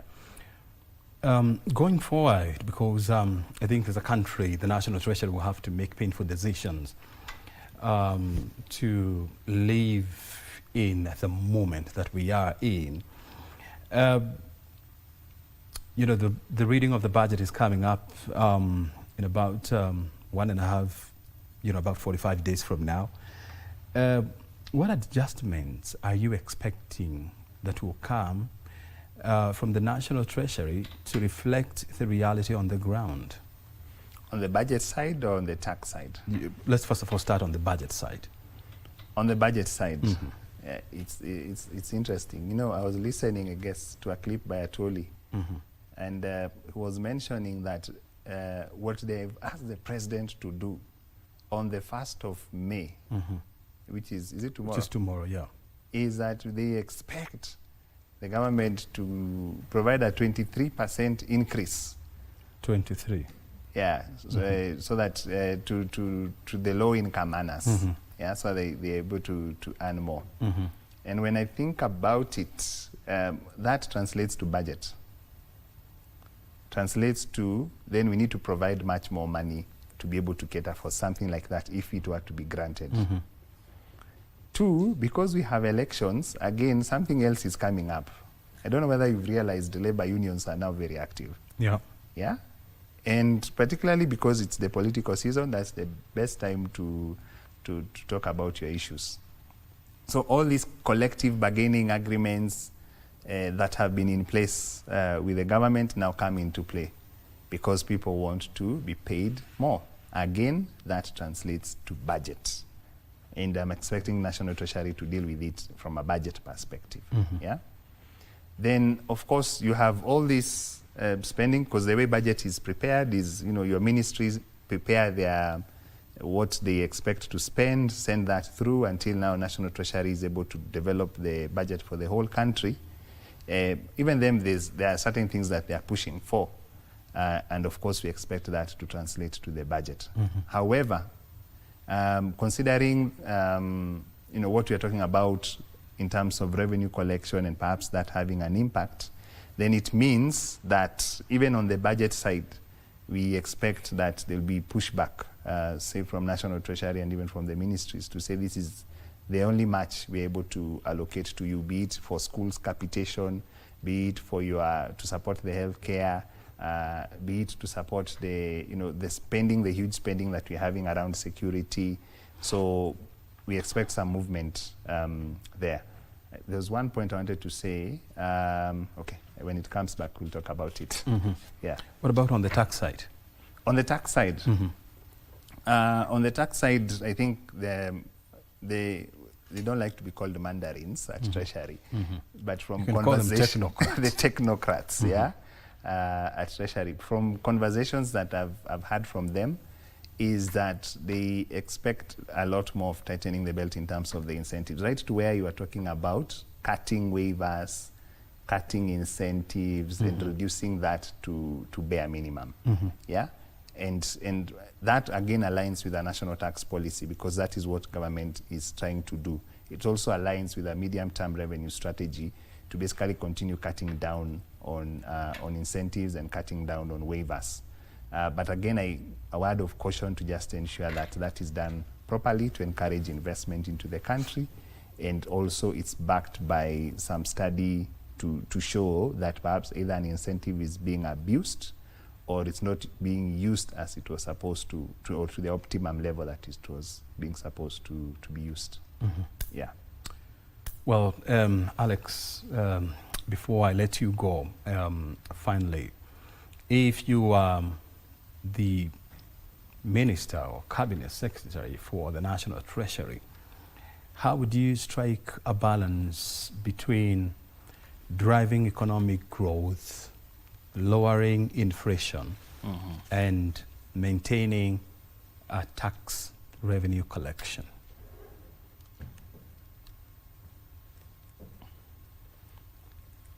I'd start with creating the right tax morale. Yeah? Creating the right tax morale. Unfortunately, there's a perception that whatever money is being collected is not being used. It's a perception. Yeah, I want to call it a perception. It could be true, it could be wrong. Yeah, yeah. There's a perception that is not being used properly. So we need to have a conversation as a country around that. Yeah. And it could be a perception issue, by the way. It could be a perception issue, but we need to be able to drive information and tell people, this is the much we collected in terms of revenue. this is how we've changed or transformed lives because of this much that you gave us in terms of taxes. If you were to give us much more in terms of taxes, we're able to do 1, 2, 3 things. Yeah? For the developed economies, they don't need convincing. They're able to see, for example, an electric train, a working public transport system. They're able to see a working healthcare system.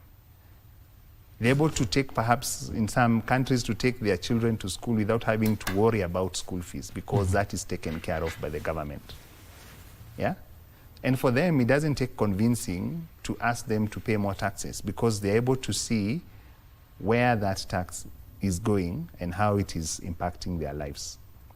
So I guess that's for me, is really critical, having that particular conversation, so that we are all together working towards making Kenya great. Mm-hmm. There is no perception of a divide that this country is, just for the benefit of a certain small percentage who are rich and doing well. Mm-hmm. But we should be all in that basket, wanting to pay taxes for the benefit of our country. So I guess that's, for me, is where I start. That's about creating transparency. Yes. On revenue management in Kenya. Yes. Mm-hmm. I think that is what I would do most. Mm-hmm. Yeah. So that then you deal with inflation, you deal with budget, you deal with revenue collection. Because it means then if people are happy to pay more taxes, I can work around with the budget. I can do whatever I want to do with the budget, because they have the money to budget for. That's very true. Yeah. And I do agree with you. And I remember there was a time I was having a conversation here on taxation as well, and somebody raised a question, like why, let's say a cup of coffee in Kenya on average, a cup of good coffee would cost you how much? 300. Yeah, 300. 400. Yeah, 300, 400. Let's say 300. I mean, that's a fair amount. The same cup of coffee, would cost you about $10 in Switzerland. That's more than 1,000 shillings. And the question was, and the people in Switzerland, they don't have a problem, paying a cup of coffee at a rate of $10. And, the guest I was having here made a very interesting and startling realization or revelation here. He said this: the reason why people in Switzerland would not complain is because they have a lot of disposable income that they honestly don't know even what to do with it. And the reason is very simple. Why? Because education is free. So you're not paying a dime for your kids to go to good schools. In Kenya, you pay taxes for schools to be constructed, for teachers to be employed, for schools to, and for schools to be equipped.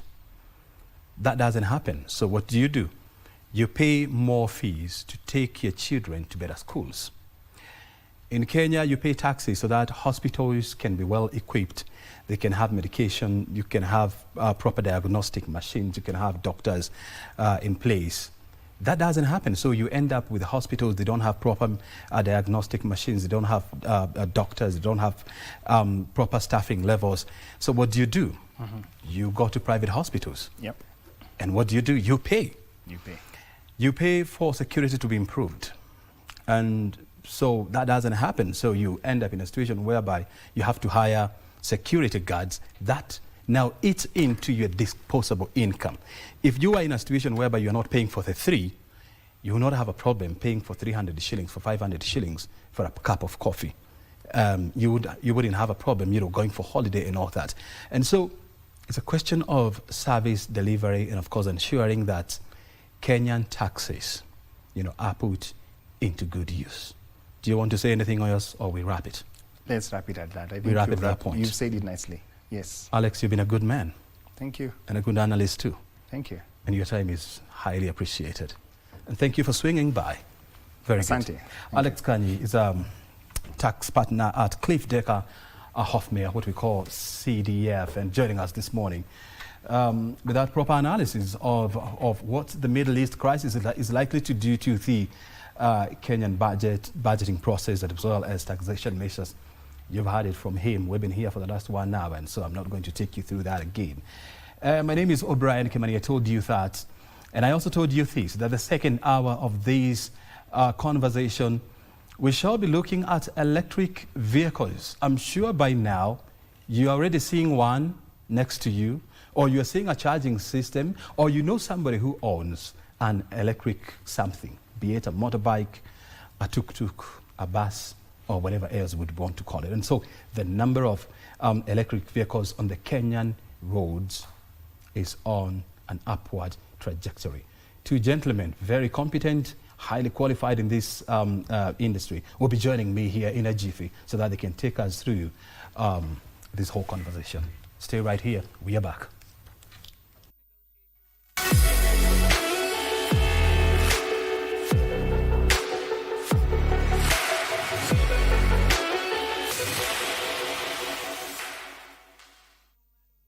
As of May 2025, the National Transport and Safety Authority, NTSA, reported that Kenya had thus far registered over 9,000 electric vehicles.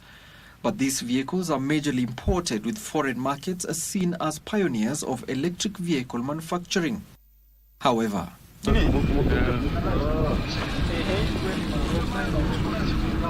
local manufacturers are rising to the occasion, joining in the race armed with the vision of producing locally made EVs.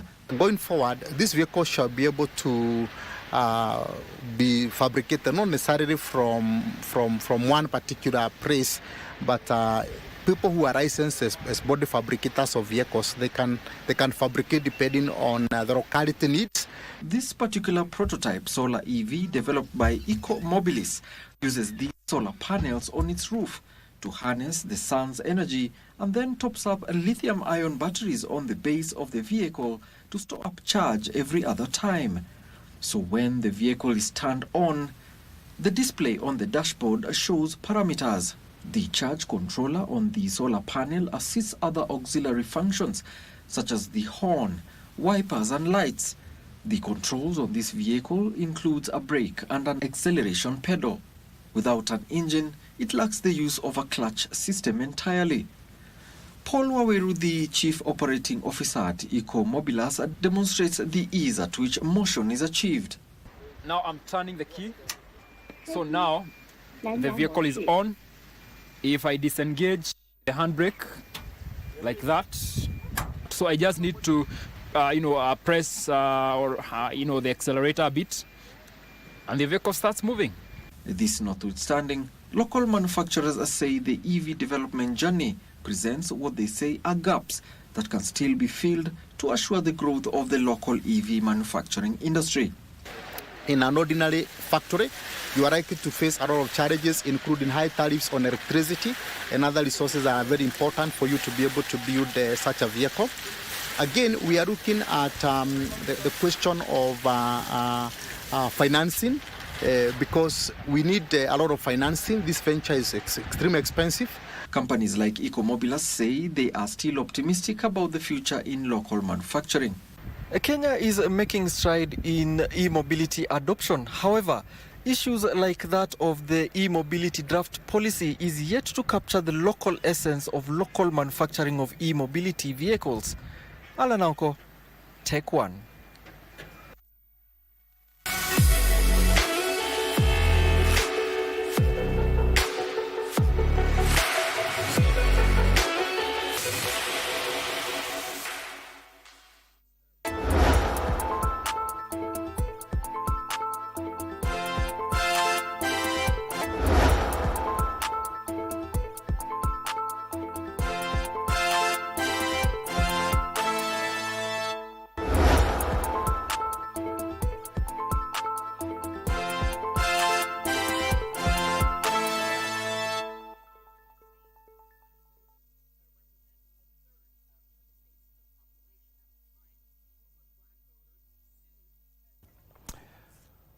Very well, welcome back. You're watching BizCheck, and we are live from our national headquarters here at Broadcasting House. I told you my name is O'Brien Kimani, and the first hour is down. Remember, every Thursday between 10 to 12, we discuss nothing else but the trends happening in the business world, from finances, economic growth, policies, projections, and all that. We've done that from 10 to 11 right here. And we were looking at taxation in the era of Middle East crisis, which is rocking the global energy supply chains. And from the conversation, it's clear that we are headed in a very tough period. We hope things will subside. We hope peace will prevail in the Middle East so that the global energy supply chains, can be restored to pre-war levels. Without time to switch gears. And this time around, we also want to have a look at another very interesting discussion or trend that is taking place here in Kenya, and not just in Kenya, but around the world. And that is the switch from fossil fuel-driven vehicles or driven systems or powered systems to electric vehicles. Yeah, you heard me right. I'm sure by this time you know of a certain electric vehicle, or you have ever been driven in one, or you know somebody who owns one, or probably maybe you know somebody who is driving one. And it doesn't have to be very sophisticated. You just go to the streets of Nairobi, you're going to see so many buses on various routes that are electric powered, from Jogoo Road to Thika Highway to Waiyaki Way, Langata Road, Mombasa Road, all these routes, Limuru Road as well. You are going to see electric buses zooming by. If you are in Mombasa, I was in Mombasa the other day, and I saw a lot of three-wheeled riders, what we call the tuk-tuks. A lot of them are now electric powered, together with motorcycles. These trends is going to persist, is going to continue for the next, I don't know how long, because people are saying that the EV movement for the world is here. I don't want to tell you more because I have two people in the studio, very competent on this issue, very qualified on this matter, highly authoritative on this subject. On my extreme, well, let me start with my extreme, on my right, on my immediate left, we have Engineer Humphrey Indire. He is the Director at Climate Finance and Energy Transition. Thank you very much, Indire, for your time. Thank you. And next to Indire, we have Thuo Njoroge. He is an energy economist. Yes, you heard me right, energy economist. Thuo, asante sana. I know you've been here before together with Indire. And I want you to start, I want to start with Indire here. When you observe your crystal ball on the issue of electric vehicles, what is it telling you? The future is bright. How bright? Very bright. For this reason. First of all, we are in a space where the universe is more or less like moving together. You are speaking one language. So when you board an electric car in the streets of Kenya, when you board an electric car in the streets of Accra, and when you board an electric car in the streets of New York, it's the same thing.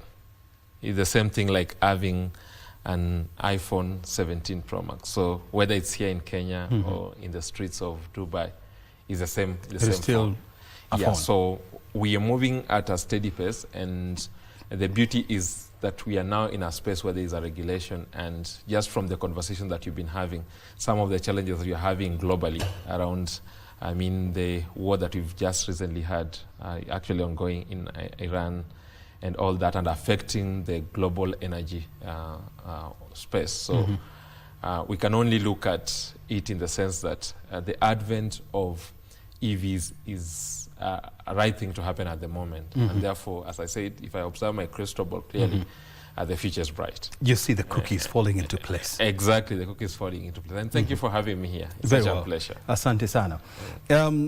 Njoroge, as an energy economist, when you look at the growth of the EV markets here in Kenya, and we are looking at less than 3,000 units in 2022 to how many now? 15,000? Yes. To about 15,000 today. That is more than tripling in about 4 years. Yeah. What is that telling us? Thank you, Brian, for having me today. Number one, I want to concur with my friend Humphrey. That Humphrey, sorry. That we are in a trajectory globally, that we are seeing a shift, rather a transition towards an e-mobility space. And what might be the difference is in respect to maybe the speed, but the direction is the same. All countries and economies are moving to the same directions, but maybe the speed of implementation is what is different, and that speaks to different context, different unique nature of individual countries, something like that. Coming to your question in terms of what does this portend to or rather does it speak to the transition to e-mobility? Number one, it is impressive, the numbers that you just gave, 3,000 2022, 15,000 2025, say, thereabout. It's an impressive trajectory. But I want to peg that on one variable that actually that inform that kind of direction. This country called Kenya is more capitalistic. We have a population that smells profits even when they're underneath the table. We are known to look at sight for niches, market niches, or market aspects where you can be able to do what? To be able to make some revenue. And therefore the drive towards and the trajectory that speaks to the high rate, you could say fourfold, is more economic. You'll be surprised, O'Brien, that it is more economic than it is environmental. Because if you look at the numbers, for instance, e-mobility space and the players in the e-mobility space, you stand to gain more and even save more as compared to a counterpart IC. A figure is given that in the region of about 60 to 80% when you're in the e-mobility space, you save less, 60 to 80% than it is when you're in the normal IC combustion market. And therefore the quest, or rather the appetite by the entrepreneurs, market players, is more informed by economic incentives, which is okay because it still speaks to the environmental incentives, than it is a goal for environment. Yes. You are talking about entrepreneurs cashing in on the growing trend and making a dime. But that is looking at it from the end of the spectrum. I want us to get to the beginning of the spectrum. And I know China is the world leader when it comes to EV systems, EV technologies, and so much. Do you see an entry point for Kenya in this drive so that we don't end up just becoming as consumers of EV technologies, EV systems, and we get into the point of invention, of transition? Thank you so much. You actually spoke rightly. The invention incentives, or rather the invention mindset in respect to this. Somebody was asking me the other day, we were having a discussion about fuel crisis, the one you just ended. You know, now it's become like a creed, a national creed, given the crisis and the impact that it has caused. And he was asking me, what does this mean? What does the crisis mean? The Iran, Israel and US led. What does it mean for the EV space? And we were looking at it, and I was telling him, maybe this is the time then to begin to have an additional impetus. We've always wanted an urge to bring, to spring back, what you may call a quantitative leap, so to speak. And I see invention, like you're rightly putting it, in 2 areas. Number one, particularly in the battery storage energy systems. That's why we require a lot. Battery storage. Yes, the battery storage. Whether those batteries are in the conventional 4-wheel cars, 2-wheelers, that becomes a silver bullet. And here in the battery storage, two areas. Number one is the issue of longevity. And then number 2 is the issue about how then what is the ease of moving about? What is our infrastructure like? So if you're talking about innovation, maybe it speaks to about more players coming into the market and offering those charging stations. I know Kenya Power has I think put in their budget around 250 million. That's a generic whatever, but 20 million, scaling it up per year progressively with a view to establish all this charging infrastructure so that now it becomes easier for players to begin to, and even owners of these units to be able to move across. Yes. Engineer Indire, I want to hear this from you. I mean, when you look at us as a country, we have institutions of higher learning, that dates back 50, 60, 70 years. And we are still graduating IT specialists in this country, engineers, researchers, name them. What is so hard about developing our own electric vehicle? I mean, we missed out on the combustion diesel vehicles in the 1920s. Are we also going to miss out on the EV revolution in the 2020s? Honestly, yeah, that's a very good way to look at it. Let me frame it from this point. So, my background, I'm mechanical engineering. Studied locally and continue to study. If you look at it from a point of, and I would like to tie into what my senior here, Tuonjoroga, just said. So it's an economic question. Most people look at it economically. Most of the new investors look at it economically. The institutions and the foundations that are being brought into the country are looking at it economically. So if you are importing, I'll come to the point of building capacity. Let me just build the story first.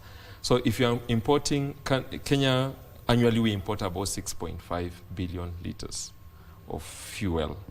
By fuel, I'm referring to your AGO, that's diesel, petrol, and jet kerosene, fuel, and kerosene. So globally, you are talking about 6.5 billion liters. So that translates to about 18 billion per month. So if you look at those numbers, so if one goes down, there has to be a balance on the other side. So the EV players that are coming into the country in terms of capacity building, they've tried to partner with universities. So I'm talking of the likes of Dedan Kimathi University of Agriculture and Technology, the University of Nairobi that are just besides us. And there are very able foundations. I'm talking of the WTS Foundation that has put a lot of money into this. The Ford Foundation, we also looked at, we call them green skills, that they have partnered with Strathmore University. So there is something that's happening in that space, but isn't sufficient enough. Though if you look at it right now, knowledge is at the top of a bat. I mean, you're able to access information very fast. And people who moved into this space, like let's say the Green Careers Women and ROM, which is one of the e-bike companies, are also working on a process towards that. And another one again, Kibo Africa Limited, who are also working in this space in terms of partnering with institutions like GIZ, like TVETs, to build capacity in terms of education from that sector. So by and large, we are building capacity locally, and they are also manufacturing, or what I may call, workshops that are being put up locally, starting with the Baringo for the buses in Thika. Yeah. So if you go to Thika, you find an assembly line. And last year, that is an assembly. That's an assembly line. So it means just fixing so components. You bring in the parts. But then the beautiful thing that the government has done, and February last month, rather February 3rd, 2026 this year, the Cabinet Secretary Davis Chirchir of Ministry of Roads and Transport launched, together with other players, the e-mobility policy that really helps to accelerate all this story. So it's not, we're not just punching in a dark room, but you are looking at a place where you are guided. So there are guardrails. The only thing that I'll probably speak into it is now from the e-mobility policy that was launched this year, that we now have to put together the strategy very fast, because once you do this, you are able to stimulate funding.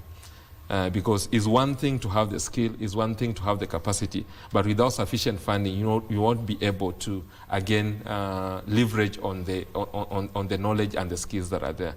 Then the other thing to add is, on top of that, on top of the local manufacturing and local assembly, we're also seeing, because right now we have about 30 to 35 EV players, and by EV players I'm talking of companies that are having assembly lines. So we have Kibo Africa, we have Rome, we have Baringo. So all this, and it's really a rush. If you look at 2026 Q1, we've seen something that has never been seen before.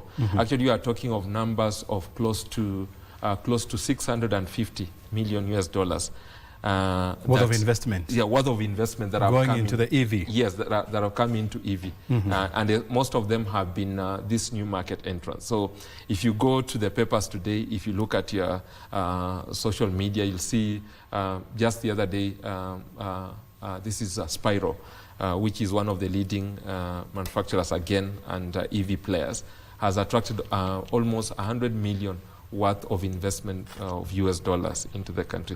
So if you're able to put all this together, then you are talking of a gigantic machine from the institutions in the university to the private players, to people out there in terms of the end users, because it's a whole value chain. So it's not just universities standing by themselves. So in terms of entry point, I would say number one is policy. If we get this policy right and we have the guardrails, and indoctrinate ourselves in understanding what it is, then it makes really the going so easy. I like the fact that you've gone lyrical, in mentioning all these companies from Spyro to Baringo and all that.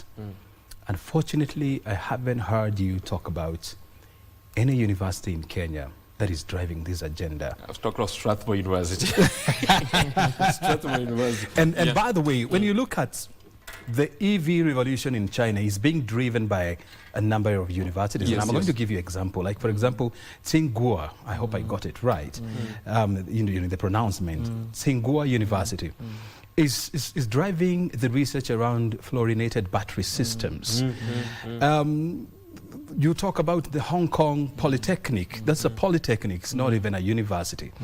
It's the leader when it comes to smart charging technologies, as well as Polythema. Yes. That's a big name there, technology. Where are our Kimathi University of Science and Technology? Where is Jaramogi Odinga University of Science and Technology? Where is Kenya TUK, you call it TUK? The Technical University of Kenya. Yes. Where is Nairobi University School of Engineering? Where are they in this whole mix? I mean, are we just seated here and just seeing Chinese systems just flooding into our market, and our business is just to come and pick them, and just put this to here, and then we are comfortable with that as an energy economist? I think, Brian, you're speaking to the heart of the matter. And what you're mentioning is the triangulation between industry, academia, and now policy. It seems for the longest, and that is not unique to the mobility, or rather the automobility industry. For the longest, we work in silos. That has been our culture. I think it's time we rethink and begin to see how then we triangulate this and synergize this energy with a view to drive transition and adoption, like you said. Come speak to academia. A lot of time, because you see in academia there are a set of related activities. Focus is given so much on teaching and all those things. Less is given on the research side and the laboratory sides. Because you see now, what you're saying is inherently that we should be seeing in the market more of prototypes that come from Kimathi University, for instance, Didan Kimathi, or Strathmore, not just adoption and installations of green, but mostly prototyping. You want to see something that goes to, you want to see an e-cooking device, for instance, not just in the space of automobile. You want to see more of generative aspects that can be able to be adopted into the market. So to me, it's high time that we think, we rethink, we set our mind, we re-engineer our mindset. I've always told somebody that our greatest barrier has been our mindset. That seems to be the same case in the questions that just put about how then do we, why do we have a breakaway? Why do we not have a serious nexus between these two industry policy making aspect, which is government, and now the academia. Yes. And the question has always been, I mean, how do you put, you know, the academia, the policymakers and the politicians on the same table so that they can read and write from the same script. And I want to bring Indire here. I want to hear this from you. When you look at the policy side vis-a-vis the academia and the political side, are you drinking from the same straw? Are you drinking from the same straw? So allow me to use an example. So you know the traditional African stool with the three legs, right? No, I don't know about it. You tell me. Then I need to I need to take you around. So the traditional African stool with the traditional stool. Yes. Oh, I had this traditional story. No. Yes, traditional stool. Yes, with the three legs. So is one of the most stable that you have. And as you've just talked of it, so policy, academia, and let's call it politicians. So one thing that we have, like my fellow here said, so people are working silos, but there's a way that we can break these silos, and I'll illustrate how. So we have a policy that has been set up, very new. By the policymakers. By the policymakers, right. So that has been, these are the technocrats. Then you have institutions like the Strathmore Education Research Center, SERC, that is already speaking to other universities like the London School of Economics, and they are bringing some of the technologies there. Then on one side, you have politicians here who are looking into 2027 and seeing how best they can utilize They are more worried about the vote numbers. They are more worried about the vote numbers, so they are more worried about the student numbers than all the system. But there's a sweet spot for all of us. When you are starting, we are talking of a crystal ball, and I told you the future is bright. And the reason why I'm still saying it's bright even on this particular next year or this particular issue is that when you have a policy, a paper that is live in place, and you have institutions that are willing, and the beauty is right now they are bringing some of these technocrats and even forums like this, because this is a national forum where we are able to educate people. Once you tie them together, on the other day when we were with you down there in Mombasa, we saw a platform where most of these investors came together and they are sharing knowledge, not just from Kenya, but from across the region. So when you sit down in such tables, in these forums, you are able now to aggregate the knowledge that's across the room and across the various silos that we mentioned, and you make them interdependent. Like, let's say, if we are talking of creating jobs for youth, because that's a very sweet campaign narrative. If I say that come next year, I'll have this number of new youths being employed into these spaces. So you have somebody who is setting up local content plant, up to 70 or rather 40% of items being generated locally. And they tap into the universities that are running this forum. So either through internship or through mentorship. So there you have the private institutions collaborating with the universities. So if I take, for example, I studied at JKU, at Jomo Kenyatta University of Agriculture and Technology. So if you have students there being sent to the Basigo assembly line, right? When they go to the Basigo assembly line, they'll not be just capacity building, but they'll also be new jobs that are being generated. So on one hand, the politician is happy that he's able to say that I've generated this new number of jobs. On the other hand, the educationists or the people in academia are well able to illustrate that they are closing the gap between what is written in the books and what's happening out there in the market. So I will say, like how I started at the beginning, these traditional Africans too, there is a way that you can sew all these legs together on a stable ground. So for me, I'm not so worried about that space. I think the gap is closing. So if you have Strathmore, JKU at University of Nairobi and the Kenyatta University taking the lead in this, because there are already partnerships in that. I've sat in some of these spaces. And for your information, yesterday evening, I was speaking to a Society of Petroleum Engineers who are about 12,700. And these are essentially technical people in the petroleum engineering field. And a good number of them were drawn from the university. In fact, one of the person who was moderating was a student from the Kenyatta University. So this is a platform where they're able to exchange ideas. And again, if they hear in forums such as this, then they're able to know that the gap is now being narrowed between the academia, the policymakers, and the politicians. So I'm more enthusiastic and optimistic that things are getting better.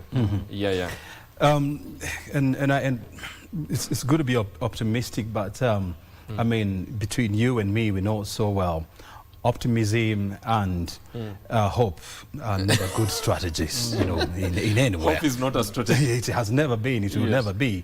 And but you know, let's continue hoping that you know, things will get better. Yeah, but we can close with proper funding. And absolutely, and that's where I was going.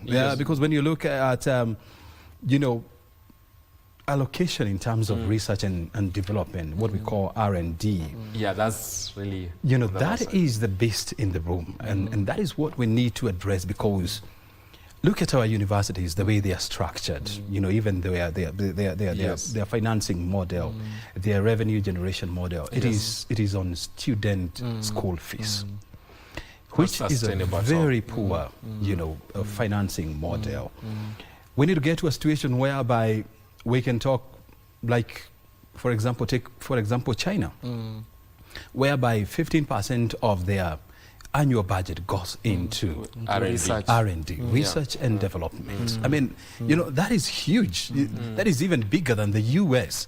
And that's why China has managed to leapfrog many countries that were pioneers of technology. And now it is becoming the global hub for technology, research and development. You know, in Kenya, we have various institutions. We have NACOSTI, we have Kenya, you know, Kenya National Innovation Agency.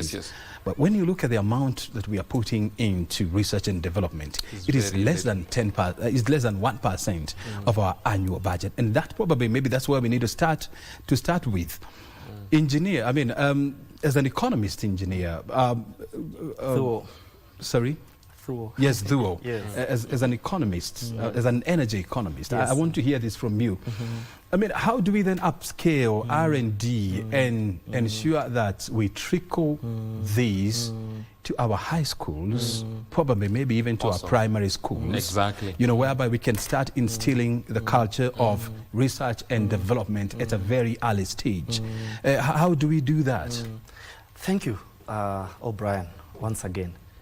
I believe it's time we begin to think outside our traditional mindset.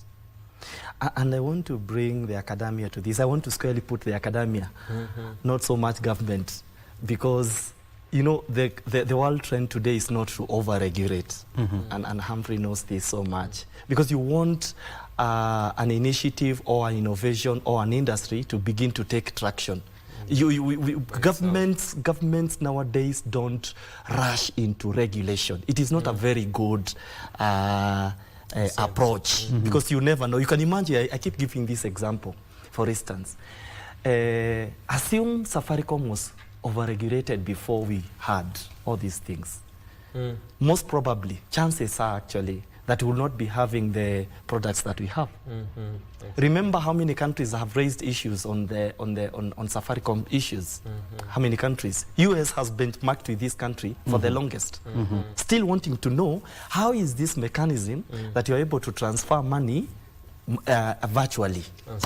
Yes. Serious institutions, serious government like those ones of US have benchmarked with Central Bank of Kenya for the last 20 years in respect to that innovation of Safaricom. Mobile money innovation. In trying to understand. And until today, they have not adopted the technology. Even South Africa, who are our next door neighbors, so to speak, have not adopted. But one of the reasons is that, they also have superior financial systems. Like, for example, when you look at the usage of cards, what do we call them? The credit cards. The credit cards, debit cards. But you see, the credit card stops at that. What about me and Humphrey doing a transaction, for instance? So the transfer between me and Humphrey becomes more easier. And that's what speaks actually to the conversation in the finance space that has always been going to get, has always been in the market, in the finance markets, about inclusivity in the finance. The Safaricom, the virtual money transfer has been critical to that, has been telling to that. Now come to this, because I was going to speak, I was giving an example of that. In even as you speak to that, sorry for stepping on your shoes, I also want you to combine with this reality. I mean, for the last 20 years, that was since 2017, we've been, Kenya has been the pioneer of mobile money. I mean, you must give credit to the country. We've been the leader. But it looks like we got into that point, we became comfortable, we stopped inventing and seeing what else we could do. I want to give you an example and I'm super proud of China, what they're doing with technology. You've quoted them enough times. Oh my Lord, you better ask me again. If you want to know the next level of financial payment, just look at what they are doing. They're putting what do we call those microchips? Yeah, microchips. They are putting them at the back of their hands or anywhere else. You can scan and move. So that when you go to the supermarket and if you want to pay, you don't have to get your phone out, keep clicking things. You just need to place your pay hand and walk. That is the next phase that we need to get to. Please continue. I want to believe that the so-called university should transit to the ivory tower thinking. And how this is not a problem of government or industry so much, even when they have shortcomings here and there. An example is given about an e-mobility prototype called Kira. It may surprise Ugandan, yes. It's a generation. Kira is a generation of Makerere University, which I'm proudly an alumni of. Let me pull that on my side also. And it gained traction in the industry to a point where they could not be ignored by anyone, including policy makers. So at some point, government came in and they were able to give a nudge. Today, as we speak, various consumers are asking and making requisition for those units. I think they have gone to maybe their third level of their prototype generation. So it speaks to what you're saying, Brian, about why is it that research and development, particularly in the institutions of higher learning, whether those are university or TVETs or whatever, why are we not having enough? But again, I want also to bring a point on finance. For the longest, we've always looked at finance from a traditional standpoint. You look at finance on the view of what is your internal rate of return. So every time you come an idea with that, then you'll subject that idea on an internal rate of return. But look at this way, Humphrey and O'Brien. Suppose we included patient capital in these endeavors, that we do not have to worry so much about time. The 3 years payback period, or maybe the internal rate of return.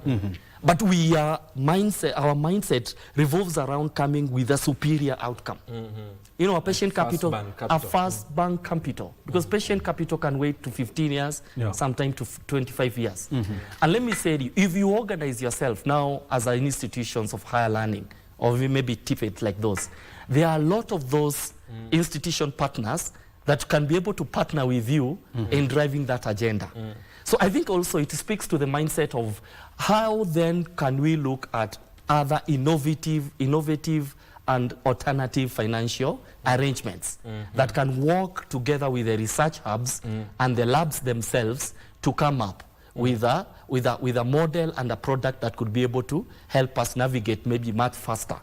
Yes. And I think you mentioned something very critical there that I really like, that our educational institutions need to stop relying on your traditional fields. Yes. So borrowing from what he just said, so the first band capital, as a university, let me pick the remotest. Let's give an example. Let's say Chuka University. So Chuka University, probably not in the top 3 of the universities. But what can this university do? Instead of relying on this school fee that is paid, partner with other institutions. I like the way you like China and what they've done. So if you look at the model there, it's just, I think, should I say us refusing to think? Probably is closer to that. But a university by itself can partner with other agencies outside. Doesn't have to wait for the government and doesn't have to wait for regulation. So if Chuka University, for example, and hope I visit there soon, happy to walk them through, can partner with a particular institution that will bring in this first band capital and just agree that for the next 5 years, we are not realizing any profit on this money that you are putting in, but you are sinking all of it into research and development. By and large, there'll be a sharp young man. Like, I like what's nobody talked of. Let me just give an example of what happened a day or 2 ago. Sebastian Sawe. Who knew Sebastian Sawe? We didn't know him, actually. Yes. And he was busy working and developing himself in facilities and running trucks in the North Rift.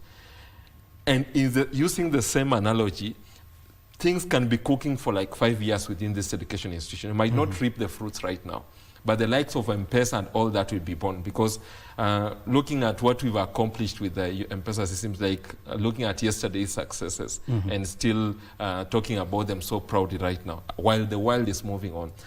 A young man in Nigeria, I'm forgetting his name, 16 or 18-year-old, a university student in Nigeria, it's in the news right now, trending all over the place, was able to partner with other institutions to bring in money into the e-mobility sector in Nigeria.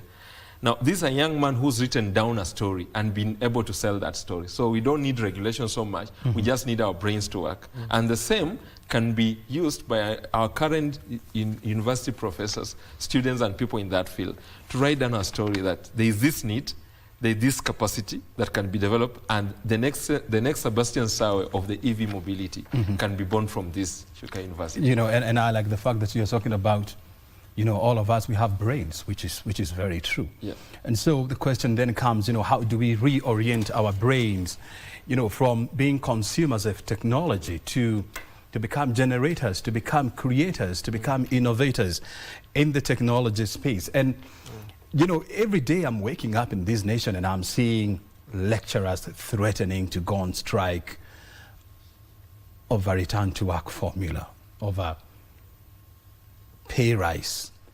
And I'm always asking myself, are we likely to see lecturers going on strike because the government has not allocated schools or funds for research and development? Are we ever going to get to that point? Are we looking forward to such a day? Are we ever going to get into a situation whereby lecturers are striking because the productivity levels of their university, of our universities, are so low? I mean, can we actually get to that point so that we don't? Yes, we need money, but at the end of the day, it's not the end to you know, it's not the end of life. We need to get to a point where we start asking ourselves, yes, I am being paid as a lecturer, but what am I producing at the end of the day? I think you should blame, let me use the word blame. we can all blame our education system. So O'Brien, Humphrey, and Thuo here were all told, go to school, study very hard, get good grades, so that you get a good job. You secure a good job. You secure a good job and a you live permanent a good and life. punishable. Yes, so that you can be able to afford a roof over your head, put on some nice coat and some nice shoes, and people will call you successful. Consumerism. Yeah, so mentality. consumerism. So how do we move away from that? So I think the government has been trying to do something. I know so many people have fought against through the CBC. This CBC and this curriculum, based learning, and together with this homeschooling and other forms of learning. So occasionally I see stories in the social media of a young man somewhere down in Narok that is trying to put together some flying device. Let me not call it a plane. A flying device, some scraps. And we laugh at it. But if you took that young man, gave him funding, he'll probably fail 4 times or even 9 times. But the 10th time, he'll do something that is out of this world. And that's now what moves us away from this consumer mindset. And if you look at a country, you've been quoting China a lot. Let me quote Switzerland. So Switzerland is the other way around. So leave alone even the 15%. So there they have allocated almost, I think the last time checking, that must have been December of last year, because I have a friend of mine who moved from there because he's too orderly, and he came to Kenya because he likes disorder. Can I tell you something? Yes, I've been there too. Yes, so 30 to 40% is pumped into these institutions. So there now they have a different problem. So they have more institutions and more products that are being sold and pumped out. The other day we saw the US government saying that we have stopped buying the Swiss watches because every other time these guys are making new watches. And what stops Humphrey or O'Brien from making a watch? I mean, I can see you are putting on one. Yes. What stops them from doing that? It's because we are just so fixated that I have to get this paycheck, and I fear taxation so much. So actually you should be challenging yourself that if the government says that they are raising taxes, what are the other alternative revenue streams that I'm looking at as Humphrey to be able to stimulate growth around me? Because people are ever in problems and are looking for solutions. Right now, we are seated here probably in the minds of these guys who are filming. They are saying, if I could have a sharper resolution camera, if I could have something that could take photos from a very far off distance, if I could have a device where O'Brien could be speaking to Humphrey without it going to the microphones and all that. But then we are so stuck in go get a job, get paid, take something home. So it's that consumer mindset that unfortunately we're taught through the British education system and is so set in us. So all of us were told, I mean, go become a teacher. I'm sure that featured somewhere in your life. Go become a teacher or a nurse. Teachers, be a teacher or a nurse. So right now, when your son, O'Brien, comes and tells you, I want to be an AI scientist, believe you me, AI was nowhere 3 years ago. In the next about 2 years, we'll be talking of a different form of a smartphone that probably you don't have to carry in your pocket. So I think we need to just challenge ourselves. The world is a small village and open, and I mean, you can do anything and be able to generate revenue. You know, and so welcome to China. You know, many years ago, you know, I used to have a conversation with Dr. Bitange Demo. Back then, he was the PS for ICT. For ICT, and he was always a very good gentleman. He was always highly critical of us as a system, and he used to say that the problem that we faced then, was that we are consumers of technology. We don't feature anywhere at the innovation stage. We don't feature anywhere at the funding stage. And that was the biggest challenge. And unfortunately, I don't know how many years later, we're still seated here and asking ourselves, you know, how do we become active participant in this system? The other day, I was just walking around one of the supermarkets, and I saw an ugali making, I don't know what you call it. Whatever. An electronic ugali. An electronic ugali making sufuria or whatever you would want to call it. And guess what? It was not invented in Kenya. It was not. It was invented elsewhere in a country that I'm not going to mention. Yes. And they don't consume You almost ugali. said it. You almost said it again. They do not consume ugali. They cannot even spell, you know, the word ugali correctly. They don't even know how to make ugali. But it took them. They came here. They looked at us. These people, they consume a lot of ugali. Yes, yes. How can we benefit from their consumption of ugali? Can we make a system whereby they don't have to do a lot of work making ugali? They just need to put unga and water and then allow the system to do it. And they have done it. Or the chapati machine. Or the chapati making machine. I mean, even sambusa. Yes. Oh, there is even a samosa. There is samosa that does scales. You know, dear. You know, changing into scales. Yeah, you can imagine. And so, because we cannot continue that way. I mean, look at in 1886, well, Carl Benz, you know, was inventing ICE or internal combustion engines. We were very busy being colonized. What are we going to say 100 years from now when we miss the boat by the river and today we are not being colonized? Yes. I believe the trajectory we've taken, particularly in respect to the education curriculum, the so-called CBC and something like that, is a good place. And that's why I want to borrow the words of Engineer Humphrey here, that he's optimistic. I'm equally optimistic in that regards, because if you look at the future and now how the architecture, we have rethought and rethinked about the architecture of our curriculum. In this case, the CBC. You know, trying to cultivate mindset at very young age, then that brings can actually speaks to the issue that there is light at the end of the tunnel. Humphrey said something about the e-mobility national policy, and us having now finally a national policy in the EV space, but the national policy is a framework. Will require some regulation, engineer knows this. Will require some more cascaded action plans in going forward. And what that calls for now is different, technical working groups coming into play. Among them, also, you'll be surprised, like you are saying, because you are speaking about the issue of curriculum and reinventing and re-engineering our mindset. Education is lumped into these focus technical working groups with a view to scale down and cascade down these efforts to the mindset in the EV direction particularly. So I want to believe that given that going forward, then we will be able to yield some significant. And when we talk of curriculum-based system, that it is not confined to the young people down at the P1, P2, and something like that. It means re-engineering ourselves also. You know, even where we are.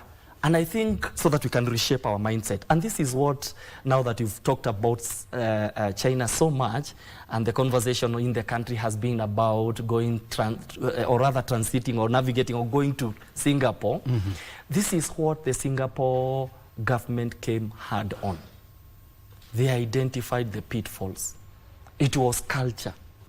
It was their mindset.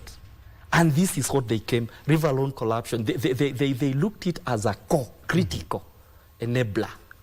Should we unlock this and make our people rethink differently, we are going to yield more.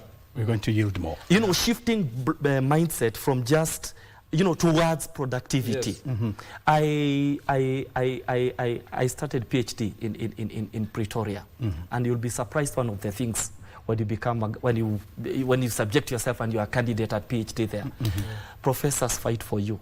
You know, these things, they fight for you because they want, by the end of it, when you are doing your PhD thesis and those dissertations, maybe those dissertations could, actually the mindset when you are beginning to do dissertation and thesis, to them it is towards coming up with a product that can be used in the market, not just confined within requirement. You're solving a problem. You're solving a problem. And why they do that, so that when you get there, so if Engineer Humphrey goes there, and subject himself for a PhD, for instance, you will see around 5 of them, professors wanting you know, every unitary. other person. Yes, unitary.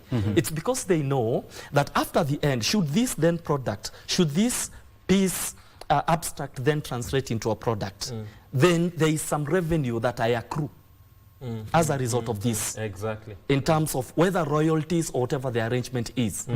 And I think that is what O'Brien is trying to talk about. That maybe our professors here, we are not looking into that. A story is told of a doctor who invented hepatitis B. He's a Kenyan. I think he comes from your village, O'Brien. You know my village. Your village. And I keep forgetting, I forget his name, but he was one of the team members generating vaccine for hepatitis B, C, and I think D now. He's already published in the Walls of Fame in the United States. So he's a pharmacist. And let me tell you the benefits so that you can be able to look at every other thing from a bigger picture, not just revenues that come, 50 bob that comes. You can be able to look at $1,000 more than the 50 bob that you often see so much. Every vaccine that is sold, a significant amount in terms of percentage comes to him and the team. So look at it even from subsequently the university. And it's subsequent to the university. So you can imagine if the university gets 15% for sustainability, so that they can churn more and more industrial chemists, engineer and experts, then you accrue 5. Very good. Because I can see, you know, our time is almost coming to an end here. You talked about Singapore a lot, and the educational system in Singapore is very interesting. Up to high school level, you know, that one you have to go through, regardless of who you are. But deciding whether you proceed to a technical college, or to a university, to a PhD, that is purely a different issue, because the argument is this: you don't just go to school. For you to go to school, you must be seeking to address a certain problem. Okay? And so your schooling is not just for you to rack up papers so that you can tell people, I'm a PhD holder, I'm a master's holder. Your educational qualification is about addressing a certain problem. If you're pursuing medicine, for example, it's because you want to better, some research on maybe on cancer, on anything. And so, for you to be admitted, you must first of all prove that there is a problem you want to address in the Singaporean society. I hope we get to that point. And because I know you're burning with a point, I also want you to tie up to these. Every weekend when you drive around Nairobi or you stroll around the city of Nairobi, and I want to refer you to areas around Parliament, Kenyatta Avenue, Mama Ngina Street, you know, the whole of CBD, especially on Sundays, you see hundreds, if not thousands of young people recording content on TikTok, on Instagram, on whatever.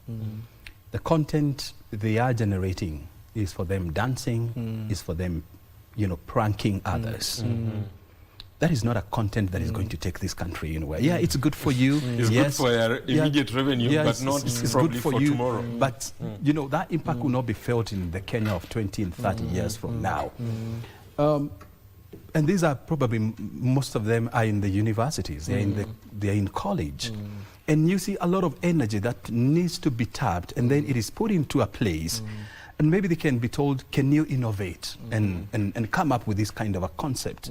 You see them using Japanese cameras. You see them using South Korean phones, American phones, Chinese phones, as it were, wearing Chinese sneakers and all these. How then do we tap this raw energy, raw intellectual, and put it into a place whereby we can tell them, can you direct your energy on these, and we are going to pay you in dirham. Wow, I really love this conversation. Yeah, so let me try to tie the three. So we talked of Singapore. I was lucky enough to travel that country. Unfortunately, while I was there, I fell ill. some cold or something. Apparently you are very well traveled. Yeah, not really, just here. So while I was there, I felt a little ill. Must have caught a cold or something. Mm-hmm. The manner in which I was treated, I thought it was a private, heavy, expensive hospital and all that. Mm-hmm. The manner in which I was handled. You were very scared of the bill. Yes, I was very scared of it. Now this is the bit that now should amaze you. Mm-hmm. So this is a foreigner who is in a country, he's caught flu and is really in a bad state or something like that. I was taken into this hospital, checked in very fast, like within 2.5 minutes, and already been admitted. Wow. Very fast. Then I got there and I was taken care of in an emergency state. And typically here when you are sneezing or Brian, you just because of a flu. Run around and you'll be fine. Mm-hmm. So I was taken in and I was treated and allowed to go. But then at the point of leaving, I was told the government has taken care of this. Wow. I was like, for a foreigner, it's like, this is a government hospital. First of all, I never knew it's a government hospital. Then I was being attended to by, like, you refer to them as intern doctors or clinicians. And these are people who've come from education institutions straight into the hub of the activity. I mean, why can the mind of such a person be inspired to do more? Then on top of that, if you look at a country like Ethiopia, what have they done? You just go hard on police. So for them, they have stopped importing the internal combustion engine vehicles and all that. So it forces people to think. Like when you're in a hole, you'll have to find a way of getting out. On Sundays, and even nowadays, I normally see even some weekday evenings, along Parliament Road. Yes. Along somewhere around archives and all that. You'll see all these young people. Doesn't have to be even weekend nowadays, taking photos and all that, and they go and generate using social media. Whatever, they generate their revenues. But then this tells you that these are people who are so creative. The other day when there was an uprising of the Gen Zs, you are like, these people are leaderless and all that and blah, blah, blah, blah. But leaders kept emerging. And you are like, where was this well-spoken young man hiding? It's because we had not given them the exposure. So to connect this raw energy, this Sebastian Sawe energy, with what is available out there is to create avenues and platforms. And I was really glad when I saw young pupils and students being invited to this studio early in the morning, because it exposes them. They know that you can sit there. It's not a big thing. I mean, I can do it. So when you give them this exposure to these technologies and some of these places, then they're able to know that I can not only dance, but I can also put together a paper, come to this learned friend of mine, he'll connect me to a professor in Pretoria, and probably my idea will solve a solution for the local Kenyan people. Yeah, so I'm so happy that such platforms are there, and yeah, the younger me will have really enjoyed this session, listening to it. I mean, let me tell you about, 4 or 5 months ago, actually, it's more than that, because I was there in August. I had the privilege of taking a tour of the Konza Technopolis. We keep on talking about it. I mean, it's beautiful. The roads are great. The traffic lights, they are working. They have, an automated waste management system whereby you just need, if you have papers, you throw them in a certain bin, and then they are going to be recycled, by an automated system. If you breach the red light, they have a system that can warn you. I don't know whether they can penalize you. I don't know. Unfortunately, at night, Konza with all the lighting system, beautiful. I wish I can project those images here, but it's beautiful at night. And so we were having an evening show, and we decided to stroll and look around Konza. Unfortunately, you don't have people in Konza at night. We could see a lot of ostriches. We could hear a lot of hyenas in the distance. It's a beautiful place, but there are no people. And every day I'm asking myself, what if we were to harness all this energy by these young people And they are incentivized, and they are told that we have created a space for you at Konza Technopolis, whereby over the weekends you can go expend your energy on addressing this kind of a problem. If, for example, you are an automotive engineer student, you can go there and help us understand how do we develop a smart battery for electric vehicles. And then at the end of the day, you're going to go home with something. Do you think that is something that can really save the energy of these people and, of course, help us towards innovating more? You rightly put it. I think that's the direction that we need to take, you know, channeling our energy towards such. And you mentioned it because when you were talking about the Konza expedition, to me it spoke about the 24-hour economy. Why is it until today, 21st century, that we do not have a 24-hour economy? You see that kind of a thing? And the drivers... street lights don't work. Street lights... Okay, maybe they could be... So you're afraid of the security. And that speaks to the electricity generation conversation. A lot of times we've heard the head of state say something like, it's time, we need power. You've heard that conversation? It has equally become a national creed. I heard somebody else say that too. Conversation about the 10 gigawatts. You know, us arriving at the 10 gigawatts. Conversation about the so many failure and Egypt has already done that. Yes, electrical outages. But the problem also for our side has been the commercial mindset. We look at this from a commercial mindset. The generation, for instance, for us generating, for instance, towards 10 megawatts can be a very solid thing. It's a very good thing. 10 gigawatts you mean? 10 gigawatts that we can make. But again, the problem with us has been how do we look at it from a generation, from what revenue we are going to get from that. Yes. And that is why you bring in the issue of IPPs, for instance. The motivation for IPP is revenues, not so much access to electricity, for instance. You get that kind of a thing. And therefore, a time is, we need to shift that and look at it from a standpoint of what is it that can be able to be used for this energy, and what is this that is going to create a clamor for the usage, for the demand for that electricity.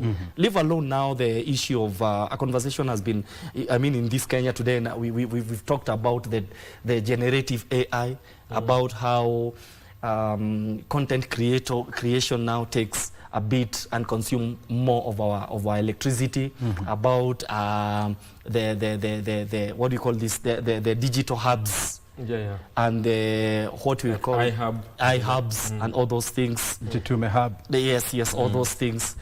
But should we? I'm beginning to think that maybe this should we have cultivated this to the mindset of the young people and the general population? Then you will see this endeavor driven from the industrial standpoint, than it is from the government standpoint, that this is what you need. So you will not actually be waiting even to make statements about the 10 megawatts that you're supposed to be. The demand itself will be telling you that you are falling short, given the very many outages. Yes, we have very many outages. But because of the generative, people have their own content and their own clouds that may require a lot of power. A lot of power in the name of storage, for instance, for all these. Then that way, then you could be able, from that point, then you could be able to do what? To generate, to go that direction. Unfortunately, the quest to that drive, the quest to the mark 10 megawatts and all those things has been a capitalistic. And I want to give you, I've always opined this. You know, I was privileged to have appeared before the presidential task force that was charged with reviewing the IPPs in Kenya during the second regime of Uhuru Kenyatta. And one of the things we were engaging and having an interaction with the commissioners then, one of the things that came out very clearly was that even the commissioner itself, you can imagine, a task force that has been created.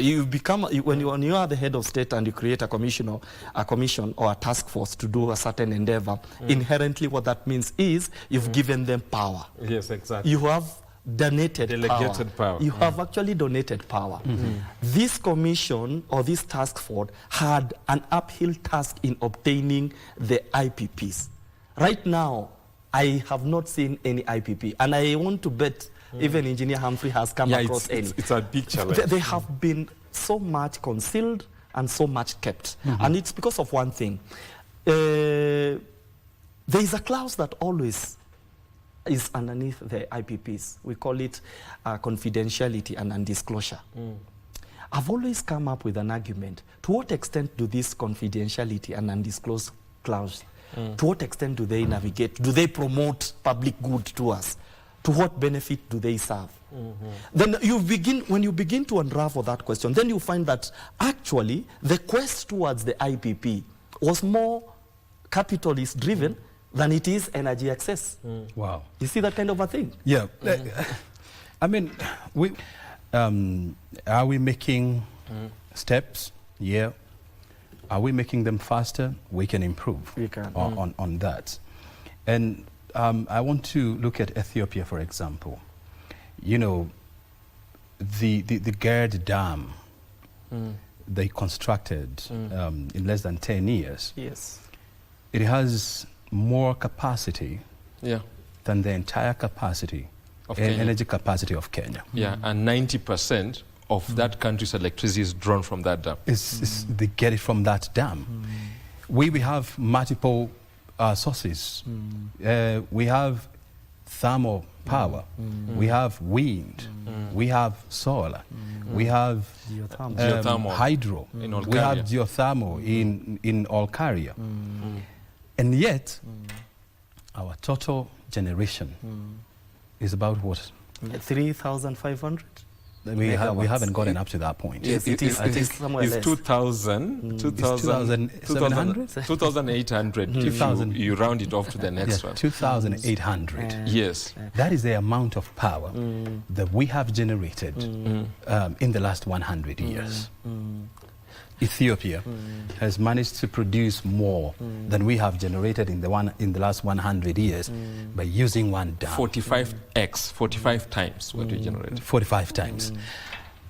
And we are talking about, you know, driving industrialization in Kenya, you know, driving electric vehicles in Kenya, the electrification of the standard gauge railway line. All these things, they require power. And yet, we keep on talking about having the potential to produce about 10,000 megawatts from geothermal alone. Let's not even talk about wind. Let's not even talk about solar in the northern part of Kenya. So you can see, we know what we need to do. We know what we want to do, but we don't do it. What is the problem here?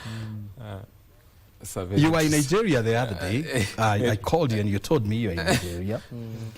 Are they better off than we are? Do they do things differently? Let me not compare Kenya to Nigeria. They have their own problems. I think we are more a calmer population and a more smiling population.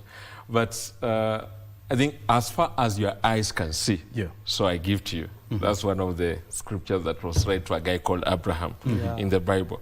So we've exposed ourselves to these things. Like right now, we are here talking about EV.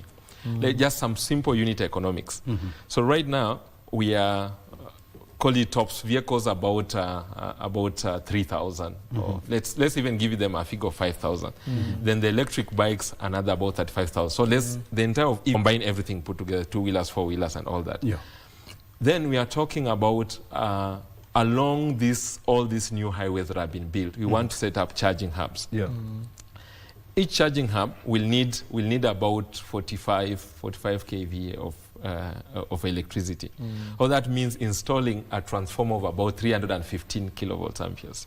That's very expensive. Okay. Yes. So putting together that transformer and integrating now this technology in the sense of wanting to get there. So on one hand, you have demand for power, and on the other hand, you are refusing to produce it. So I think the other best way is just to collaborate with our neighbors. And tap to what they have. Yes, Sambaza power to Kenya. And very good. And gentlemen, I mean, we have even breached the time that we were allocated. We were, you know, supposed to be out of this studio by 12. And as you can see, it is 18 minutes past the hour. I think the conversation has been very good. Thank you. We'll keep on having this conversation because ultimately we want our Kenya to be better. We want our Kenya to be beautiful. We want our Kenya to be progressive because it's the only Kenya that we have. Yes. And we love it. We must love our flag and we must love our country. That's true. I highly appreciate your time. Thank you. Asanteni sana. Thank you so much. Thank you so much. Very good. You have been watching Biz Check. I mean, we've been live here for the last two hours, 18 minutes. Yeah, that's right. Because we started at 10 and now it's coming to 12:18. And guess where we are taking you next? To the closure of Connected Africa Summit, which is taking place at the EDGE Convention on the southern side of Nairobi. That is South Sea. Yeah. So from me, O'Brien, Kimani, and the rest of the production team, we just want to wish you a happy and a beautiful afternoon. We are taking you to Connected Summit at the EDGE Convention. Bye for now.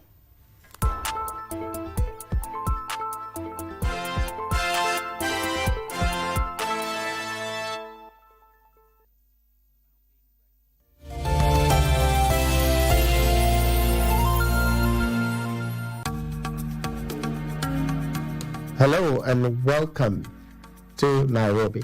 I invite you to be part of something that truly matters. The Connected Africa Summit 2026, to be held in Nairobi from the 27th to 30th April 2026.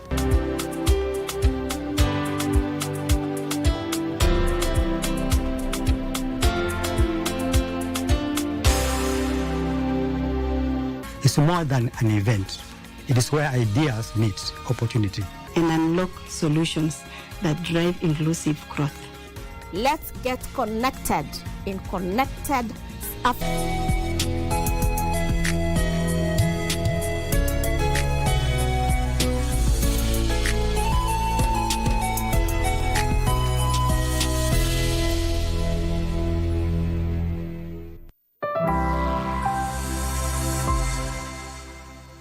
We are coming to you live from the final session of the Connected Africa Summit being held here in Nairobi County from the EDGE Convention Center. I'm Regina Manyara, and we have been keeping tabs on this particular summit that is all talking about unifying Africa's innovation for a global digital market powered by technology.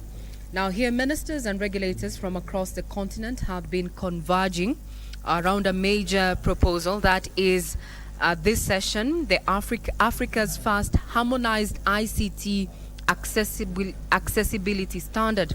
Now this session has brought together policymakers from Malawi, Uganda, Guinea, Liberia, Congo and Somalia, alongside standard bodies including the African Organization for Standardization and the Kenya Bureau of Standards. Shortly, we're expecting to have the chief guest make his way to the main hall here. We had expected PS